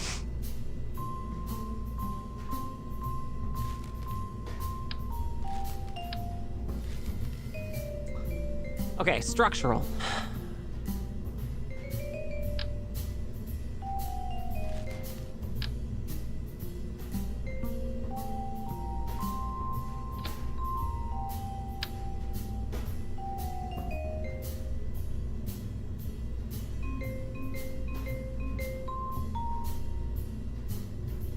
Yes, yes, yes.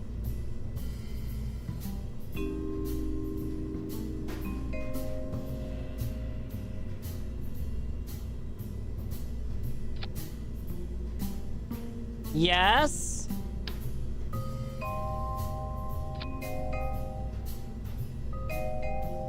And yes, and oh God, please.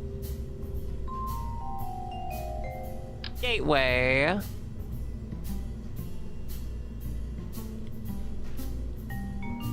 Oh my God, I think it's perfect. Oh my god, I think it's perfect.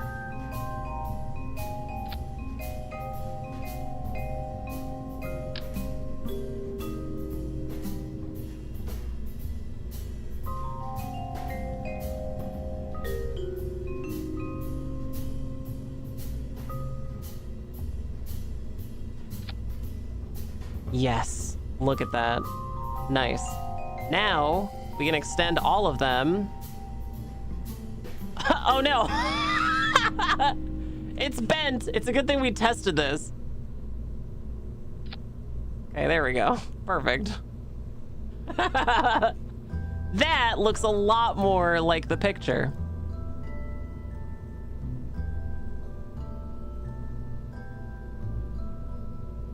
Hi, Cobb.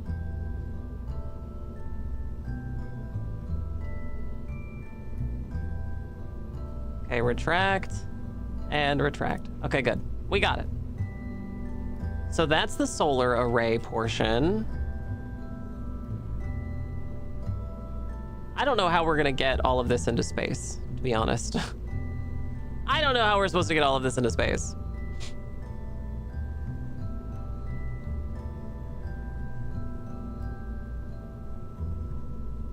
I think maybe we need to find a smaller thing.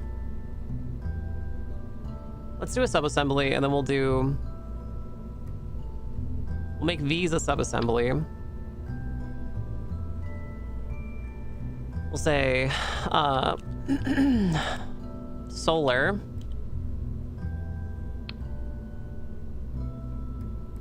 And we'll try this part again. Kind of Albert Einstein machine is that? You some kind of Einstein? You some kind of Einstein?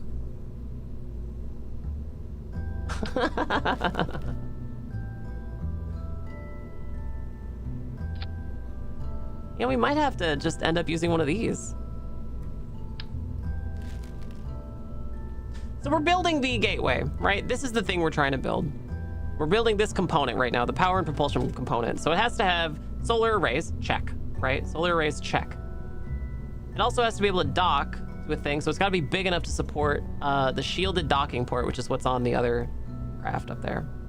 Looks like it's also got some communications or something out here. I'm not sure exactly what that's supposed to be, but it has to be big and square. So, I don't know. Hi, SCP. We gotta build something big and square. Big and square. There's just not a whole lot of options here for us. Turns out it's just really hard to get big, dumb, square things into space. That's the thing we had before.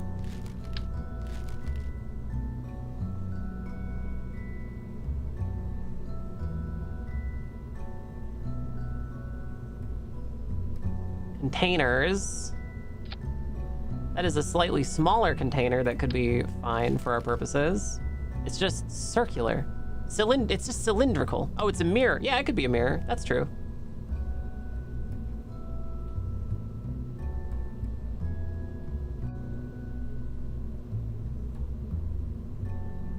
Big and square. That is too small. Pylon, also too small. Rockomax hub multi-point connector. Nah, hate it.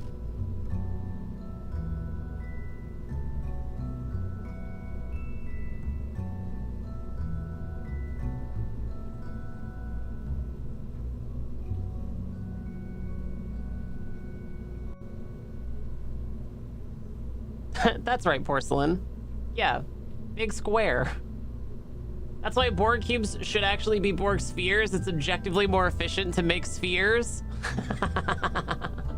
How long have you been carrying this trauma, enormous door slamming? Has it been since the 90s?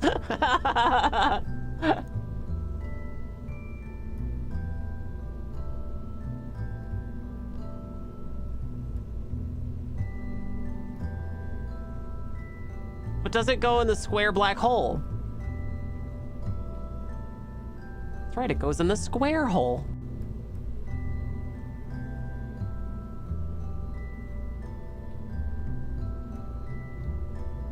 I don't know, Chatters. I don't know, Chatters. Just doesn't seem to be a good square for us. It's a lot of spheres. A lot of dumb spheres. This is as close as we're gonna get, I think.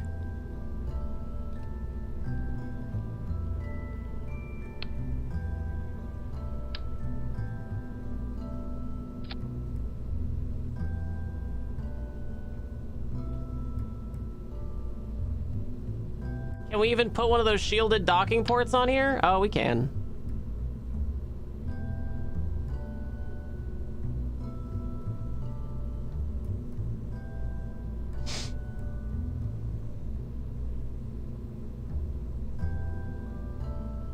Truck down there was drifting like a pro. Yeah, yeah, it's awesome.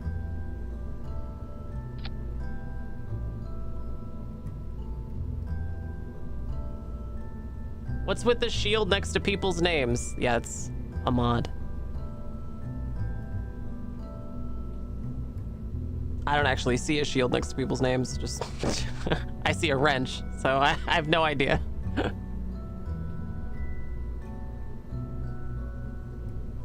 YouTube, it's a real platform. YouTube, please give us money. We deserve it, sort of. Not really. Rotation servo, turbo shaft engine.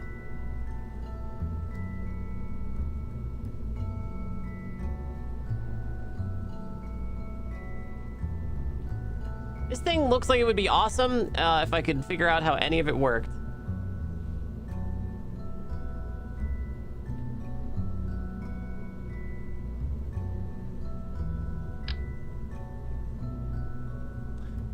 Okay, so I have those big panels. I wonder if I couldn't just... do like a...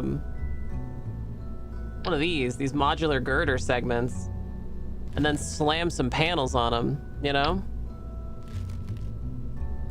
To make it look like it.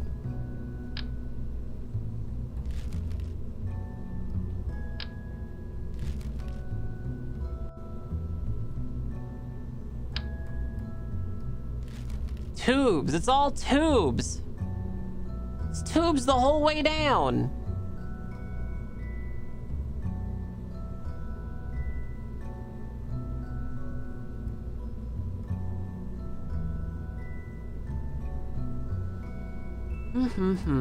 Cargo. Storage unit. Kind of square-like.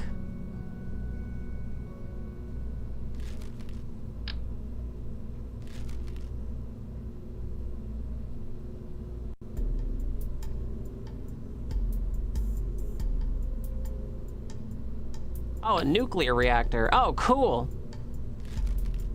It's not a square, though. Cool if it was.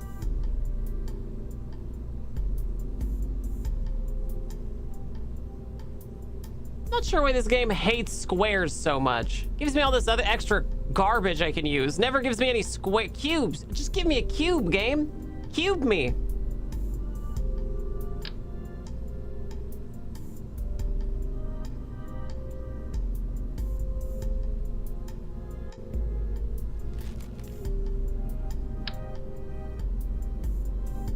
Really is as close as we're gonna get, huh?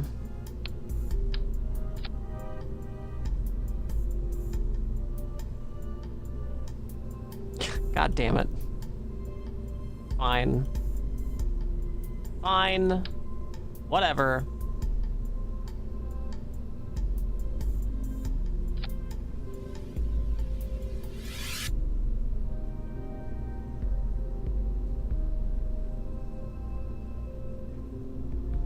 And what, some electrical? Probably gonna do some batteries, some big dang batteries.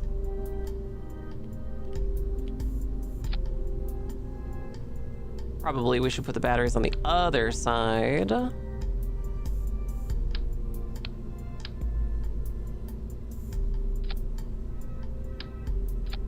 Okay. And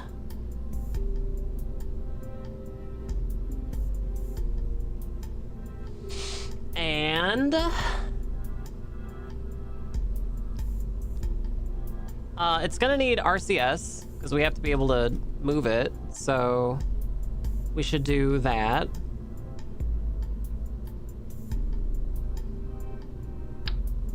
Actually, before we do that, we should try to put more stuff on here, stuff that we'll need. So, do we want to do an engine, like a nuclear engine? Oh, it said that there was some kind of thrust module on it, right? Electrical power somehow? Electrical thrust? Altitude control and orbital control and transfer capabilities. Powerful electric propulsion spacecraft. So I guess we need to put like a reaction wheel on it for sure.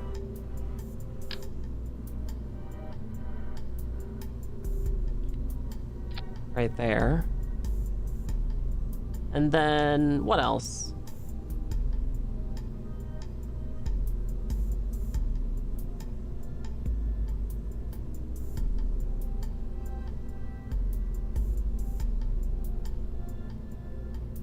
Monopropellant.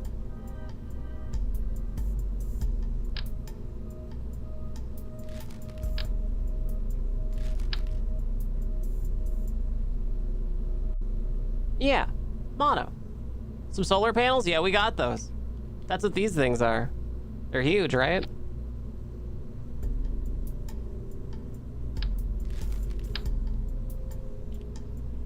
There, that's a monopropellant.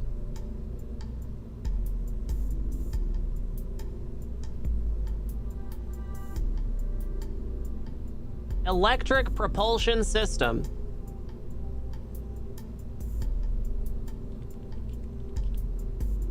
Electric. It's electric.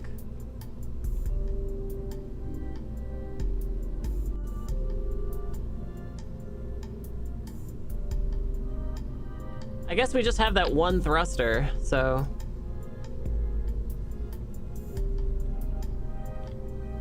But that's okay. There it is.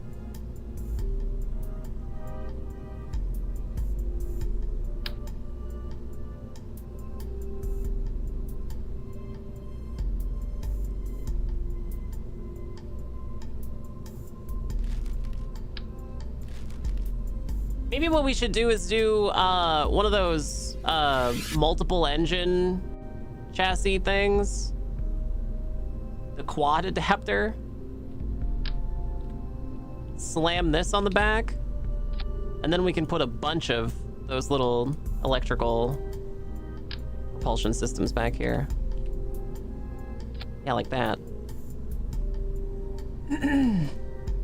How's that? Is that backwards? That's backwards. There we go. Yeah, I thought something was wrong.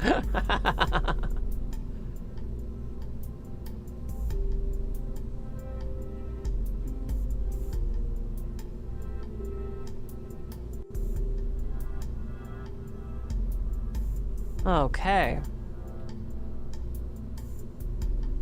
What else? Probably we're gonna want some communications.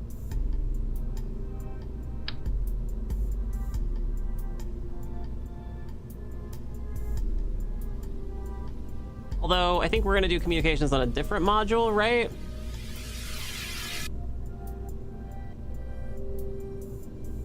Yeah, that'll be on the science one. This is more about just electrical power. Oh no, it does have communications. This is the thing that handles communications. Okay, well let's put some of these on here.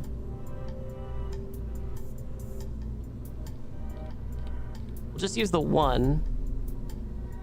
Oh, they are combinable though.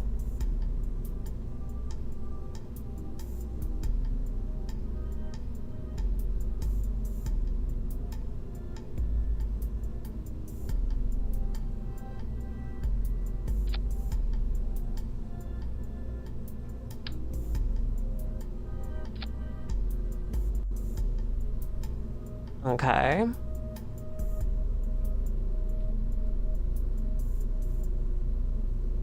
So this takes 68... What is this? 68 electricity a second. Okay. Stop it.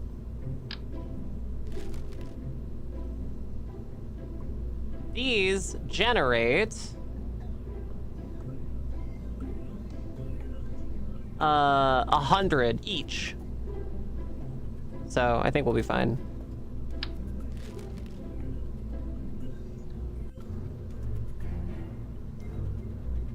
So we got this sick relay antenna. Needs turbo lasers? Yeah.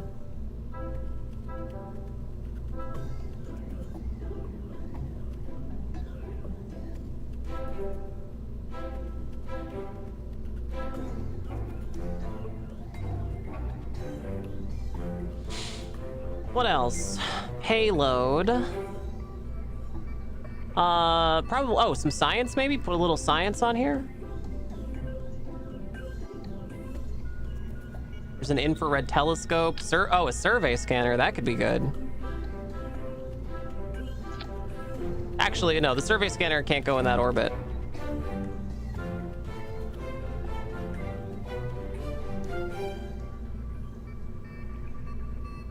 Chat won't be happy unless you've over-engineered it into the Millennium Falcon.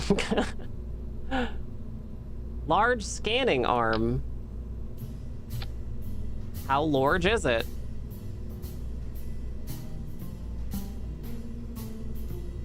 Oh, interesting.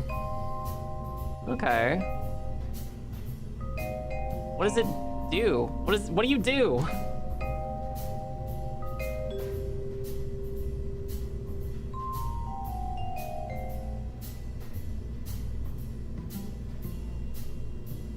Scanner arm. And scan surface feature. Oh, okay. So you have to put it on the surface.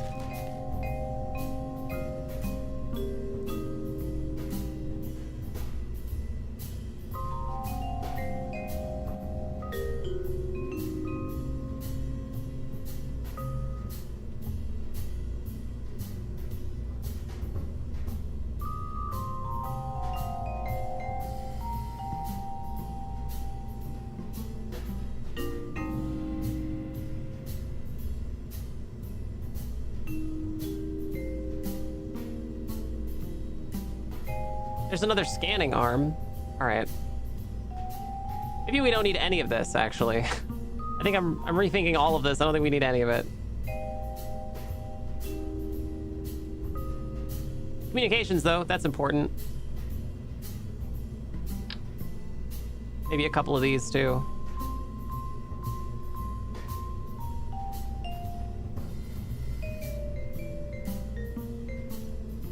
Because these are not relay antennas, these are data transmitters.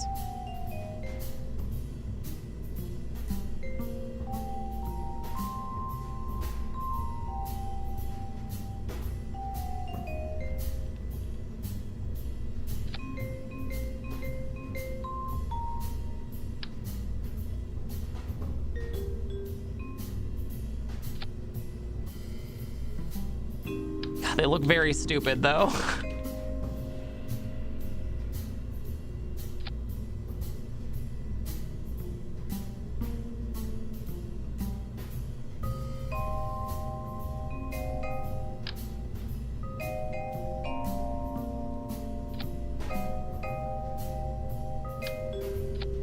Yeah, there we go. Okay.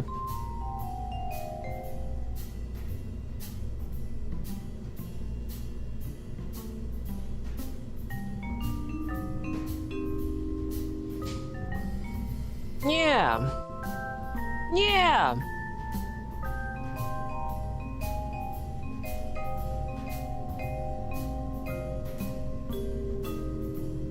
What else? What else goes on here? We have coupling. We have... I really want to know how to use these robotics.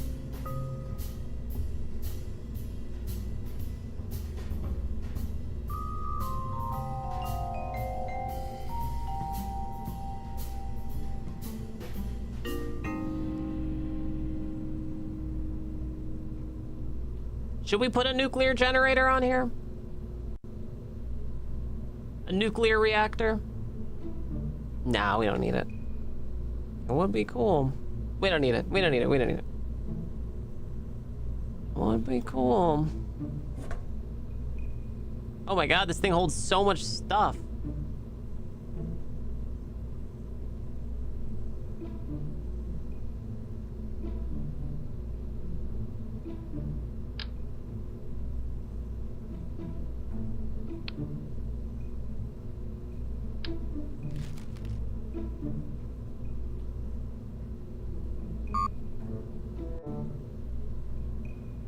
Huh. Says it's a cargo part that can be placed inside inventories.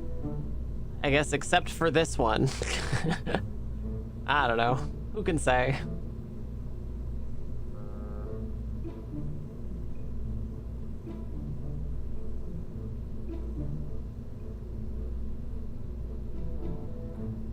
Extra EVA jetpack.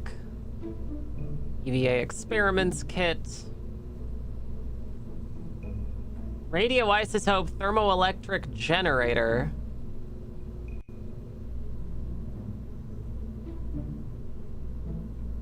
Needs a deployed central station to operate. Bring a trained engineer. This part will only produce enough power for one other unit. This is a cargo part.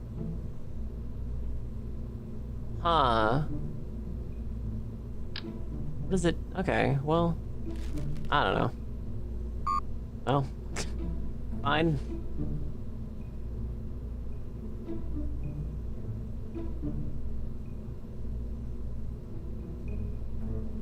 What could go wrong? That's right, 6'7", 6'7", 6'7". 6'7", chatters. 6'7"? Fucking Christ. 6'7".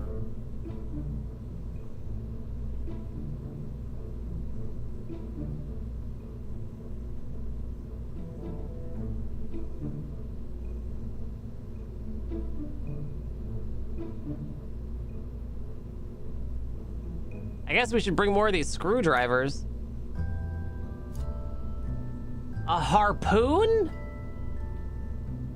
Yes, please. Bring the harpoon. Starshot. Oh, it's fireworks.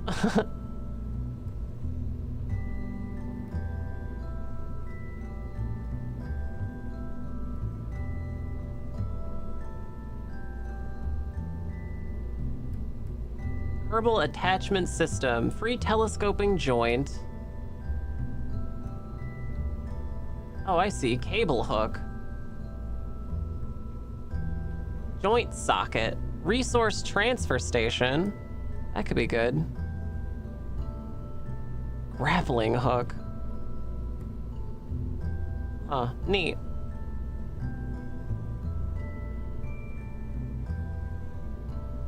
Harpoon for the for the space whales. Yeah, you got it. Awesome.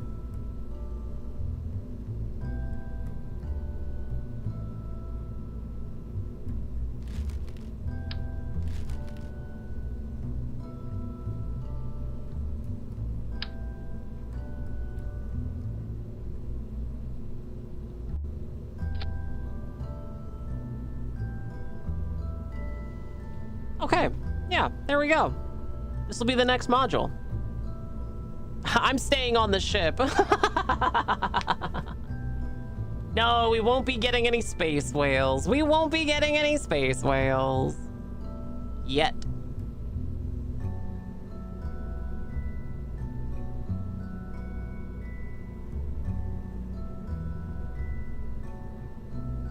We're gonna call this the... what's it called in here? The PPE? The PPE. Power and propulsion element. The PPE.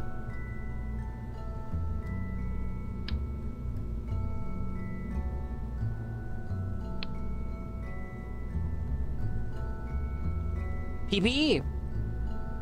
All right, good. All right, chatters. I gotta go to Spanish class. It's time. The hour is nigh. Your streamer has to go to Spanish class. I gotta go. I had a wonderful time with you, though. Thank you for hanging out, sweet little chatters. I had a delightful time. Thank you for being here. Did you guys have a good time at stream? Did you guys have good time at stream? Did you guys have good time on stream? Sweet little chatters, my name is Nicotine, and this has been the Nicotine Stream. Before I go, I want you to know that no matter who you are, no matter where you are, no matter what you've done, that I'm proud of you. That I'm so proud of you, and that if you ever feel sad or scared or lonely, you should know that at any given moment, there are thousands of people in this world who want nothing more than to be your friend. And all you have to do is find them. And in the meantime, you can hang out here with me, Nicotine, every day at twitch.tv/Nicotine. Coming out on Blue Sky, coming out on YouTube, coming out everywhere at nicotine.com, where you can find all of my links in one easy little place. I couldn't make it easier. It's just nicotine.com. It's so easy, chatters. Thank you so much for being here, sweet little chatters. There's tons of ways to support the stream. There's bits and subscriptions and donations, and all that stuff is really, really important. So thank you so much, chatters, for doing those things. But there are other ways too, chat. Free ways even, like following the stream or clipping the stream or just being a good chatter. But one of the best ways to support any content creator who has one of these things is a monthly recurring membership, either the Patreon or to the merch store, not the Discord. Patreon supporters, patrons, and merch store supporters, thank you both so much for everything you do for this stream. I really, really appreciate it. Chatters, if you want to get your name on TV, head over to patreon.com/nicotine or merch.nicotine.com, and it could be yours for as little as $2. Again, huge thank you. And while you're at the merch store, signing up for your monthly recurring membership, there's merch. There's posters and stickers and t-shirts and hoodies and all kinds of stuff. Normal stuff. Normal stuff. Chatters, again, I just want you to know that whether you've been around for a very, very long time or just figuring some stuff out about yourself, like gender stuff, or whether you're trans like me, I want you to know that it's going to be okay. We're all in this together, sweet chatters. Remember, no gods, no masters. Your boss is not your friend. Have a wonderful night, Vic the Victim. Good night, Enormous Door Slamming. Good night, Porcelain. Good night, Joey Joe. Good night, Cobb. Good night, Ghost of Bobby. Good night, everybody. I'll see you all again so very, very soon, sweet chatters. Tomorrow and every day here at the Nicotine Stream. Woo! Good night, Visitor. Good night, Skepticon. Good night, Carolina. Good night, Kindy. You guys want to do some roleplay?